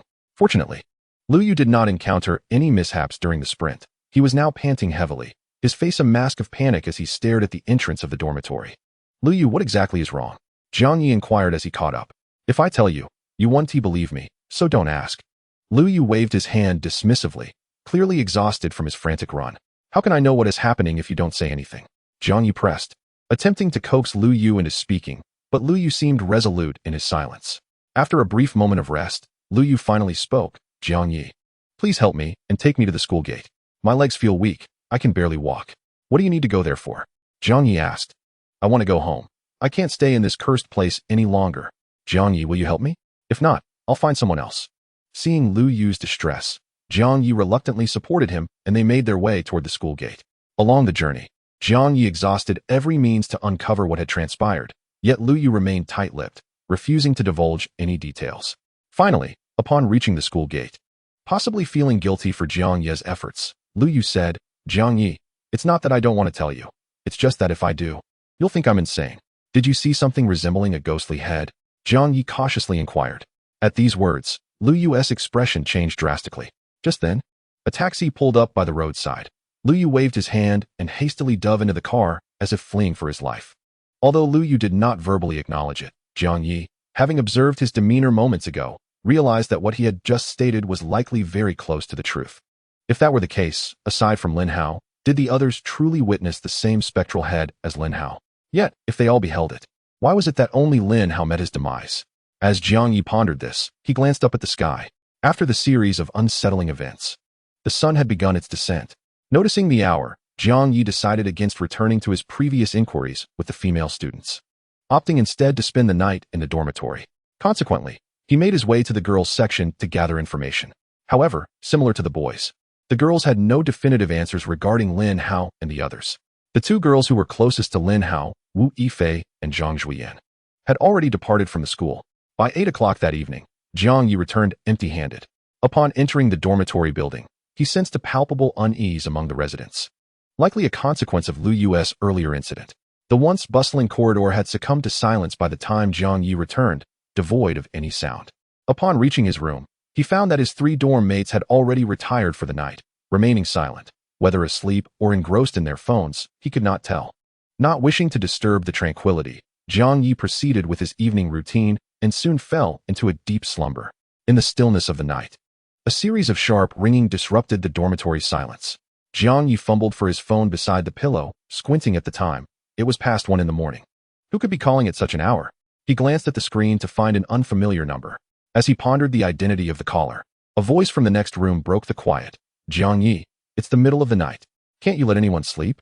My apologies. I'll step outside to take this call, Zhang Yi replied, hastily climbing out of bed and making his way to the corridor before pressing the answer button. Just as he was about to inquire who was on the other end, the caller interrupted. Zhang Yi? This is Zhao Yanbin. Captain Zhao. Zhang Yi felt a jolt of surprise. The voice continued. Zhang Yi, something has happened. Zhang Fei is dead. He was found in our police station. Dead. A chill ran down Zhang Yi's spine, and what had initially felt like a hazy state of mind abruptly cleared. Shortly thereafter, at the entrance of the city police station, Zhang Yi stepped out of the car to find Zhao Yanbin waiting outside. Zhao, I apologize for summoning you at such a late hour, Zhao Yanbin said, shaking his hand. No, it's no trouble at all. I'm merely curious as to why you called for me. I am just a student after all. No, you are not an ordinary student. Zhao Yanbin replied with a smile. Your keen observational skills lead me to believe that your presence will undoubtedly assist us. Zhao Yanbin spoke in veiled terms, and Zhang Yi understood the implications, yet chose to feign ignorance. The two did not proceed directly to view Zhang Fei's corpse, despite Zhao Yanbin's assertion that it currently resided in the forensic evaluation room of the police station. Captain Zhao, where shall we go now? To the surveillance room. I wish for you to examine the footage from the time of the incident and offer us your insights. Surveillance? Was Zhang Fei's death captured on camera? It turned out that after seeking police protection, Zhang Fei had been taken directly to the municipal police headquarters. Initially, the station had contacted Zhang Fei's family, urging them to come and take him home. However, upon their arrival, they discovered that Zhang Fei adamantly refused to leave, insisting he must remain there. His reasoning, as he put it, was that the police station was imbued with strong yang energy, deterring any malevolent spirits from entering. To those around him, this sounded like the ramblings of a madman. Yet, Zhang Fei's mother, overly indulgent of her son, could not bring herself to oppose his wishes. Consequently, they ended up imploring the police station to temporarily accommodate him. Zhang Fei's parents were well-known entrepreneurs in the city, and after much pleading, the station's leadership reluctantly agreed to allow Zhang Fei to stay for one night. However, as it was a police station and not a hotel. There were no proper sleeping quarters available. Ultimately, they arranged for him to spend the night in a detention room, granting him a separate cell that was unoccupied by other inmates. Though the conditions were harsh, Zhang Fei was quite content and settled in for the night, unaware that this slumber would be his last. The detention room was equipped with surveillance cameras intended to prevent unforeseen incidents. And it was this very camera that captured the events surrounding Zhang Fei's demise with clarity. Chapter 35. The death video compared to the surveillance room at Donghai University of Technology. The equipment at the police station was far more advanced, yielding a significantly higher video resolution. As the footage commenced, Jiang Yi clearly observed Zhang Fei on screen, even noting the look of panic etched across his face. The timestamp in the upper right corner indicated it was 12:05 a.m. In the video, Zhang Fei was seen clutching a stack of blankets, curled up on the iron bed of the detention room, his back pressed against the corner, trembling uncontrollably. It was evident that he was in a dire state. Even within the confines of the police station, his fear remains palpable. He appears to have no inclination towards sleep, Jiang Yi remarked as he watched the video. Indeed, he has maintained that position since his parents departed. Additionally, have you noticed something? Zhao Yanbin inquired, somewhat cryptically. However, Jiang Yi had already grasped his implication and pointed to Zhang Fei on the screen, stating, I have noticed that Zhang Fei's gaze is continuously scanning the periphery of the detention room, or more precisely, he seems to be searching for something high above. What do you think he is searching for? Jiang Yi remained silent for a moment, his expression grave as he inquired, could it be the ghost leader? The reason Zhang Fei had sought refuge in the police station was that he claimed to be targeted by this very figure. If that were indeed the case, then what he was anxiously scanning for must surely be the ghost leader he had mentioned. You are correct, Zhao Yanbin concurred. But he quickly gestured for Jiang Yi to be quiet and pay attention, indicating that they were about to witness the moment Zhang Fei encountered his misfortune.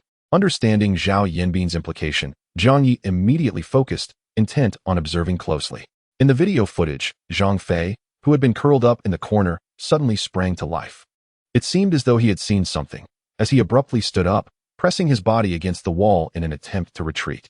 However, the cold surface of the wall thwarted his escape, leaving Zhang Fei to cling tightly to it, his eyes wide with terror as he began to scream. The video lacked sound, so Jiang Yi was unaware of Zhang Fei's words. Yet, Zhao Yanbin, beside him, understood. He was calling for help. Officers on duty outside later reported that they indeed heard Zhang Fei's cries for assistance at that time. Jiang Yi nodded in acknowledgement, continuing to focus on the screen. Despite Zhang Fei's terrified countenance in the footage, it was peculiar that they could not discern anything else in the detention room apart from him. The camera, positioned in the corner of the ceiling, captured the entirety of the room with no blind spots. Therefore, if something were truly amiss, it should not have escaped their notice. However, despite their scrutiny, Jiang Yi and his colleagues were unable to identify any entity that could have instilled such fear in Zhang Fei. As time elapsed, Zhang Fei's expression grew increasingly horrified, his eyes wide and his lips trembling in fear. Suddenly, the video flickered, and snowflake-like white dots appeared on the screen. Shortly thereafter, Zhang Fei vanished from his position. In the next instant, he reappeared, but now he was suspended in midair, his neck ensnared by a rope that extended to the ceiling. Its attachment point unclear. Zhang Fei struggled in the air for a brief moment before he succumbed. The entire ordeal, from Zhang Fei's initial cries for help to his tragic hanging, transpired in less than 20 seconds. As his body fell still, two officers rushed in, flinging open the door in a panic. Upon seeing Zhang Fei hanging in the room, they froze momentarily before frantically attempting to lower him from the rope. Yet, at that precise moment, the video concluded. By the time our team arrived, it was too late. Zhang Fei's heart had already ceased to beat. Although medical personnel arrived promptly, there was nothing they could do, save for pronouncing the time of death. The one who turned off the video was Zhao Yanbin. He lifted his head and turned to Jiang Yi, saying, "Classmate Jiang, this is the situation. After watching this video, what are your thoughts?" Jiang Yi pondered, resting his chin on his hand. "Captain Zhao, may I first confirm where exactly Zhang Fei was hanging?" Although he had never entered a detention room, Jiang Yi could surmise that to ensure the safety of the detainees, the police must have anticipated the possibility of suicide by hanging. Therefore, theoretically, there should not be any space in the detention room that would allow for such an act. Yet, Zhang Fei still managed to hang himself. Where then? Was the rope around his neck suspended? It seems I did not misidentify you. I did not expect you to discern the crucial point so swiftly. Zhao Yanbin nodded appreciatively. Zhang Fei's suicide is replete with peculiarities. The first oddity lies in the manner of his hanging. You could not see the scene in the surveillance footage. In reality, The rope around Zhang Fei's neck was lodged in the wall. The wall? Jiang Yi furrowed his brow. Yes, the rope seemed to be fused with the wall. One end of the rope was completely embedded in the ceiling of the detention room, making it impossible for our personnel to extract it. In the end, we had no choice but to cut the rope to bring Zhang Fei down. Moreover, the origins of the rope used to hang Zhang Fei are also highly suspicious. Before he entered the detention room, we inspected his personal belongings, and there was no rope among them. The room has been regularly cleaned, confirming the absence of any such item. Yet this rope appeared there. That is indeed strange. Jiang Yi inquired further, have you conducted an analysis of this rope? We have investigated. This rope is nothing more than an ordinary hemp rope, with a very simple manufacturing process. There are countless manufacturers available in the market, so it is impossible to trace its origins based solely on this rope, Zhao Yanbin replied. He then sighed and added, however, compared to the circumstances surrounding Zhang Fei's death, the issue of the rope pales in significance. What troubles us most is how Zhang Fei actually died. Like Lin Hao, he also inexplicably vanished before his death, only to reappear hanging from the rope. This aspect remains utterly perplexing to us.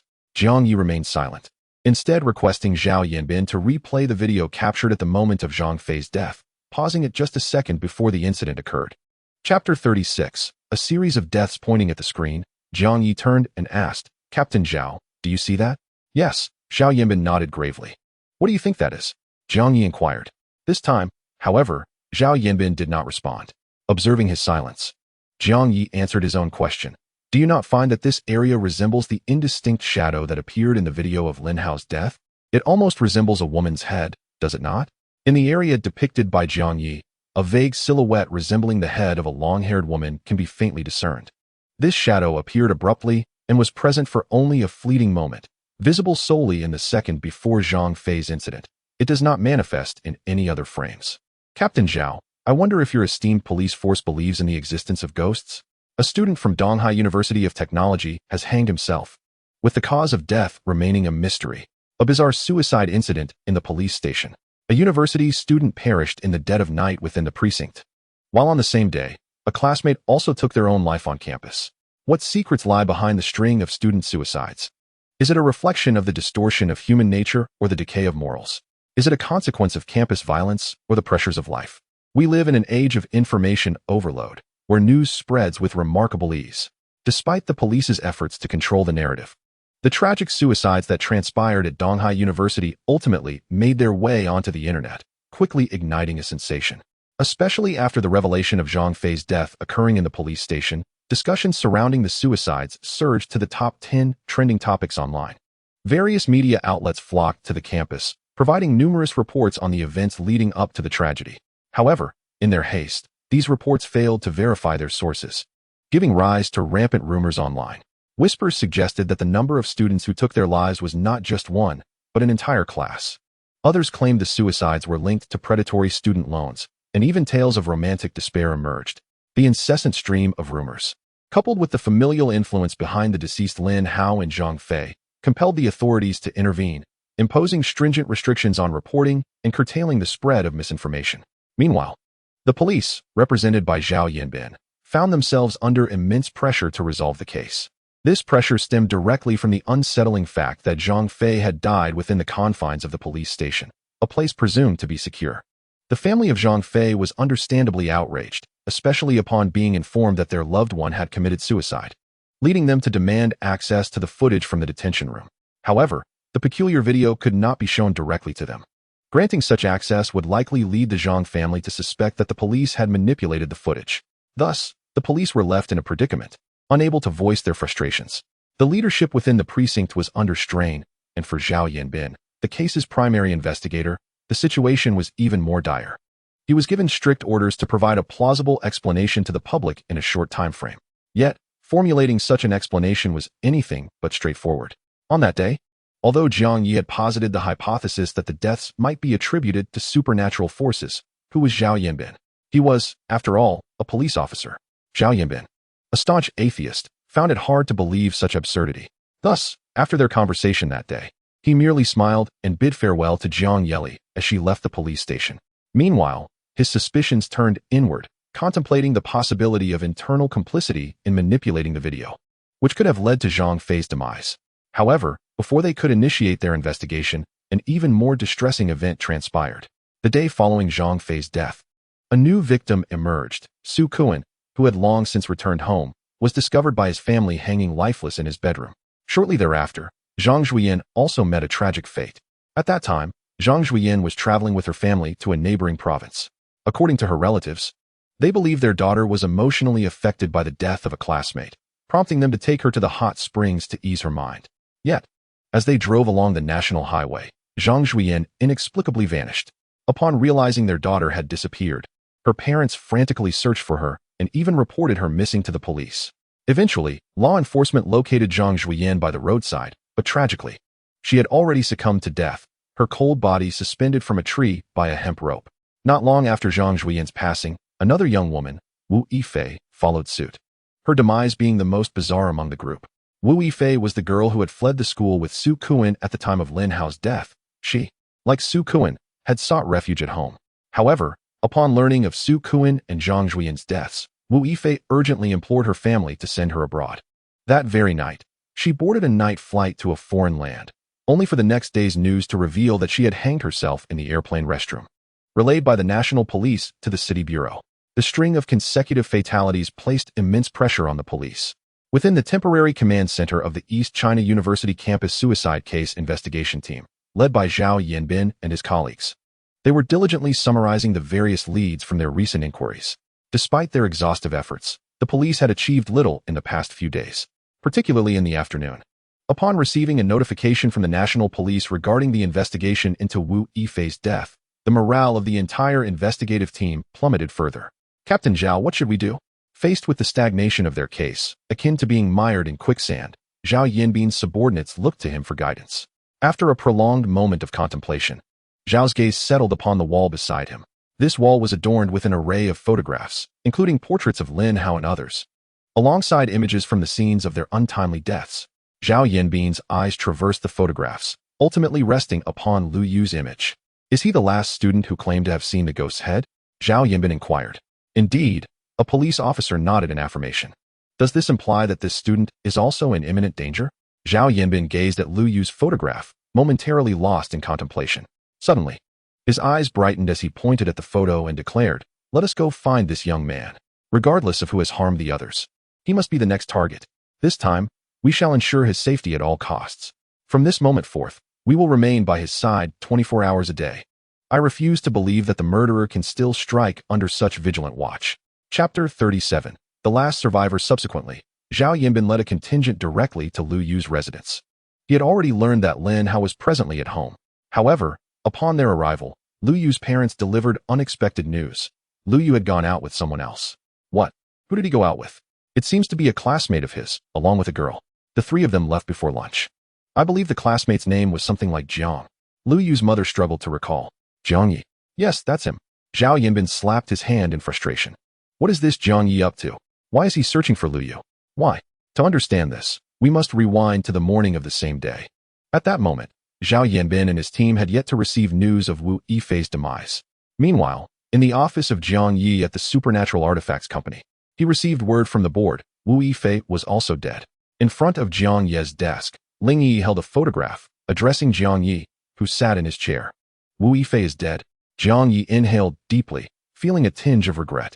Although his interactions with Wu Yifei had been minimal, he had been captivated by her affluent background and striking beauty upon entering university. Hearing of her untimely death stirred a sense of sorrow within him. This is a photograph of the crime scene taken by the National Police. Take a look. Ling Yi handed him the image. After a mere glance, Jiang Yi confirmed that she too had fallen victim to supernatural forces. The photograph depicted the grim scene of Wu Yifei hanging in an airplane restroom. Logically, it seemed impossible for someone to hang themselves in an airplane lavatory, as anyone who has flown would know the cramped space and low ceiling would make it nearly unfeasible for even a taller person, such as those of European descent, to stand upright. Although Wu Yifei was petite, if she had been suspended in the lavatory, she could have easily reached the toilet with her feet. Nevertheless, she had perished, indicating that some malevolent supernatural force was at play. The National Police are perplexed by the death of Wu Yifei and suspect foul play, thus forwarding the case to the Donghai City Bureau for assistance in the investigation. This report was intercepted by members of the board, who insisted I share it with you first. The Donghai City Bureau will relay their findings to them in an hour. explained Ling Yi. Our board truly possesses remarkable influence. However, it is unlikely that anything substantial will emerge from the national side. They are destined to squander their efforts, Zhang Yi remarked, shaking his head as he discarded the photographs into the shredder beside his desk. He then clasped his hands together, resting them on the table, and began to ponder. The death of Wu Yifei has undeniably shattered the veil over the entire case. At this juncture, the situation is quite evident. Anyone who has claimed to have seen the ghostly head is doomed to perish. Among the 6 individuals who declared they had witnessed it, 5 have already met their tragic fate, leaving the last, Lu Yu, equally susceptible to an attack. These 6 individuals must have engaged in some activity. Otherwise, there would be no reason for the ghostly head to target them. As for what they have done, only Lu Yu, the sole survivor, possesses that knowledge. With this realization, Jiang Yi rose to his feet, making the same decision as Zhao Yanbin shortly thereafter. Ling Yi, we must seek out Lu Yu. He surely knows the truth. And at this point, he has no choice but to speak. Thus, Jiang Yi and Ling Yi promptly set off for Lu Yu's residence. Just before departing, Jiang Yi suddenly remembered something and turned back to retrieve his own item. Although the current designation 08 has yet to yield any clues, it may very well provide information shortly. Since leaving school, Lu Yu has been holed up at home, a fact Jiang Yi had already confirmed through classmates on the way. Upon arriving, after greeting Lu Yu's mother, Jiang Yi and Ling Yi were led to the door of Lu Yu's bedroom. Xiao Yu, your classmates are here to see you. Please open the door, Lu Yu's mother called from outside, then turned and explained, this child has been hiding in his room since returning home from school. He hasn't stepped outside for several days. You must persuade him to come out. I will, Auntie, Jiang Yi nodded in affirmation. After a moment, the bedroom door opened just a crack, revealing half of Lu Yu's face peering through. His gaze first settled on Ling Yi, lingering momentarily, before shifting to Jiang Yi. Jiang Yi, what brings you here? If you wish to see me, you have now done so, so please leave, Lu Yu said, attempting to close the door. Jiang Yi quickly interjected, wait. Lu Yu, we are here to help you. Help me? None of you can assist with my situation, Lu Yu retorted, trying to shut the door again. Seeing this, Jiang Yi urged, Lu Yu, this is no time for games. Wu Yifei is dead. Now among you, only you remain alive. Do you truly wish to forsake life? Jiang Yi's words finally took effect, as Lu Yu released his grip, incredulously asking, Wu Yifei has also perished? She had previously informed me of her intention to travel abroad. She was found hanged in the airplane lavatory during her flight this morning, Jiang Yi replied. Upon hearing this, Lu Yu gasped, cold sweat forming on his forehead. Meanwhile, Lu Yu's mother, perplexed, attempted to inquire, what do you mean by what you just said? What does someone else's death have to do with my son? Shut up, mother, Lu Yu suddenly shouted, silencing her words. Well then, you two continue your discussion. I shall fetch some refreshments. Embarrassed by her son's outburst in front of others, Lu Yu's mother lowered her head, murmuring a soft reply before hastily departing. Seizing the opportunity, Lu Yu opened the door, allowing Jiang Yi and the other individual to enter. Once inside, Jiang Yi noticed that Lu Yu had inexplicably covered all the windows of his room with curtains. Moreover, it appeared that mere curtains were insufficient, as he had also draped a quilt over the windows. Consequently, no light could penetrate his room, and with no lights turned on, the only illumination emanated from his computer, casting a dismal atmosphere. Chapter 38. The reason for seeing the ghostly head. Jiang Yi. Who is she? Lu Yu is still somewhat puzzled about Ling Yi's identity. She is my friend. You need not concern yourself with her for now. Seeing Lu Yu's defenses wavering, Jiang Yi, unwilling to squander time, stated, Lu Yu, our purpose in coming here extends beyond merely informing you of Wu Yifei's demise. You must now realize that among the 6 of you, only you remain. Therefore, regardless of what entity killed Wu Yifei and the others, it will not relent until it has claimed you as well. It is only a matter of time before it comes for you. I knew it. I knew it wouldn't spare me. No wonder it has been watching me from outside the window these past few days. It was waiting for the others to die. Lu Yu, calm down. Do not panic. Observing Lu Yu's distressed expression, Jiang Yi quickly interjected, first, tell me, do you know what killed Lin Hao and the others? I said it. You won't think I'm insane, will you? You are on the brink of death. Why concern yourself with that? Yes, you are right. Then I shall tell you. Taking a deep breath, Lu Yu declared, it is the ghostly head. It is the one that killed Lin Hao and the others. It must be. Are you referring to a ghostly head resembling that of a woman? Yes, that is it. What we witnessed was indeed that ghostly head. Lu Yu grasped Jiang Yi's shoulders, fervently asserting, Jiang Yi, I am not speaking madness. Everything is true. The one who killed Lin Hao and the others is genuinely that ghostly head. I am perplexed as to why this ghostly visage is visible solely to us, while eluding the eyes of others. Even among the 6 of us, I cannot perceive Lin Hao's specter, nor can they see ours. Wait a moment. As Jiang Yi noticed Lu Yu finally willing to speak, he exhaled a sigh of relief. Eager to organize his thoughts, you mentioned this ghostly visage. When did it first manifest? It seems Lin Hao was the initial witness to this apparition, followed subsequently by Zhang Fei, then Su Kuan, Zhang Zhuyan, Wu Yifei, and finally myself. Hold on. Jiang Yi interjected, pausing Lu Yu. What did you just say? The order in which you beheld the ghostly visage was Lin Hao, Zhang Fei, Su Kuan, before Lu Yu could finish. Jiang Yi interjected. Isn't that the order in which misfortunes befell you? Thus, the order of the ghostly killings corresponds to the sequence in which you encountered it? Perhaps. Lu Yu nodded, continuing. I have always had a penchant for horror films and games, so when I first glimpsed that ghostly visage, I did not react with the same level of anxiety as Lin Hao. What did the apparition look like upon its first appearance? I too saw it for the first time in the dormitory.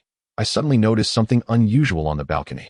Upon closer inspection, I discovered it was a woman's head, staring at me through the glass from a distance.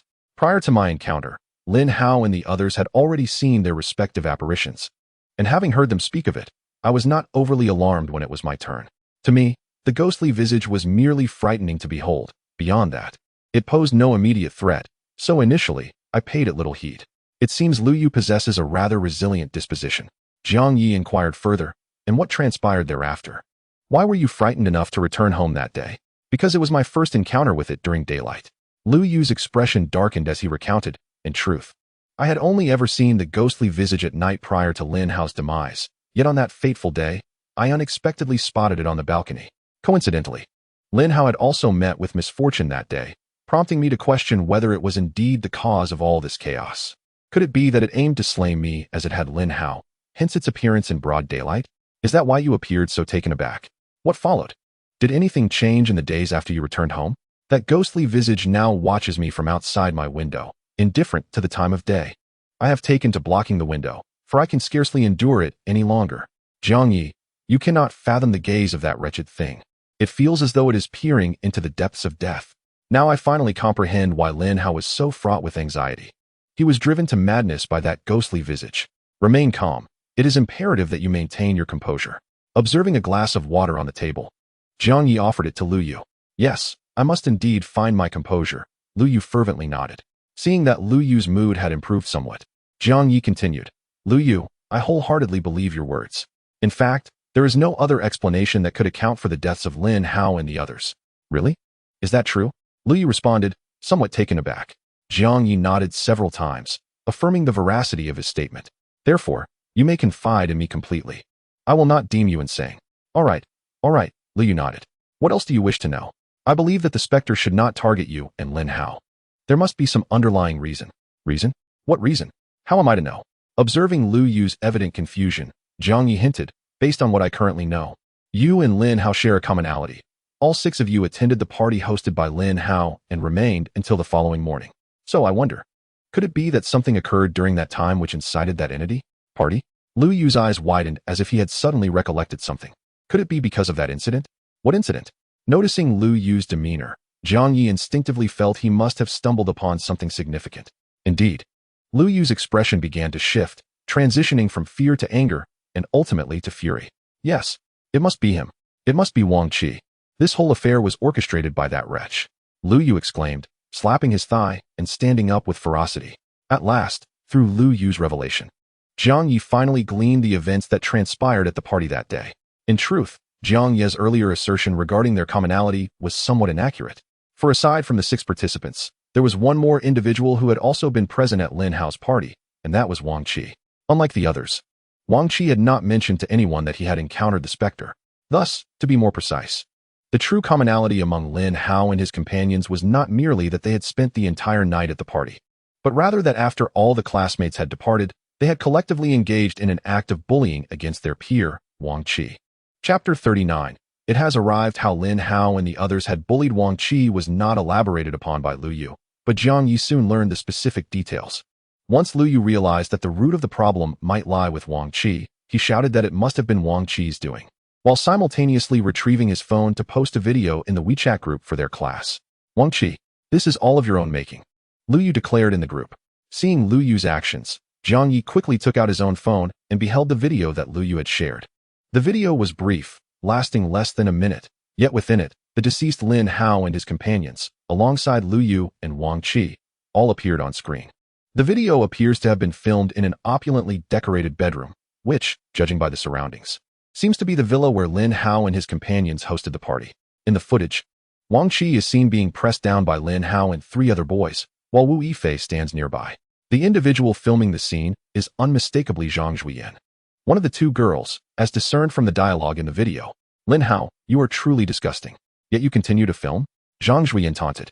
Are you feeling something, Wang Qi? Go to hell. You all keep playing, just don't involve me. As she chatted with them, Zhang Zhuyan pointed her camera at Wang Qi, who, with a flushed face, was left in nothing but shorts, his upper body bare. Behind him, Lin Hao and the other boys knelt beside him, urinating on him.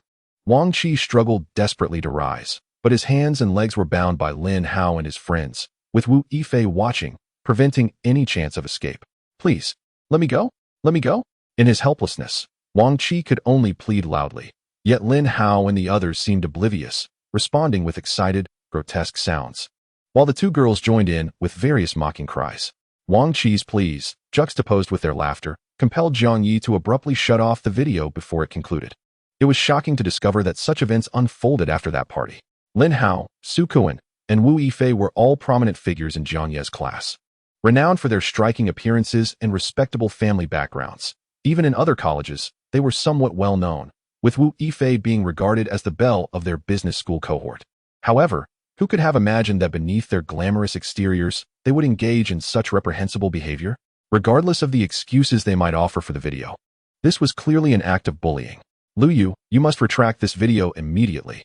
It cannot be released, Zhang Yi insisted, knowing that if outsiders were to view the video Lu Yu had just sent out, it could inflict significant harm on Wang Qi. However, at that moment, Lu Yu suddenly tossed his phone aside, his eyes wide with terror as he stared at the bedroom window.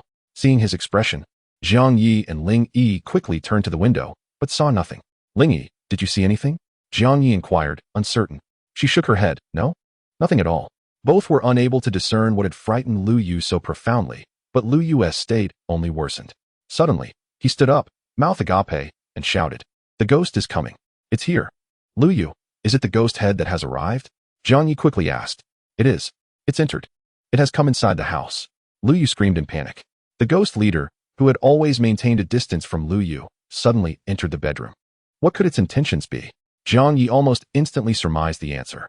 Although the earlier video had instilled a sense of disgust towards Lu Yu and his companions in Zhang Yi, making him feel, to some extent, that they deserved their fate, he nonetheless rose to his feet, dashed to the window, and inquired of Lu Yu. Lu Yu, reveal the location of the ghost leader. As he spoke, Zhang Yi rolled up the sleeve of his left arm, from which a radiant golden light emanated. It's right above you, directly above your head. Upon hearing Lu Yu's direction, Zhang Yi shouted and struck his left hand upward. He intended to use his golden barrier ability to seal the ghost leader. Even if he failed to seal it, he hoped to at least banish it. However, after making his move, Zhang Yi realized he could neither see the female ghost nor feel its presence. His outstretched hand, employing the golden barrier, met with nothingness. Lu Yu, did I make contact? What is the status of that female ghost? Zhang Yi had no choice but to confirm with Lu Yu. You did make contact, but it shows no reaction whatsoever. The golden barrier seems ineffective against it. Zhang Yi's lips twitched in frustration, and he swiftly rushed to Lu Yu's side, pulling him along as they made their escape. Simultaneously, he urged Ling Yi, Ling Yi, let us quickly get Lu Yu out of here. Just then, Lu Yu's mother entered the room, carrying tea and pastries. The hurried Zhang Yi and Lu Yu nearly collided with her, almost knocking the items from her hands. Lu Yu, what are you doing? Auntie, I'm sorry, but I need to take Lu Yu out for a moment. Zhang Yi replied without looking back. What? Lu Yu's mother exclaimed, raising her voice at her son. Xiao Yu, what is going on? Mom, don't worry about me. Upon hearing Zhang Yi's call to Ling Yi, Lu Yu understood Zhang Yi's intentions. Although uncertain of the effectiveness of Zhang Yi's plan, it was his only lifeline at that moment. Thus, the 3 of them quickly burst out of Lu Yu's house and into the open air. Once outside, Zhang Yi began to scan the surroundings while exclaiming, Lu Yu, where can we find a taxi? We must leave quickly. No matter what, we need to put some distance between you and that ghost leader. No need to look for a taxi. I have a car? Lu Yu replied, and he swiftly headed towards the nearby parking lot. Lu Yu's vehicle was a Porsche. Jiang Yi had no time to marvel at the disparity between the affluent and the less fortunate, as he hopped into the car alongside Lu Yu, with Ling Yi nimbly following into the back seat. As Lu Yu settled into the driver's seat and was about to start the engine, his gaze suddenly froze at the sight outside the window. Chapter 40. Seeking refuge under normal circumstances. The drive from Lu Yu's home to Lingquan Temple would take at least 40 minutes, yet this time Lu Yu managed to arrive in just 20 minutes. He recklessly ran countless red lights, nearly causing several traffic accidents. In his own words, his life was at stake, so why should he concern himself with anything else? Lingquan Temple is a renowned sanctuary nestled within the urban expanse of Donghai City. The temple derives its name from a spring that is said to connect to the East Sea, from which a dragon once soared, thus earning the moniker Dragon Spring. This legend, coupled with the belief that prayers for wealth at Lingquan Temple are remarkably effective, has sustained the temple's vibrant patronage for approximately 6 or 7 centuries. As Jiang Yi approached the temple entrance, he was enveloped by a thick aroma of incense. Suddenly, beside him, Ling Yi emitted a sound reminiscent of nausea. Ling Yi, what's wrong? Jiang Yi inquired, taken aback by the sight of his companion appearing unwell for the first time. It's nothing, the fragrance is just too overwhelming. And it makes me feel a bit queasy, Ling Yi explained before following Lu Yu into the temple. Jiang Yi, puzzled, glanced at her before hastily following suit. Upon entering, Lu Yu swiftly approached the temple's abbot to articulate his purpose. Revered one, this is merely a place for incense and blessings, for exorcisms and ghost hunting. You must seek elsewhere, the abbot replied firmly. That's simply one to do. Abbot, I'm running out of time. If you send me away, I will truly perish. Furthermore, I am aware that you have a master Huaxin here. My family speaks highly of him as a distinguished monk with profound knowledge of Buddha's teachings. Even the wealthiest in Donghai have sought his blessings. Please allow me to meet him. Money is not an issue. As he spoke, Lu Yu produced a golden card from his pocket, addressing the abbot. This card holds 1,000,000. If you permit me to stay, this sum shall be yours. 1,000,000. Such a figure even stirred the abbot's interest. Considering the monetary incentive, he relented and agreed to let Lu Yu meet Master Huaxin, leaving the decision of Lu Yu's fate to the master himself. Shortly thereafter, a middle-aged monk approached. Upon seeing him, Lu Yu's voice brimmed with excitement. That is Master Huaxin. I've seen him before at someone else's home.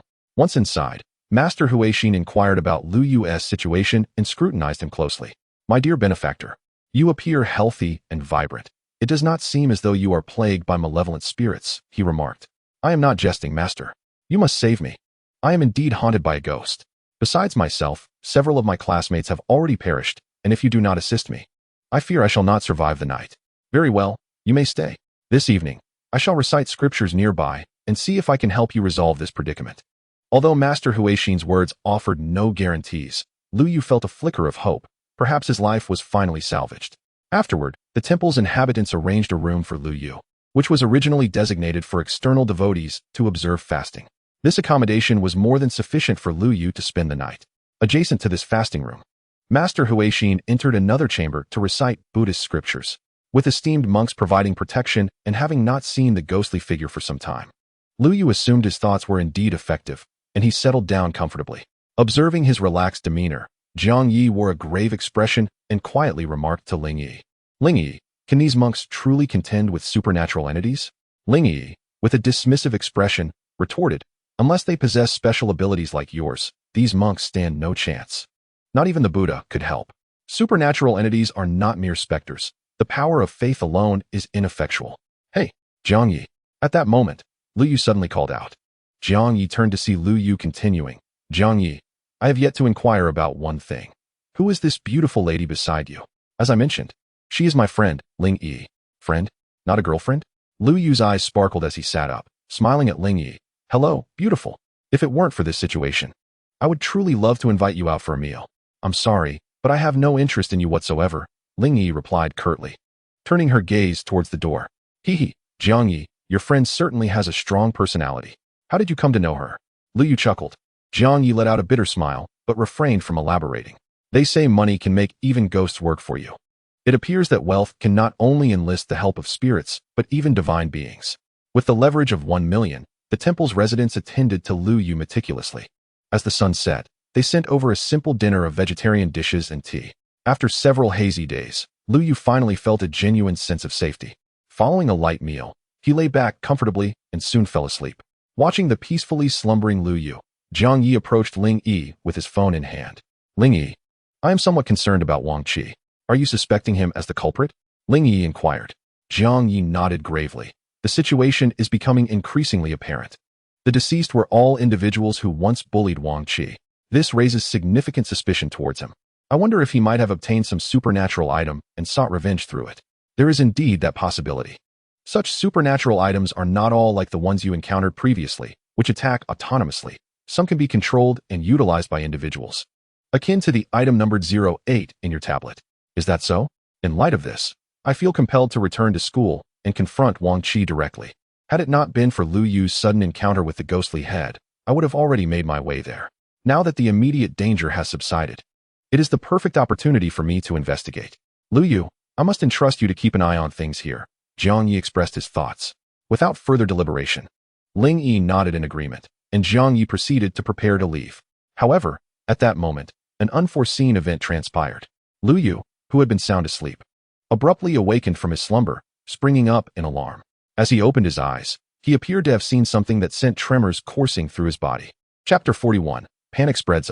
The sight of a corpse suddenly appearing on the beam left Master Huixin momentarily stunned before he reacted. With a shriek, he turned and fled the room, his previously composed demeanor as a revered monk now replaced by a state of utter disarray.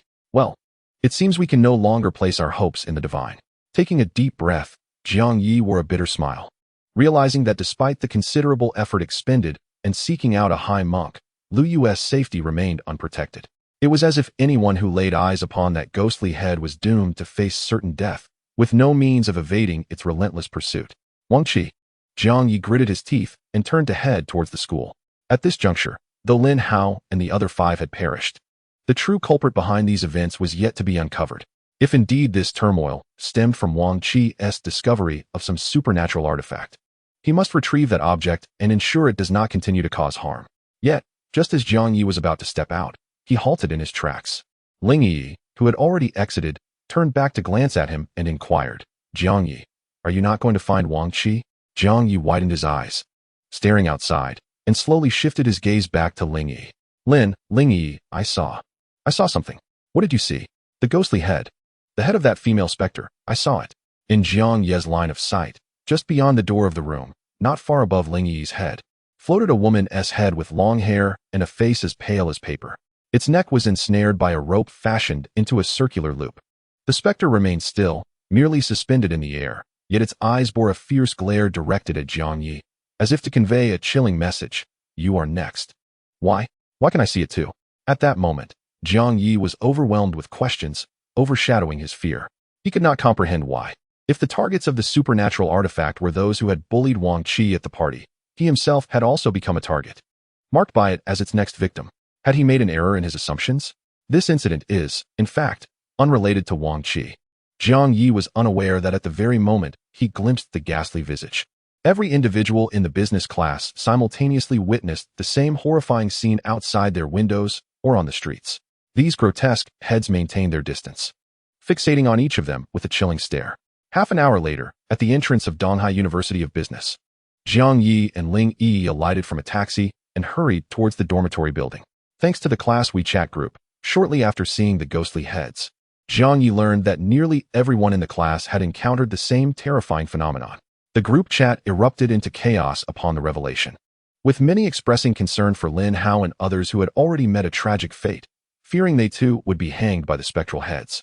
Jiang Yi recognized that any words of reassurance at that moment would be futile, so he refrained from attempting to comfort anyone.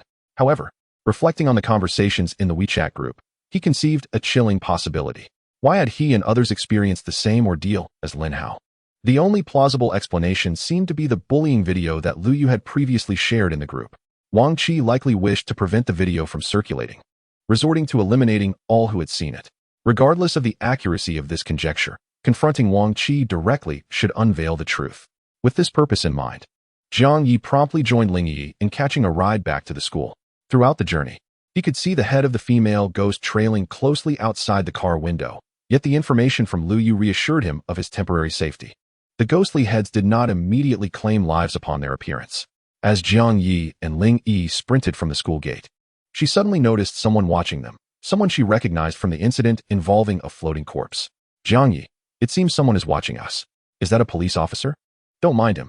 Perhaps he is a lookout sent by Captain Zhao. Jiang Yi's casual remark turned out to be accurate. The individual Ling Yi had spotted was indeed dispatched by Zhao Yanbin.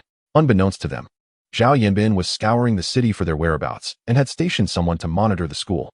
As Jiang Yi and Ling Yi moved further from the gate, the undercover officer connected with Zhao Yanbin via phone. Captain, I've spotted Jiang Yi, but I haven't seen Lu Yu. Jiang Yi? He has returned to the school? Upon receiving the news, Zhao Yanbin hesitated not a moment longer and commanded, keep your eyes on him. I will come with reinforcements immediately. At this time, Zhao Yanbin had already been informed of the incident at Lingquan Temple, learning that Lu Yu had been hanged there. Although the lead provided by Lu Yu had been lost, Zhao Yanbin unexpectedly learned that when Lu Yu died, a third party was present, and that individual was none other than Jiang Yi, who had already departed from the temple. If he could locate Jiang Yi, he was certain he would unravel the mystery surrounding this incident. With this thought in mind, Zhao Yanbin immediately gathered a substantial team and rushed out of Lingquan Temple, driving towards the campus. Along the way, he attempted to call Jiang Yi, but the call was abruptly disconnected. Upon hearing the disconnection tone, Zhao Yanbin couldn't help but grit his teeth in frustration. Jiang Yi, what on earth are you up to? Meanwhile, Jiang Yi had shoved his phone into his pocket. At this juncture, Zhao Yanbin's call was of no consequence to him. What mattered most was to locate Wang Qi swiftly. Arriving at the entrance of the male dormitory, the two were taken aback. They found that Jiang Yi's dormitory door was blocked by a group of girls from his class, who seemed intent on entering. However, the dormitory matron stood firmly at the door, hands on her hips. What are you girls thinking? This is a boys' dormitory. If you want to see your boyfriends, just call them out. The matron assumed they were there to meet their boyfriends, but the expressions on the girls' faces were distinctly filled with fear. Auntie, we aren't looking for boyfriends. We're here to find someone. Please let us in. If we don't get in soon, we're all going to die. Wang Qi. Come out, Wang Qi. Upon hearing one of the girls' cries, Jiang Yi realized that they were indeed searching for Wang Qi. However, regardless of their pleas, the matron obstinately refused to let them in. After observing for a moment, Jiang Yi instructed Ling Yi to remain outside while he swiftly ascended the stairs. As he approached the dormitory entrance, some girls attempted to stop him, seemingly wanting to speak, but Jiang Yi had no time for such distractions. He deftly maneuvered around the matron. No, don't look at me anymore. Buddha, Jesus, whoever it is, please help me get rid of it. As he raced upstairs, Jiang Yi heard terrified screams emanating from several dormitories, clearly from those who had also encountered the ghostly figure. Outside Wang Qi's dormitory, he was met by a crowd, all clamoring for Wang Qi's attention. It appeared that not only the girls were searching for him, but several boys from the class were also involved. They stood outside Wang Qi's dormitory, banging on the door and shouting, Wang Qi, come out. Hurry up. Damn it, you thick-headed fool. If you have the guts, show yourself. Puzzled, Jiang Yi looked at them and asked, what is going on? And why are the boys from our class also trying to find Wang Qi? Jiang Yi, haven't you checked the group chat? One of the boys replied, turning to him. Upon hearing the words, Jiang Yi hastily retrieved his phone and glanced at the WeChat group. It soon became apparent to him what had transpired.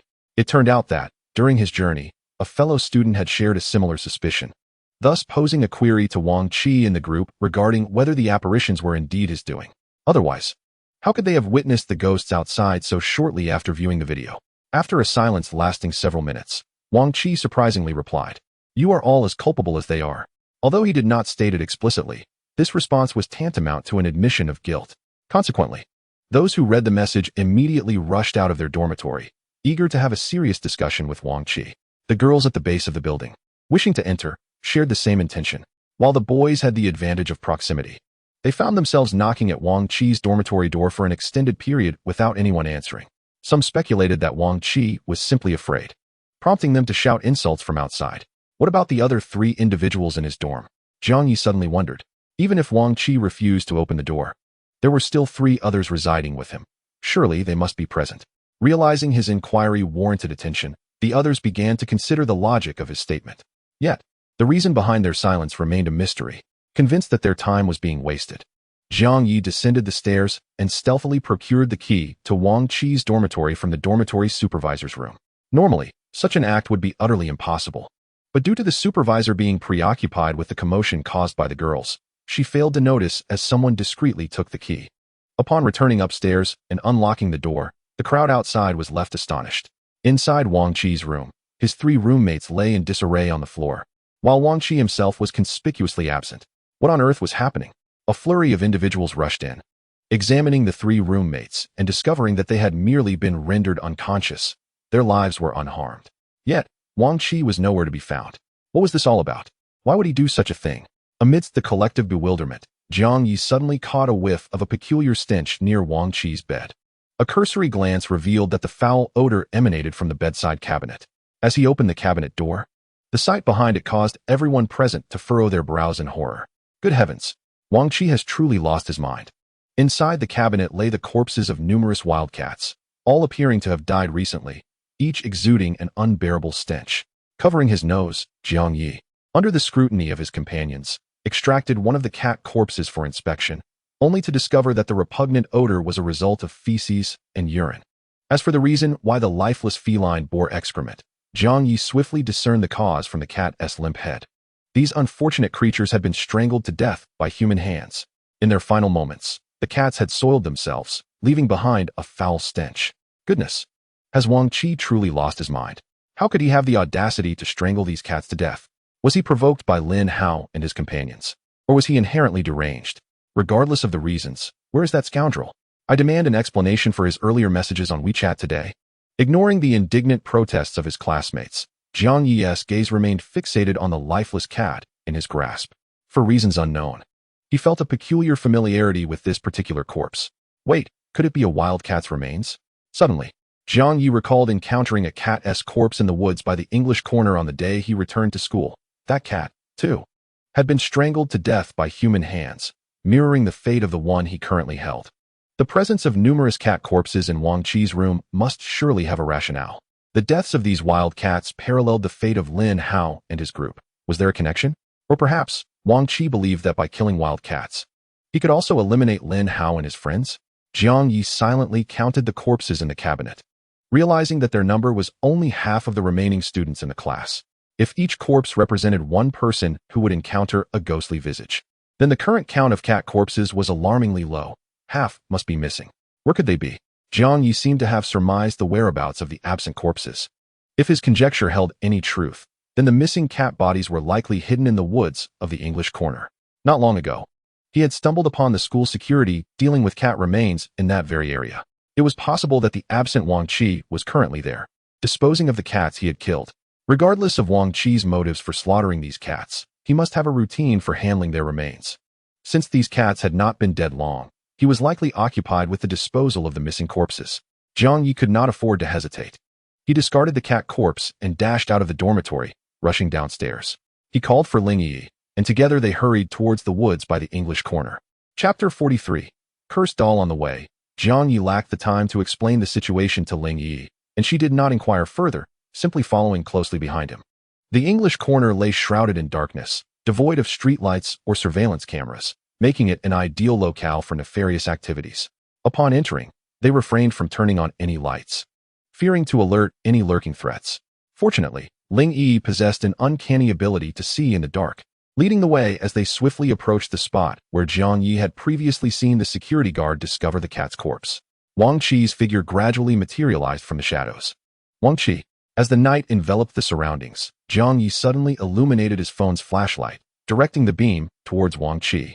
However, his gaze inadvertently fell upon Wang Chi's hands, which clutched a shovel, while at his feet lay a bulging burlap sack, from which a faint, pungent odor wafted. Without needing to inspect its contents, Jiang Yi surmised that the sack must contain the remains of several cats. Yet, besides the gruesome bag, there was another peculiar object at Wang Chi's feet, a strangely shaped doll. This doll, resembling a girl clad in red attire, possessed an unconventional appearance compared to the typical toys children play with or the stylized figures of the anime world. Its face was as pale as that of a corpse, with a blood-red tongue made of fabric protruding from its mouth, giving it the unsettling likeness of a hanged spirit. In its tiny hands, it clutched a miniature noose. Who is it? Jiang Yi? Wang Chi was startled when he heard someone call his name, and upon realizing it was Jiang Yi, his expression morphed into one of heightened anxiety. He positioned the shovel behind him, shielding both the doll and the sack, and with an alert demeanor, he questioned, Jiang Yi, what brings you here? As Jiang Yi subtly gestured for Ling Yi to remain concealed in the shadows, he inched closer to Wang Chi, articulating, "Wang Qi, do you not comprehend the purpose of my visit? Were you not responsible for the deaths of Lin Hao and the others? Is it not also you who conjured the ghostly head that the class has witnessed? What nonsense are you spouting? How could I possibly understand?" Wang Qi retorted, his irritation evident, yet the panic etched upon his face betrayed his true feelings. "Wang Qi, you possess the audacity to utter such words in the group chat, yet lack the courage to admit the truth? I am now convinced that the demise of Lin Hao and his companions rests solely upon your shoulders. Are you not contemplating annihilating everyone in the class due to Lu Yu's video, thereby ensuring that your past torment remains hidden? Jiang Yi, are you jesting?" Wang Qi feigned innocence. "Didn't Lin Hao and the others hang themselves? What does that have to do with me? And what are you implying about killing everyone in the class? How could I possibly have such power? Have you perhaps indulged a bit too much in drink? I merely expressed my anger towards Lu Yu for sharing my video in the group." Seeing Wang Qi's continued denial, Jiang Yi shifted his attention to the doll. With such an extraordinary form, he was nearly certain that this was the supernatural object Wang Qi wielded, the very instrument he had employed to bring about the deaths of Lin Hao and the others. As expected, upon noticing Jiang Yi scrutinizing the doll, Wang Qi's demeanor grew increasingly tense, and he deliberately shifted to conceal the doll behind him. This desperate attempt to obfuscate only served to amplify Jiang Yi's suspicions. "Wang Qi, you claim it is not you, correct? Then, might I have a glimpse of that doll?" As he spoke, Jiang Yi began to approach the peculiar figure. Upon witnessing the scene, Wang Qi hastily forced a smile. "Jiang Yi, how old are you? How can you still be interested in dolls? I found that item, and it has yet to be cleaned. It's quite filthy, so best not to touch it." "I do not mind," Jiang Yi replied, continuing to step forward. Realizing that he could not dissuade Jiang Yi, it seemed as if a taut string in Wang Qi's mind had finally snapped, and he suddenly screamed, "Jiang Yi, I told you this is mine, mine alone. No one is allowed to touch it." Not only that, but he even brandished the shovel in his hand and swung it towards Jiang Yi. Bang! At that moment, a figure darted from the shadows. Positioning themselves in front of Jiang Yi, Ling Yi intercepted Wang Qi's shovel with one hand. The impact echoed sharply against her palm. Had it been an ordinary person, their bones would surely have shattered, yet Ling Yi remained unscathed. Swiftly, she wrested the shovel from him and bent his arm behind his back, forcing him to cry out in pain. Seizing the opportunity, Jiang Yi picked up the doll. This item was a supernatural artifact. Jiang Yi examined it closely. The doll emanated an eerie aura, yet aside from that, it appeared no different from an ordinary doll. However, as Jiang Yi inspected the doll's red clothing, he discovered 2 slips of paper sewn within the fabric layers. The messages on the slips read, "Offer a sacrifice, make a wish, and the person you despise will vanish forever. But remember, evil is ultimately evil. While it aids you, it also seeks your soul." The other slip stated, "Bind the evil with the power of evil itself, and it shall reap what it sows." Though the contents were somewhat cryptic, Jiang Yi immediately grasped their general meaning. Clearly, the first slip detailed the method of utilizing the supernatural doll. By offering a sacrifice to the doll, one could make wishes and curse others. Those cursed would meet a fate akin to Lin Hao and the others, hanged by a ghostly leader. As for the second slip, Jiang Yi was uncertain, but surmised it likely described a means to break the curse. Binding evil with evil was presumably a reference to using the rope in the doll's hand to tighten around its neck. Returning to the now subdued Wang Qi, Jiang Yi confronted him. "Wang Qi, you used this to kill Lin Hao and the others, didn't you? I have seen the notes on the doll. There is no need for further denial." Faced with the unvarnished truth, Wang Qi's face drained of color, and he finally confessed everything. "They brought this upon themselves. For 4 long years, I toiled for them like a beast, hoping to earn some money to cover my living expenses. Yet they had wealth, but never once offered me a dime, instead using that money to demand more from me. That would have been tolerable, but that day, they went and did something so atrocious. Damn them. They all deserve to die. What about us? The tormentors are Lin Hao and his companions. And now that they are deceased, why do you still seek to harm us? Is it merely because we witnessed that video?" Jiang Yi felt a chill in his heart. Having come from a similar background, he had interacted with Wang Qi on numerous occasions. They were not exactly friends, but their relationship was amicable. Yet, he never anticipated that Wang Qi would seek to eliminate him as well. Chapter 44, The Evil Backlash. Heh.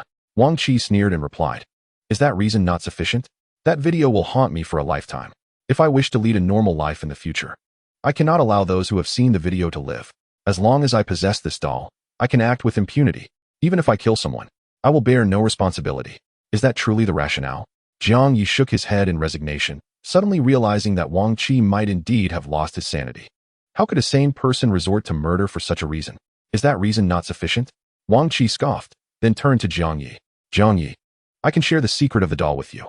Release this woman, and from this moment on, the doll will belong to both of us. With it, we can ascend to greatness, reaching the pinnacle of life. What are those rich second-generation heirs and bureaucratic offspring to us? They will merely be our footman. Jiang Yi, what do you say? What do you say? Jiang Yi paid no heed to Wang Qi's madness and turned his gaze to the doll in his hands. It was time to bring this to a close. He raised his left hand, closed his eyes, and attempted to summon his abilities. Golden veins appeared on the back of his left hand as he slowly extended it toward the doll, almost making contact when, all of a sudden, he felt a gust of wind behind him. At that moment, Ling Yi's voice rang out. Jiang Yi, be careful. Jiang Yi turned to see the ghostly figure that he had encountered earlier that day, having unexpectedly materialized behind him, its noose aimed at his neck.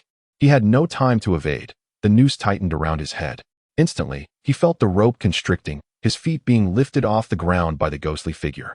In a desperate bid for survival, Jiang Yi instinctively released the doll and grasped the rope tightly, attempting to free his head from its grasp. Why? Wasn't it said that on the first day of encountering the ghostly figure, nothing would happen?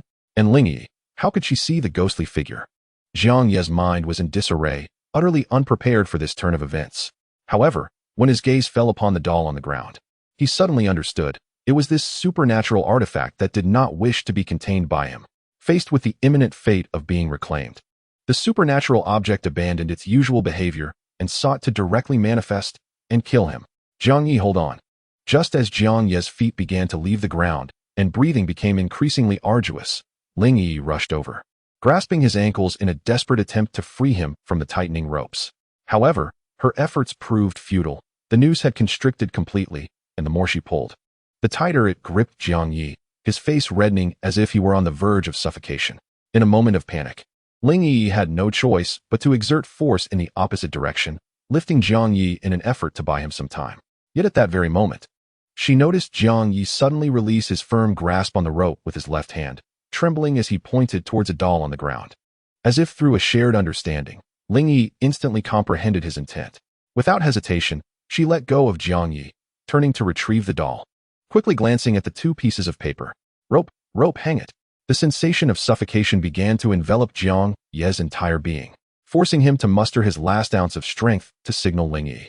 As oxygen deprivation set in, his vision blurred.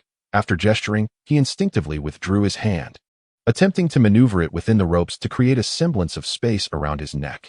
Yet the power of the supernatural object was beyond his resistance. The noose had embedded itself deeply into his flesh, rendering any escape impossible. Fortunately, Ling Yi soon grasped the fragmented meaning of his earlier words. Grasping the rope in the doll's hand, she looped it around the doll's neck and, with a sudden forceful pull, seemed as if she intended to strangle it. A piercing scream erupted from a woman at that moment, and concurrently, Jiang Yi felt the pressure around his neck ease. The rope that had constricted him suddenly vanished. He collapsed onto the ground, gritting his teeth as he lifted his head, only to find the ghostly figure above him had disappeared. Phew, he had survived. Jiang Yi exhaled a long breath, feeling a lingering sting around his neck. In that fleeting moment, he genuinely believed he was on the brink of death.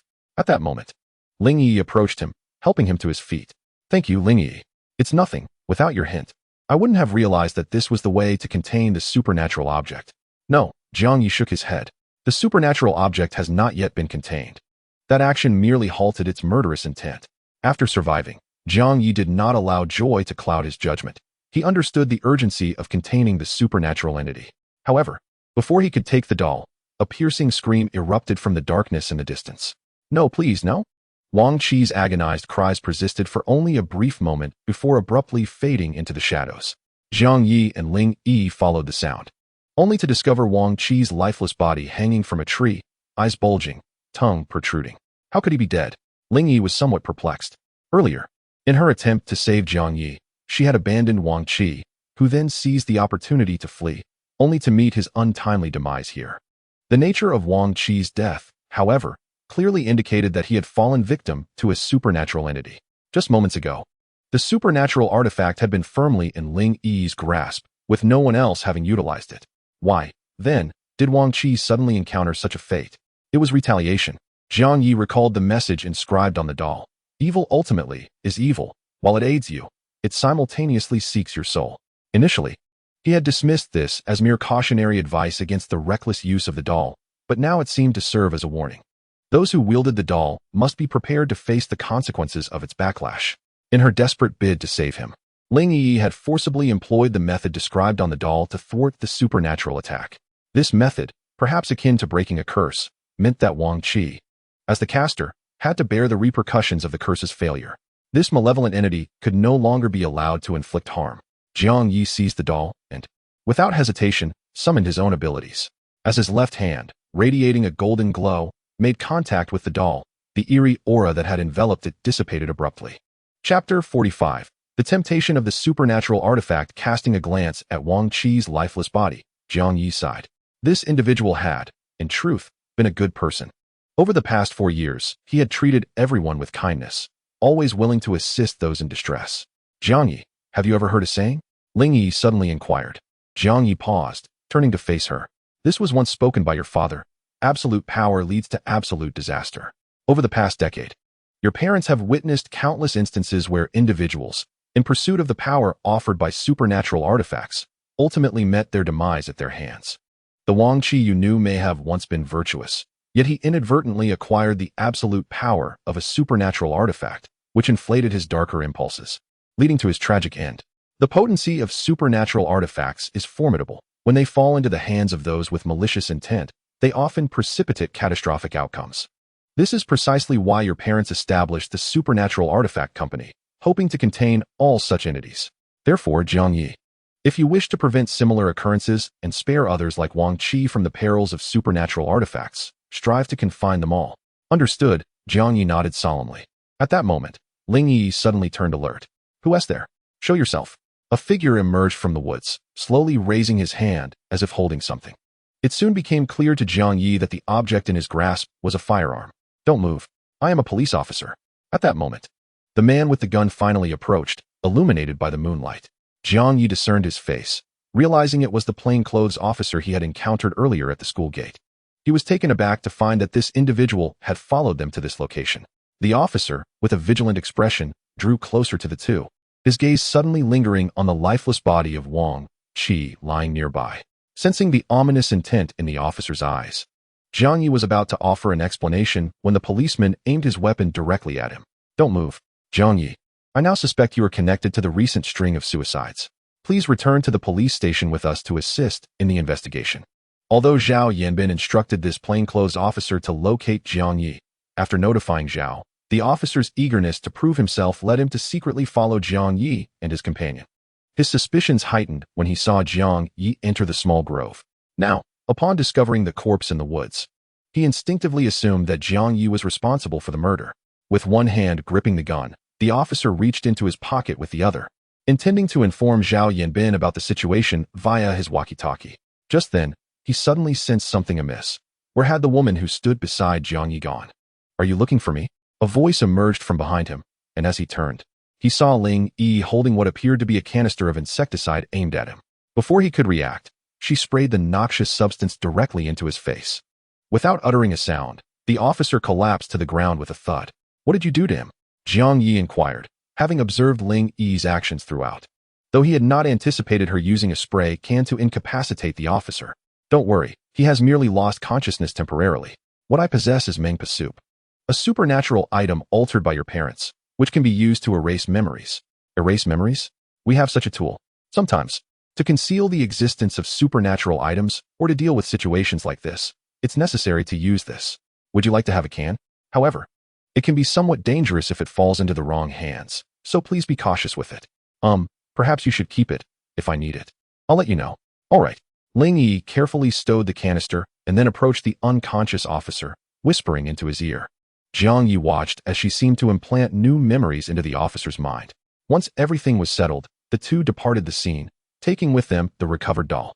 In a fleeting moment, the darkened forest was left with only Wang Qi, suspended from a tree, and the unconscious figure of an undercover officer nearby. Supernatural item No.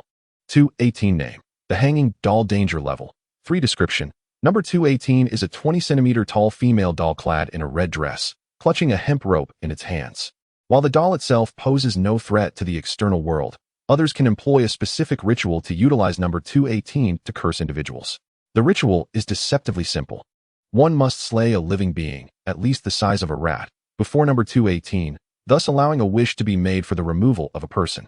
The cursed individual will, for the next 7 days, continually perceive a spectral visage, a head atop a noose fashioned into a ring.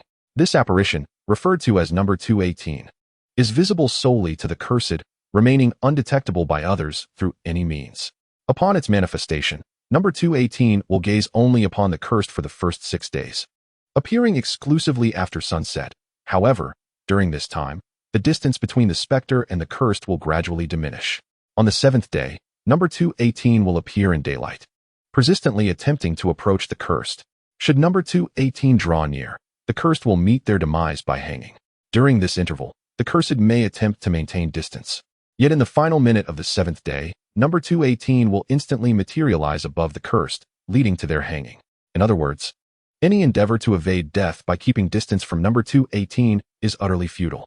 The sole method to avert demise lies in using the hemp rope held by no.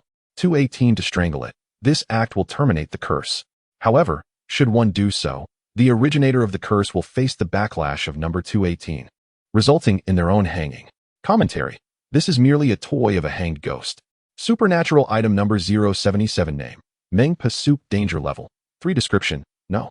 077 is a special concoction of unknown origin. This brew possesses potent hypnotic properties. Even a slight exposure will erase a segment of memory for a period.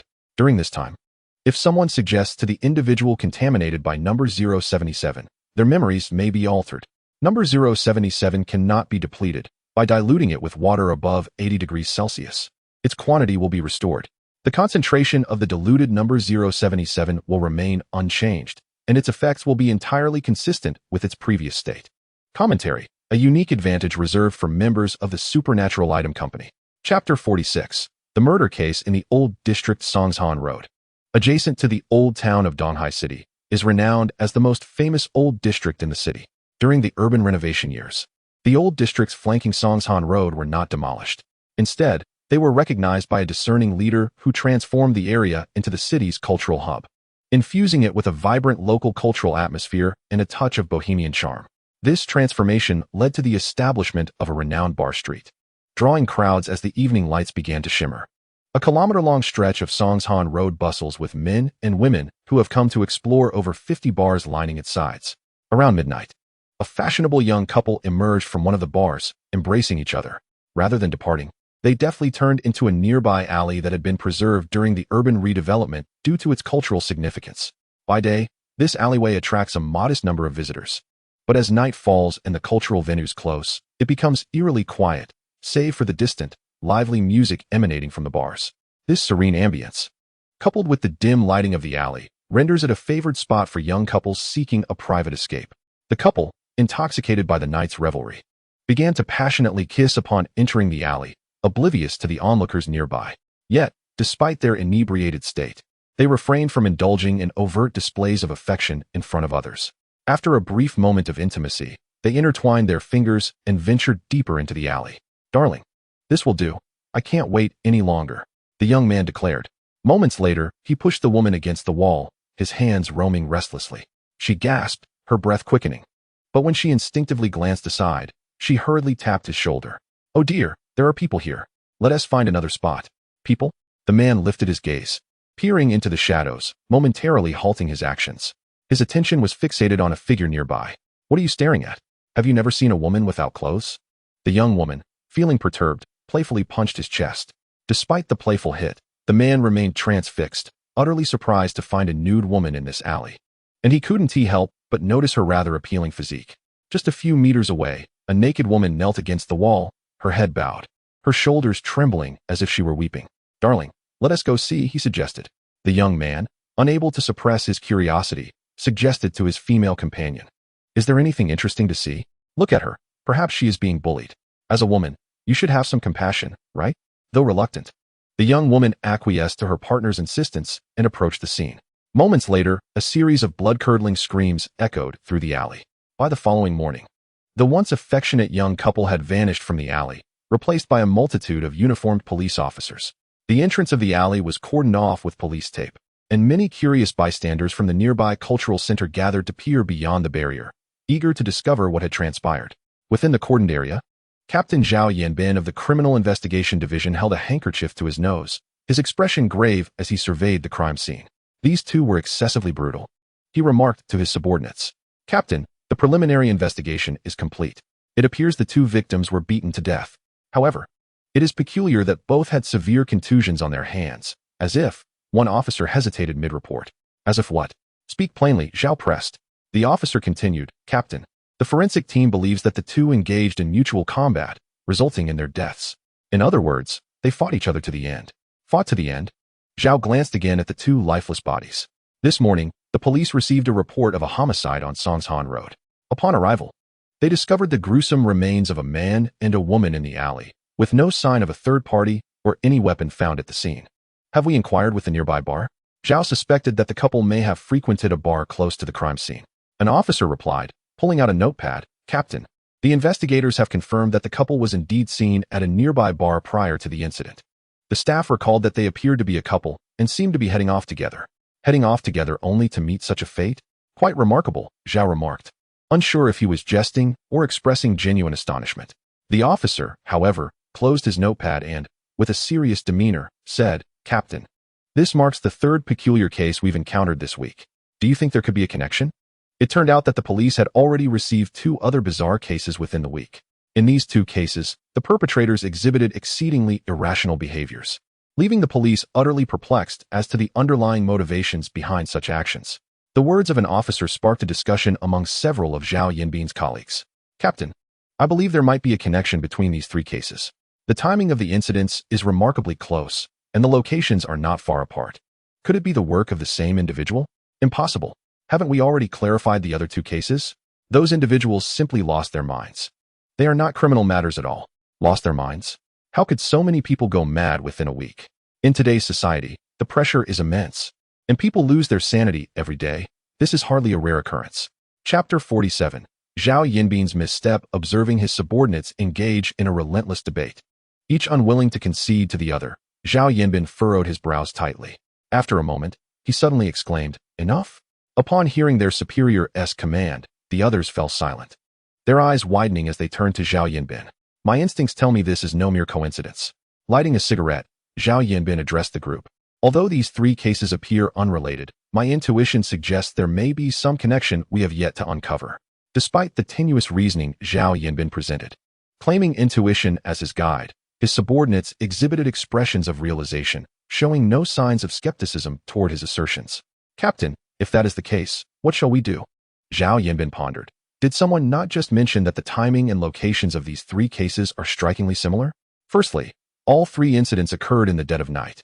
Secondly, the distances between the locations do not exceed 3 kilometers. If my instincts are correct, we may soon witness a fourth incident. However, this time, we must prevent it from occurring. "Captain, do you mean we should set up a surveillance operation?" One of the officers speculated. "Precisely. Contact the Bureau. I want a comprehensive surveillance operation established within a 5-kilometer radius of this area. We must apprehend the mastermind when the fourth incident takes place." "Understood." The team responded in unison, their trust in Zhao Yanbin's judgment unwavering. This was not mere flattery. In the past, they had relied on his intuition to solve numerous perplexing cases. Zhao Yanbin's instincts had become a consensus among the entire municipal criminal investigation team.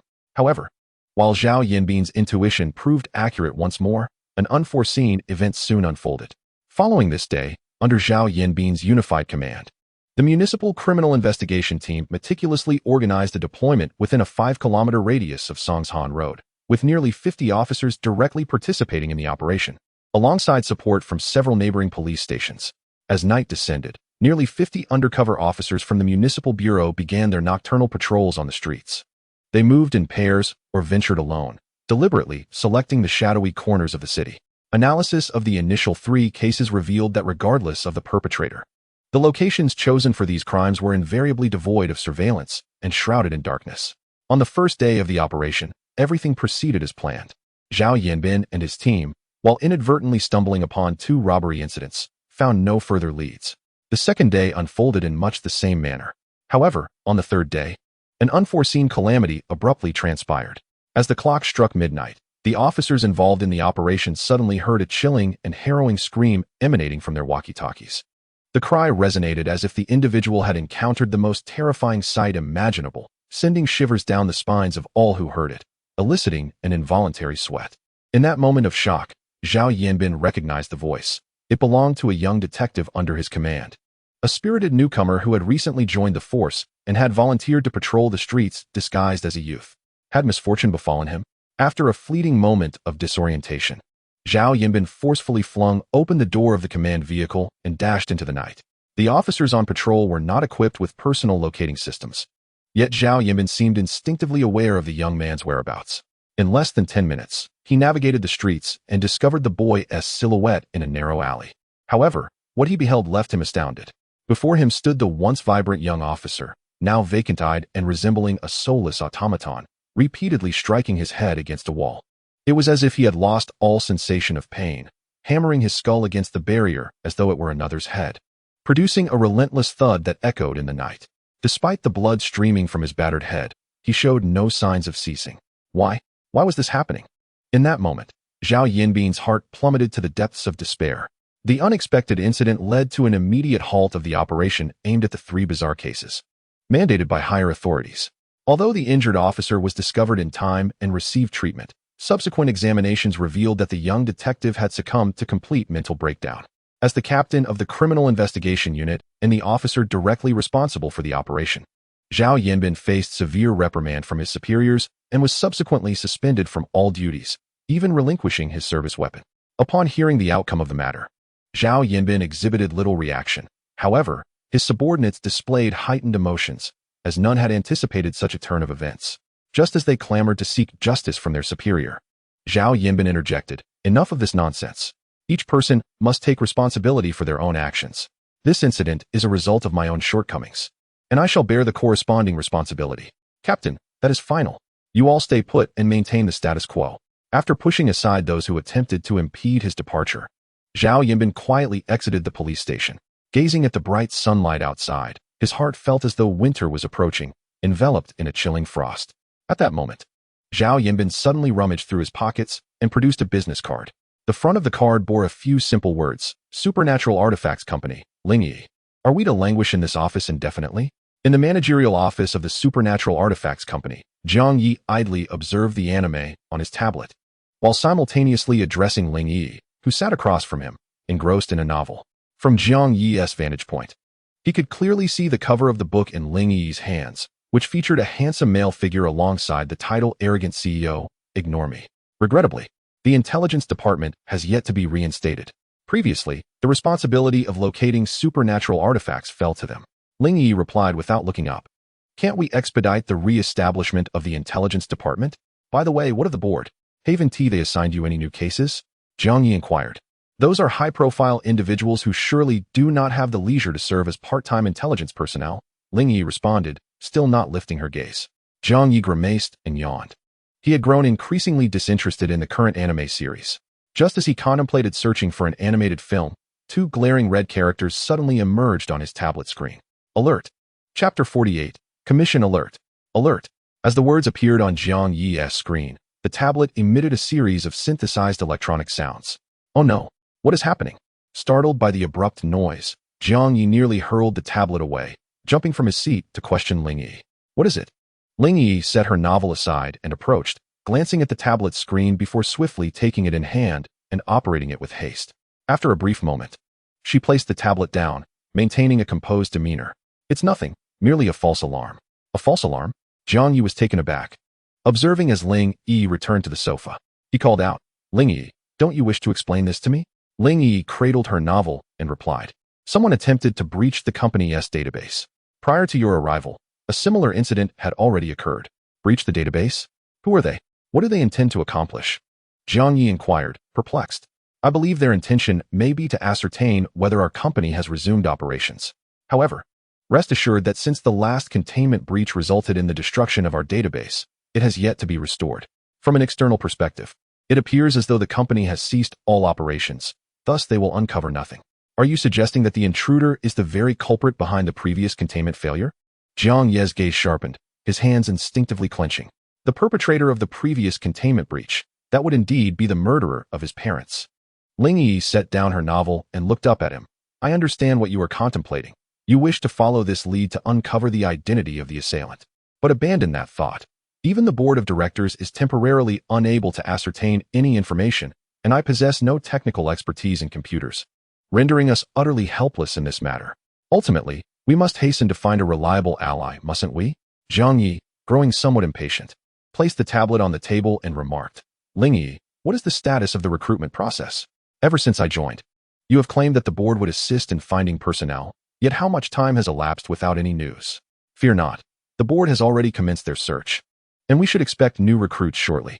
However, just as Zhang Yi was about to retort, the landline on his desk suddenly rang. Startled by the unfamiliar sound of the phone, Zhang Yi was momentarily taken aback. Since his arrival at the company, this was the first time the landline had rung. While he was lost in thought, Ling Yi interjected, Why are you dawdling? Answer the phone. This number. Do you recall the one on our business cards? That is your landline number. Very well. Zhang Yi's lips twitched. He had not anticipated that Ling Yi's business card would bear his own landline number. Yet, it seemed he had never distributed his card to anyone. Who could be calling? Could it be those who had breached the company's network? As this thought crossed his mind, Zhang Yi gradually picked up the phone but remained silent. At that moment, a somewhat familiar voice came through the receiver. Is this Zhang Yi? This is Zhao Yanbin.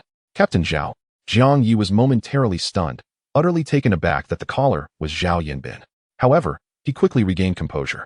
For since joining the Supernatural Items Company, the only time he had given his business card had been during the incident involving the floating corpse in the water, and it was Zhao Yanbin who had taken his card at that time.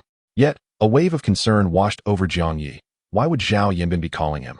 Had he discovered something regarding the previous incident? The last occurrence, the puppet hanging incident at Donghai University of Technology, concluded with the mastermind, Wang Qi, being killed by the very puppet he had controlled. However, at the conclusion of the events, Zhang Yi and his companions were mistakenly identified as the perpetrators responsible for Wang Qi's demise by an undercover officer who had been following them. At that moment, it was only through Ling Yi's timely intervention, utilizing the Mengpa soup to erase the officer's memories, that they were able to avert a crisis. In the aftermath of the incident, Zhang Yi once again witnessed the immense influence of the company's board of directors.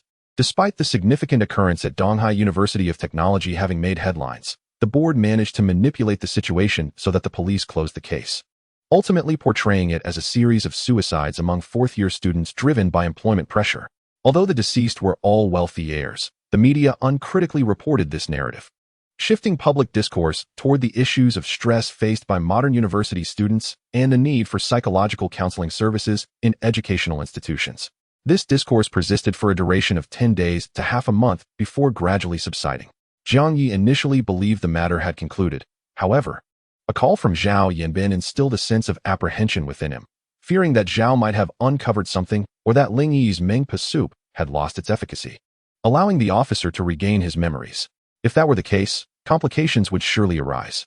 Captain Zhao, what can I do for you? Zhang Yi inquired, his heart racing with unease. Zhang Yi, I hope to seek your assistance with a matter, Zhao Yanbin replied. Assistance? What can I possibly do for you, Captain Zhao? Zhang Yi responded, taken aback. The details are too complex to convey over the phone, Zhang. Let us meet in person, Zhao suggested. After arranging a time and place for their meeting, Zhao Yanbin quickly ended the call. Zhang Yi, perplexed, shared the conversation with Ling Yi. What do you think Zhao Yanbin wants? Could he have discovered our involvement? He pondered aloud. Whatever it is, we shall find out when we meet. If there are any issues, we can always use the Mengpa soup to alter his memories, she replied nonchalantly, as if discussing a trivial matter. Zhang Yi couldn't help but roll his eyes at her casualness regarding such a serious topic. An hour later, at a CAF near Songshan Road, Zhang Yi and his companions spotted Zhao Yanbin seated with a cup of coffee. Unbeknownst to them, Zhao had already been waiting for half an hour. Although Zhang Yi and the others arrived at the agreed-upon time, Zhao Yanbin had arrived early and spent the last 30 minutes reflecting on what he knew about Zhang Yi. Following the incident at Donghai University, he had commissioned a thorough investigation into this enigmatic young man. According to the collected information, Zhang Yi appeared to be an ordinary individual. Aside from the fact that his parents had disappeared when he was 10 years old, after which he lived with his grandmother. Due to lackluster academic performance, he only gained admission to a modest second-tier university, an unremarkable background that hardly warranted significant attention. Chapter 49.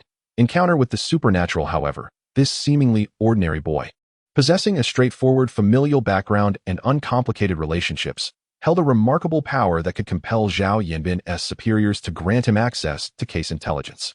This left Zhao Yanbin in a state of profound perplexity, as he could not fathom the true identity of this individual. During the previous case at Donghai University of Commerce, he had an opportunity to delve deeper, yet ultimately, he discovered nothing, and once again found himself concluding his investigation in a haze of confusion. A series of bizarre occurrences led Zhao Yanbin to trust his instincts, which whispered that this young man, Jiang Yi, was anything but ordinary. As Zhao Yanbin pondered, he was interrupted by the sound of approaching footsteps. "Captain Zhao, we meet again," Jiang Yi greeted with a smile. Zhao Yanbin rose with a smile of his own, inviting Jiang Yi and Ling Yi to take a seat. Once they were settled, an eerie silence enveloped the room. None dared to break the stillness, merely exchanging quiet glances. Ultimately, it was Jiang Yi, brimming with youthful exuberance, who broke the silence. "Captain Zhao, what brings me here today?" "Jiang Yi, I hope you can assist me with an investigation," Zhao Yanbin replied. "An investigation? What kind?" Jiang Yi inquired, curiosity piqued. "Recently, there was an incident on Songshan Road involving a young couple who, in a drunken brawl, met their demise. Have you heard about it?" Zhao Yanbin continued. "Oh, that? Of course," Jiang Yi responded. The incident on Songshan Road was trending online a few days ago. The peculiar nature of the event, where a couple fatally harmed each other while intoxicated, sparked considerable discussion, and having experienced a rather dull period, I naturally came across the online discourse. Zhao Yanbin pressed on. "In truth, this case is not an isolated one. In recent times, the police have encountered 3 incidents that occurred simultaneously and in close proximity to one another." He retrieved 3 case files he had clandestinely copied from the department's archives and placed them on the table. Upon examining the files, Jiang Yi was immediately struck by the eerie similarities among the 3 cases. The first incident took place 10 days prior, just a few streets away from Songshan Road. In a residential community, a young woman, returning home late at night, suddenly let out a blood-curdling scream. The nearby security guard, hearing her cries, rushed to investigate, only to find the woman kneeling on the ground, her eyes streaming with blood, wailing in despair. Subsequent police inquiries revealed that the victim had blinded herself with a nail clipper she had been carrying. The second incident occurred 7 days ago, less than a kilometer from the first, outside the walls of a high school. That night, the school security guard discovered an intruder in the premises and pursued the individual, chasing him from the academic building to the school wall. In a state of panic, the thief scaled the wall to escape. However, just as the thief vanished from the guard's sight, a sudden wail echoed from beyond the wall. When the guard rushed to the spot where the thief had fled, he found that the criminal, instead of having made a successful escape, was inexplicably kneeling on the ground, murmuring to himself as if possessed.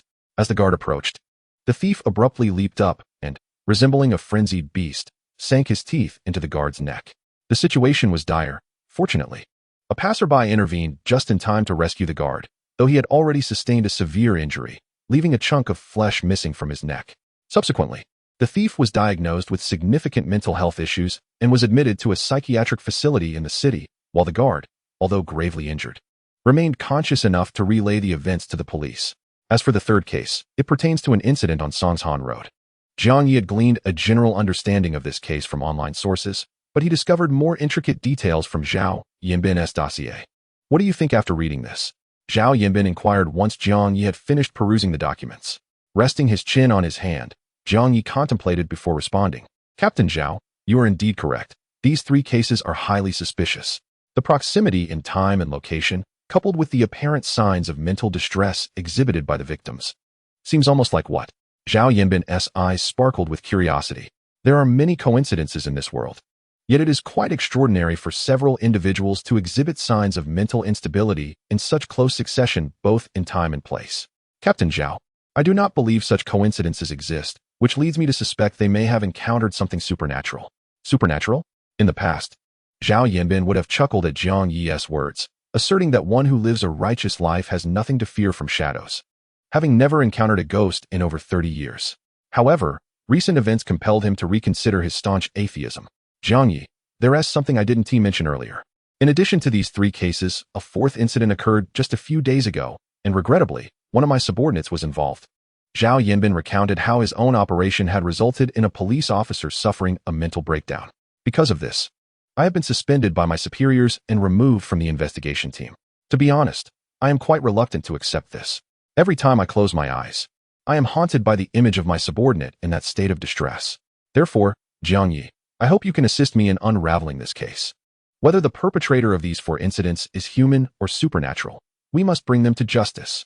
Upon hearing Zhao Yanbin finally articulate his true intentions, Jiang Yi felt a sense of understanding, yet a lingering doubt remained. Captain Zhao, I am willing to assist you, but why have you sought my help? Our acquaintances, I fear, rather limited. Indeed, it is limited, yet my intuition tells me that you are the only one capable of aiding me. Zhao Yanbin extended his index finger, pointing directly at Jiang Yi. Your intuition? Jiang Yi seized upon a particular word in Zhao Yanbin's statement. Yes, intuition. At this juncture, allow me to be forthright. Jiang Yi and Miss Ling, I wonder if you have ever heard that some individuals possess abilities that transcend those of ordinary people? Coincidentally, I am one such individual. I am a person with extraordinary powers.